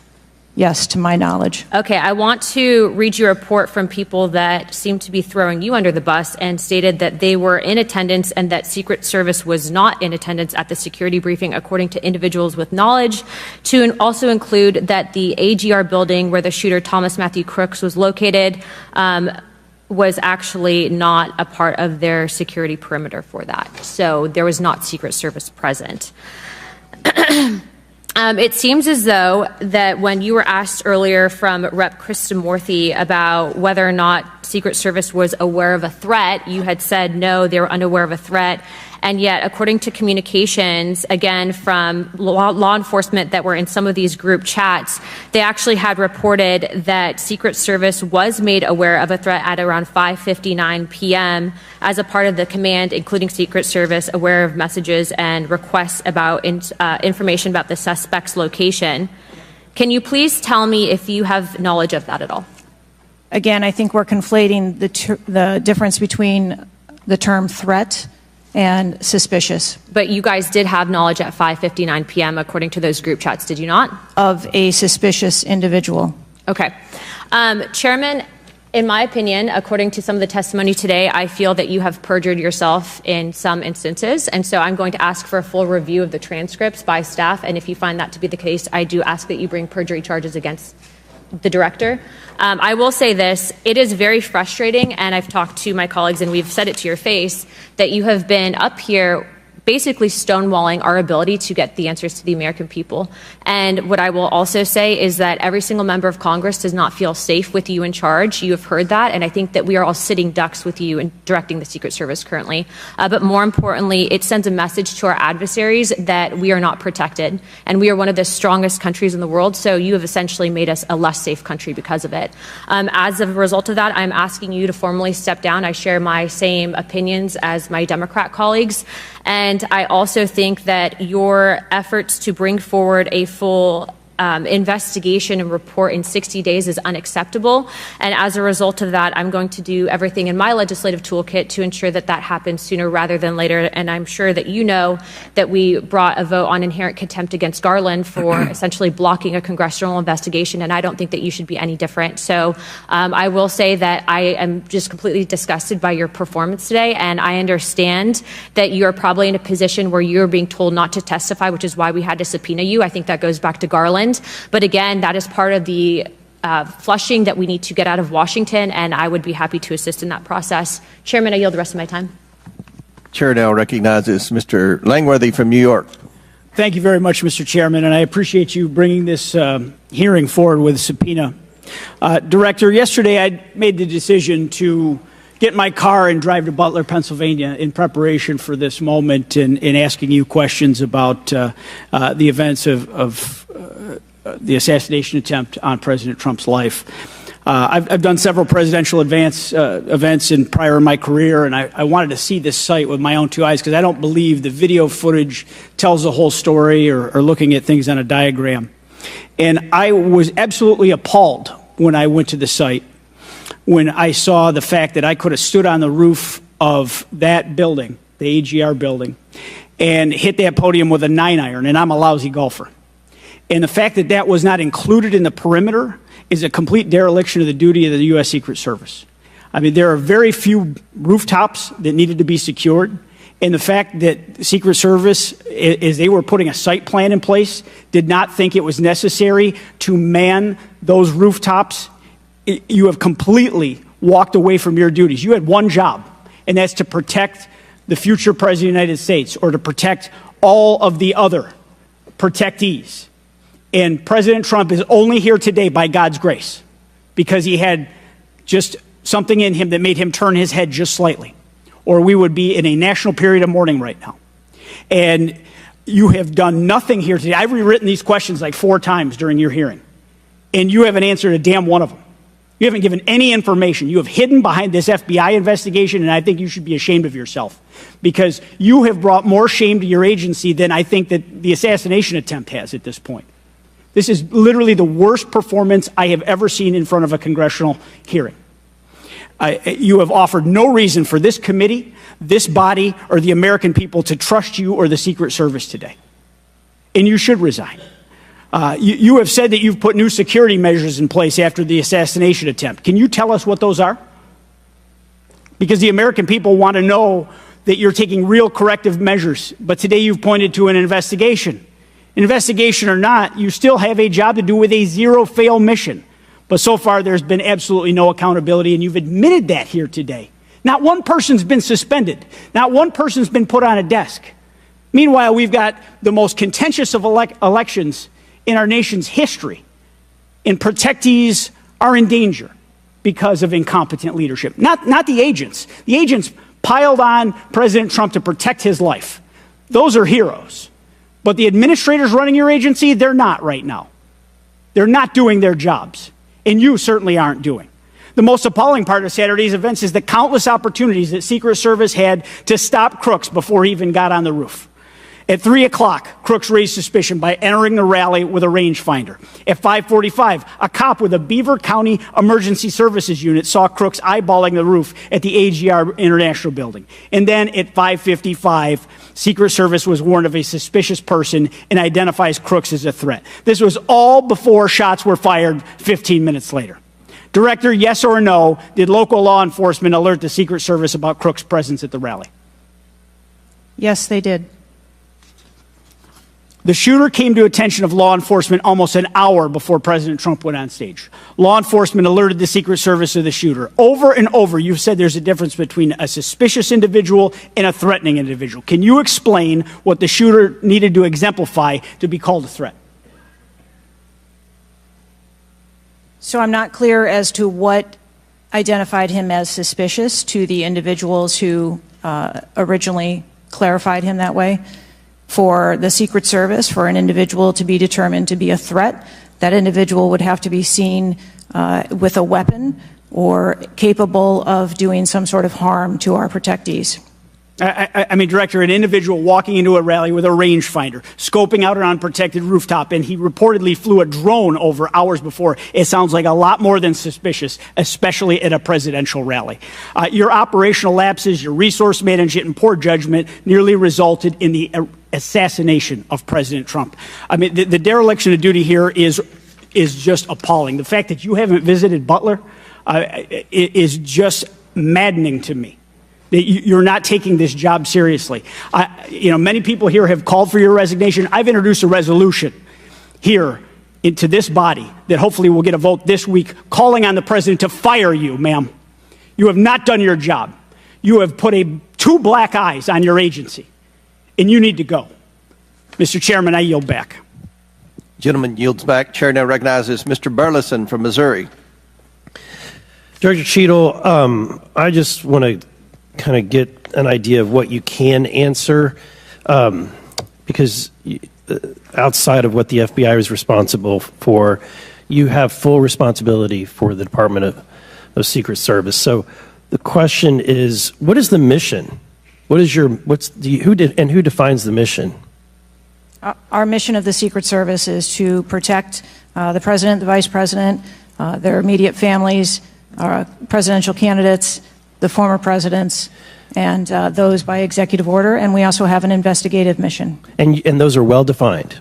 Yes, they Everyone within the agency understands the mission? Yes, they do. What about protocols and standards? Who defines the protocols and standards? We have a number of protocols and policies in place for the various missions that we have.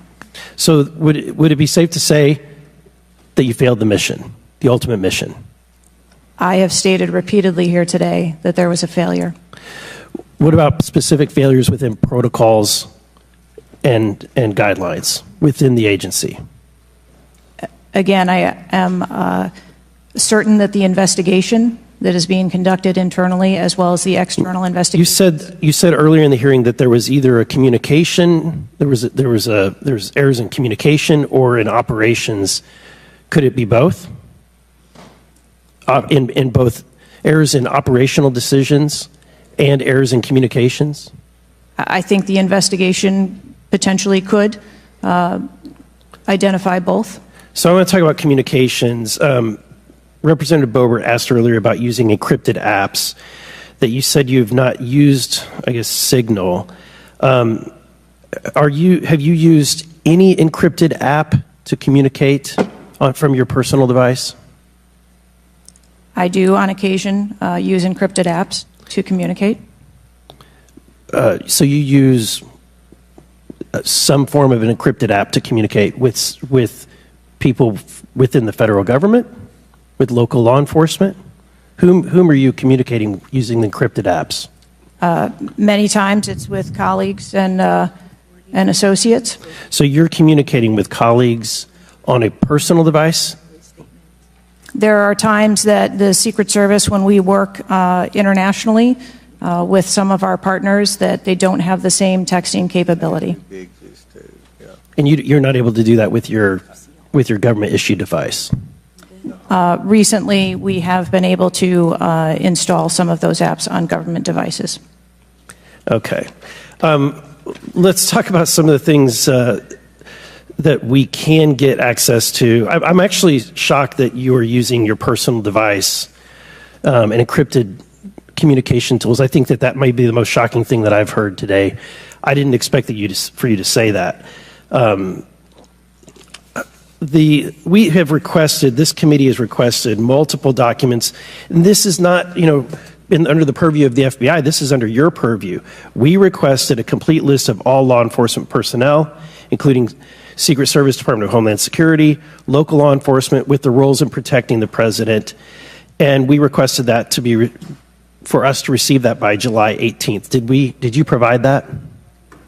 I believe that our agency is in the process of collecting all documents. So you have not provided it. How long does it take to determine who the personnel were that were on site?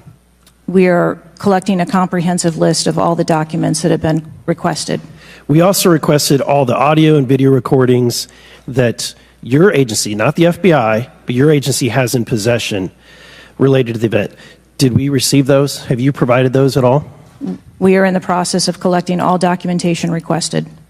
You're in the process, but you have not. Any memorandums or any internal communications related to the event? We requested that you provide that. Have you provided any of that? We are in the process of collecting the information that has been requested. Okay. So when can we expect to receive these documents? How long does it take to determine who was on site, who was being employed to be there to protect the former president? When can we expect that? How many days does it take to provide that information? We want to make sure that we have a comprehensive accounting of all of the documents that were engaged in that day, and we will make them available as soon as possible. I think transparency is the key here. It's shocking to me that we are communicating in a encrypted app to colleagues. I'm almost certain that violates some federal laws. I would like to clarify, You didn't ask me whether my communications were government work related or whether they were personally related. You're communicating with colleagues. I don't communicate government business with colleagues on a personal device. I communicate on my work device. Are you using an encrypted device on your work device? I am not. No encrypted apps? No, I do not. Okay. Thank you, Mr. Chairman. Chair now recognizes Mr. Waltz from Florida. Thank you, Mr. Chairman. Madam Director, please, I'd like to direct your attention to this video. And I sincerely appreciate the clarity on this. Can we turn up the volume, staff? I just want to ask you, because this has popped up. Republican Congressman Mike Walz, he said on social media on Saturday, and I'm going to read this for you because it does talk about you, Secretary. I have very reliable sources telling me that there have been repeated requests for stronger Secret Service protection for President Trump denied by Secretary Mayorkas. Your department has already pushed back on that, calling that absolutely false, but he is putting this on you. Can you respond to that, please? Well, that's a baseless and irresponsible statement, and is one that is unequivocally false. Director Cheatle, did you speak with your boss, Secretary Mayorkas? You fall under DHS. Did you speak with him on the 14th, the day after? Yes, I did. So you spoke with him before he made that statement? I spoke with him immediately following the incident. Did you inform him that all requests for additional resources for President Trump had been fulfilled? Or that it was false to say they had been denied? I informed him that the request for that rally that day had been fulfilled. Okay, you continue to answer that very carefully. Because I made a broader statement, the agents that came to me made a broader statement that his permanent protective detail for years now have been asking for more. Is that correct? I do not have specific incidents of those requests. Is it correct that they've been asking for more? I have heard the same reports that you have. Without having them in front of me, I am unable. Those requests are made in writing. I mean, the agents are telling me they make them in writing.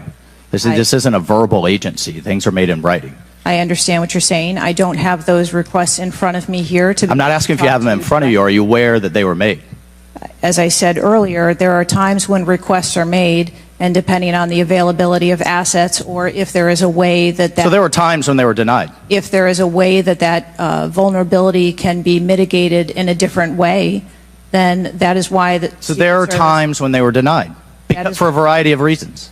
That is why the Secret Service has a multi-layered and multifaceted security plan so that we can pivot if we need to. In the wake, in the immediate 48 hours of an assassination attempt on a former president, could be the next leader of the free world, almost had his head blown off, your boss says that's irresponsible and false to say things are denied. And you had talked to him. So did he just make that up on his own, or did you tell him that? We were speaking about the requests made at the rally. Staff, can we show the next slide, please? Then we have your spokesman. Did you sign off on this statement? That there's an assertion that a member of the former president's team requested additional security resources and those were rebuffed? This is absolutely false. In fact, we added protective resources and technology and capability as part of the increased campaign travel tempo. But next slide, please. Next slide, please, staff. We have the Washington Post article that then says we now have senior Secret Service officials saying there were at times when it was denied. So which is it? Again, there have been a number of conversations going on here. Did you sign off on that spokesman's statement? The spokesman's statement, I believe, was related to requests that were made. Did you sign off on it?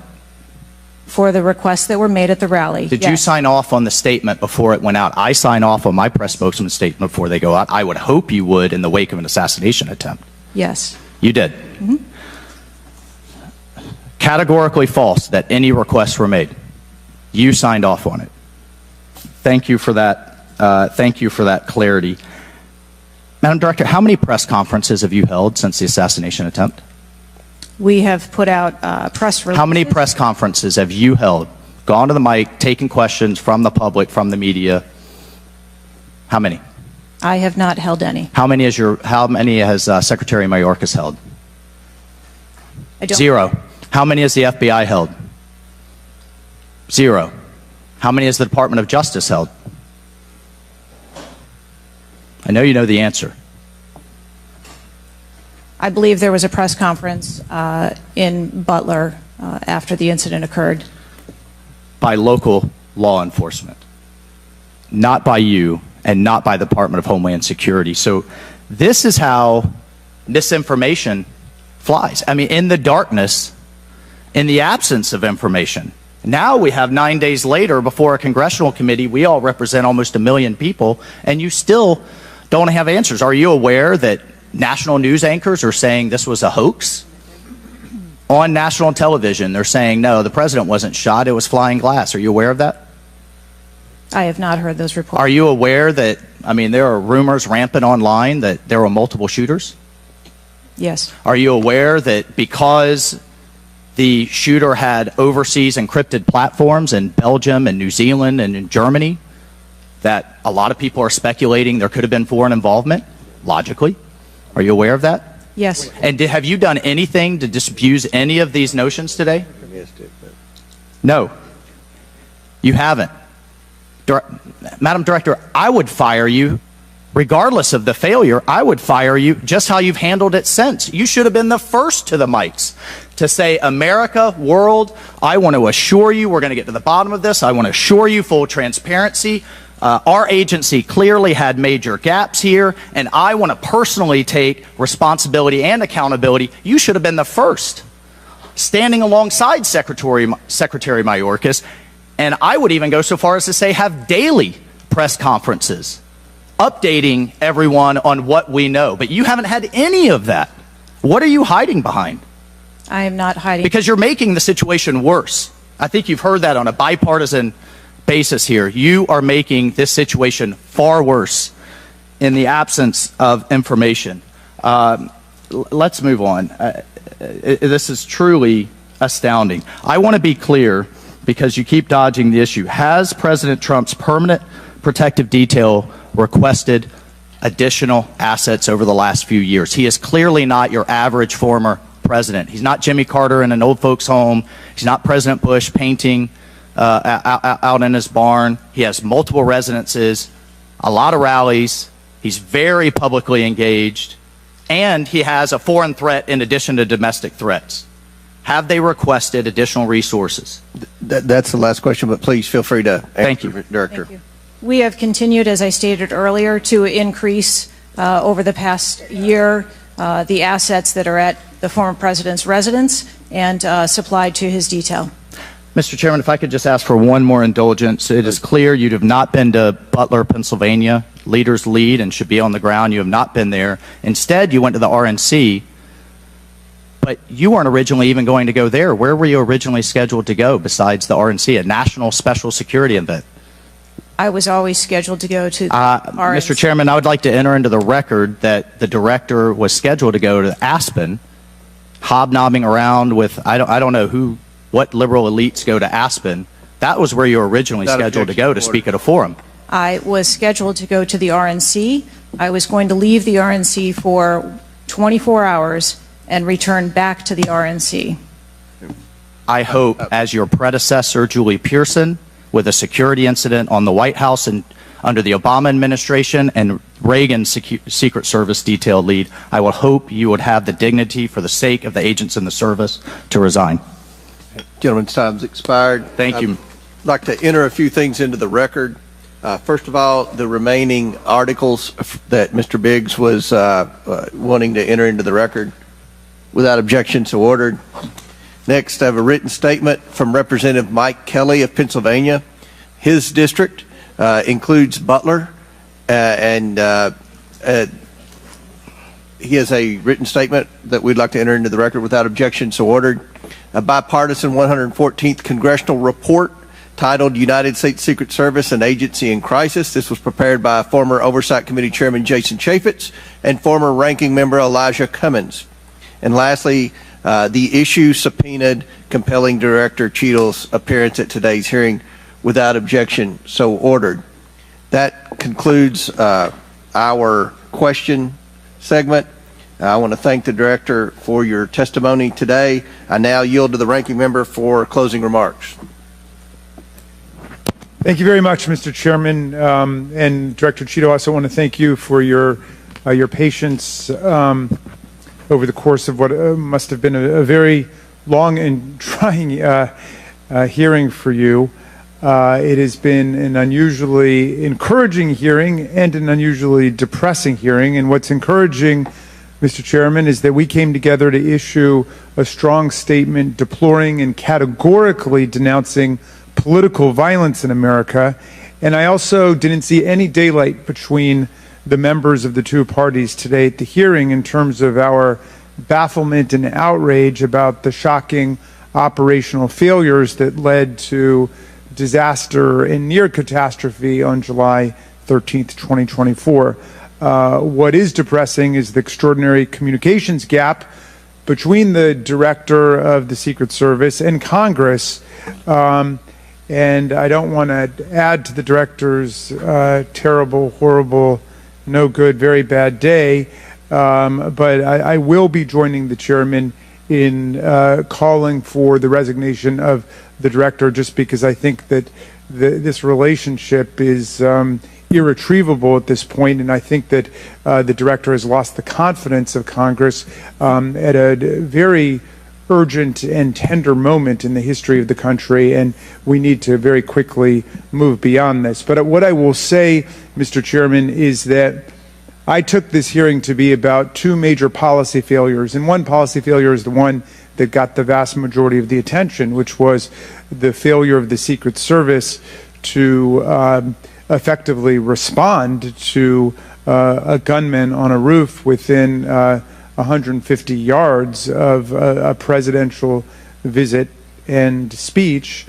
But the other failure is on the part of Congress, because the mass shooting that took place in Butler, Pennsylvania, is replicated all over the country every day. And in fact, as I said, Mr. Chairman, it happened that evening in Alabama, in Birmingham, Alabama, where there was a mass shooting where more people even were killed and wounded than were killed and wounded in Butler, Pennsylvania. So it's true, the president, the former president, and a handful of people who get the Secret Service protection are the only people in America we thought were safe from an AR-15 attack. It's clear that they're not safe either, and we've got to get to the bottom of that.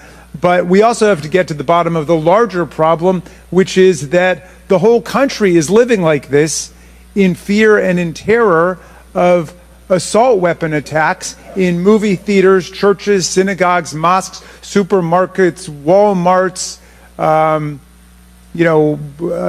any place where an audience or a public gathers. And the worst was in Las Vegas, where a gunman got up on a roof and then just mowed down 60 people below him and wounded hundreds and hundreds of other people. So we've got to deal with that problem.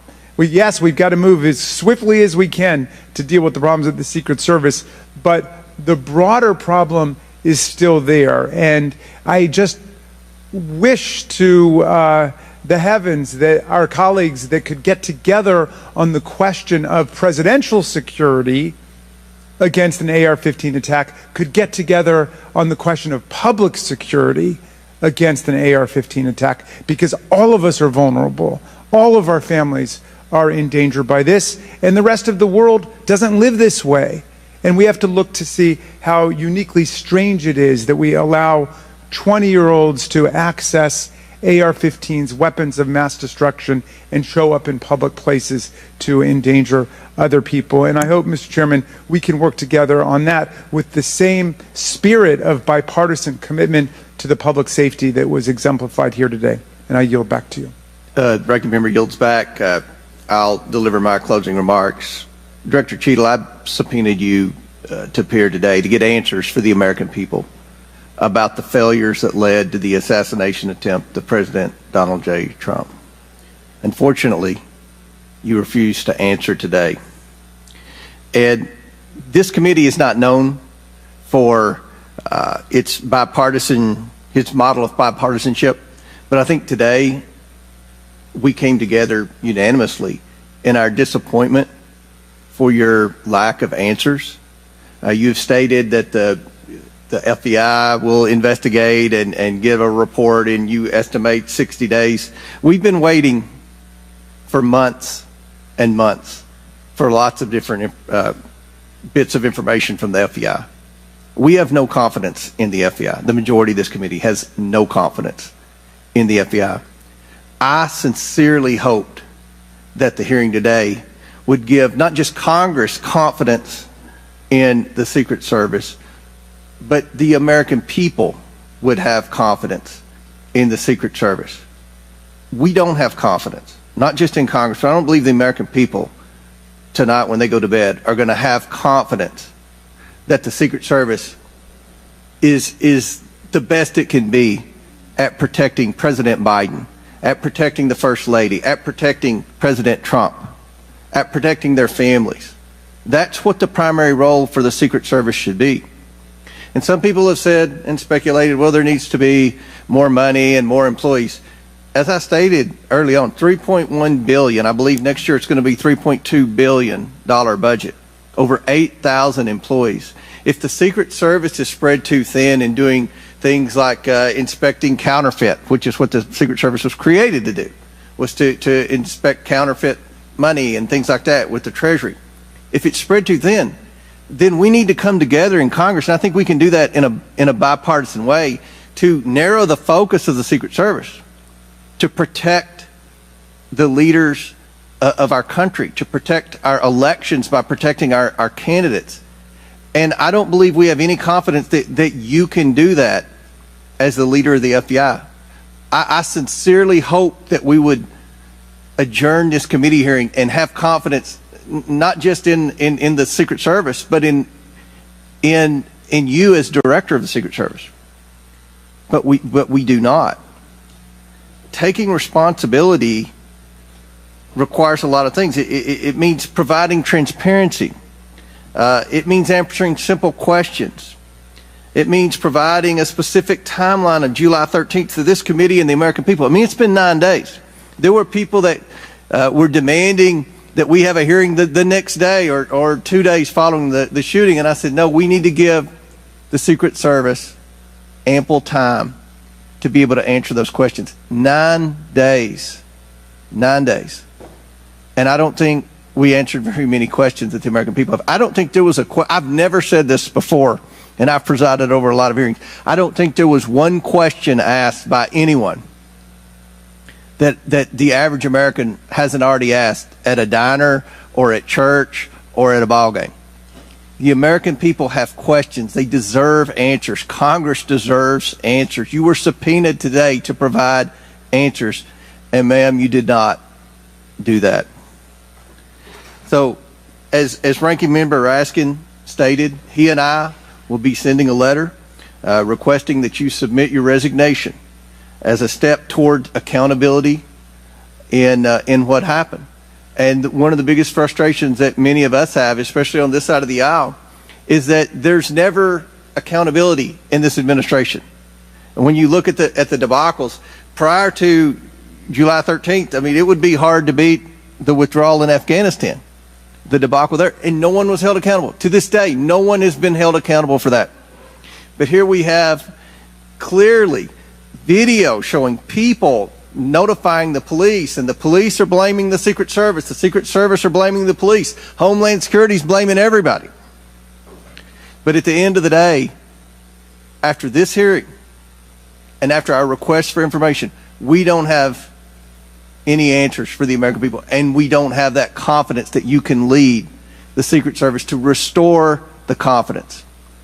And again, I commend the ranking member for joining with me in the letter asking your resignation, and we certainly hope that you will take that to heart. With that and without objection, all members have 5 legislative days within which to submit materials and additional written questions for the witness, which will be forwarded to the witness. If there's no further business, without objection, the committee stands adjourned.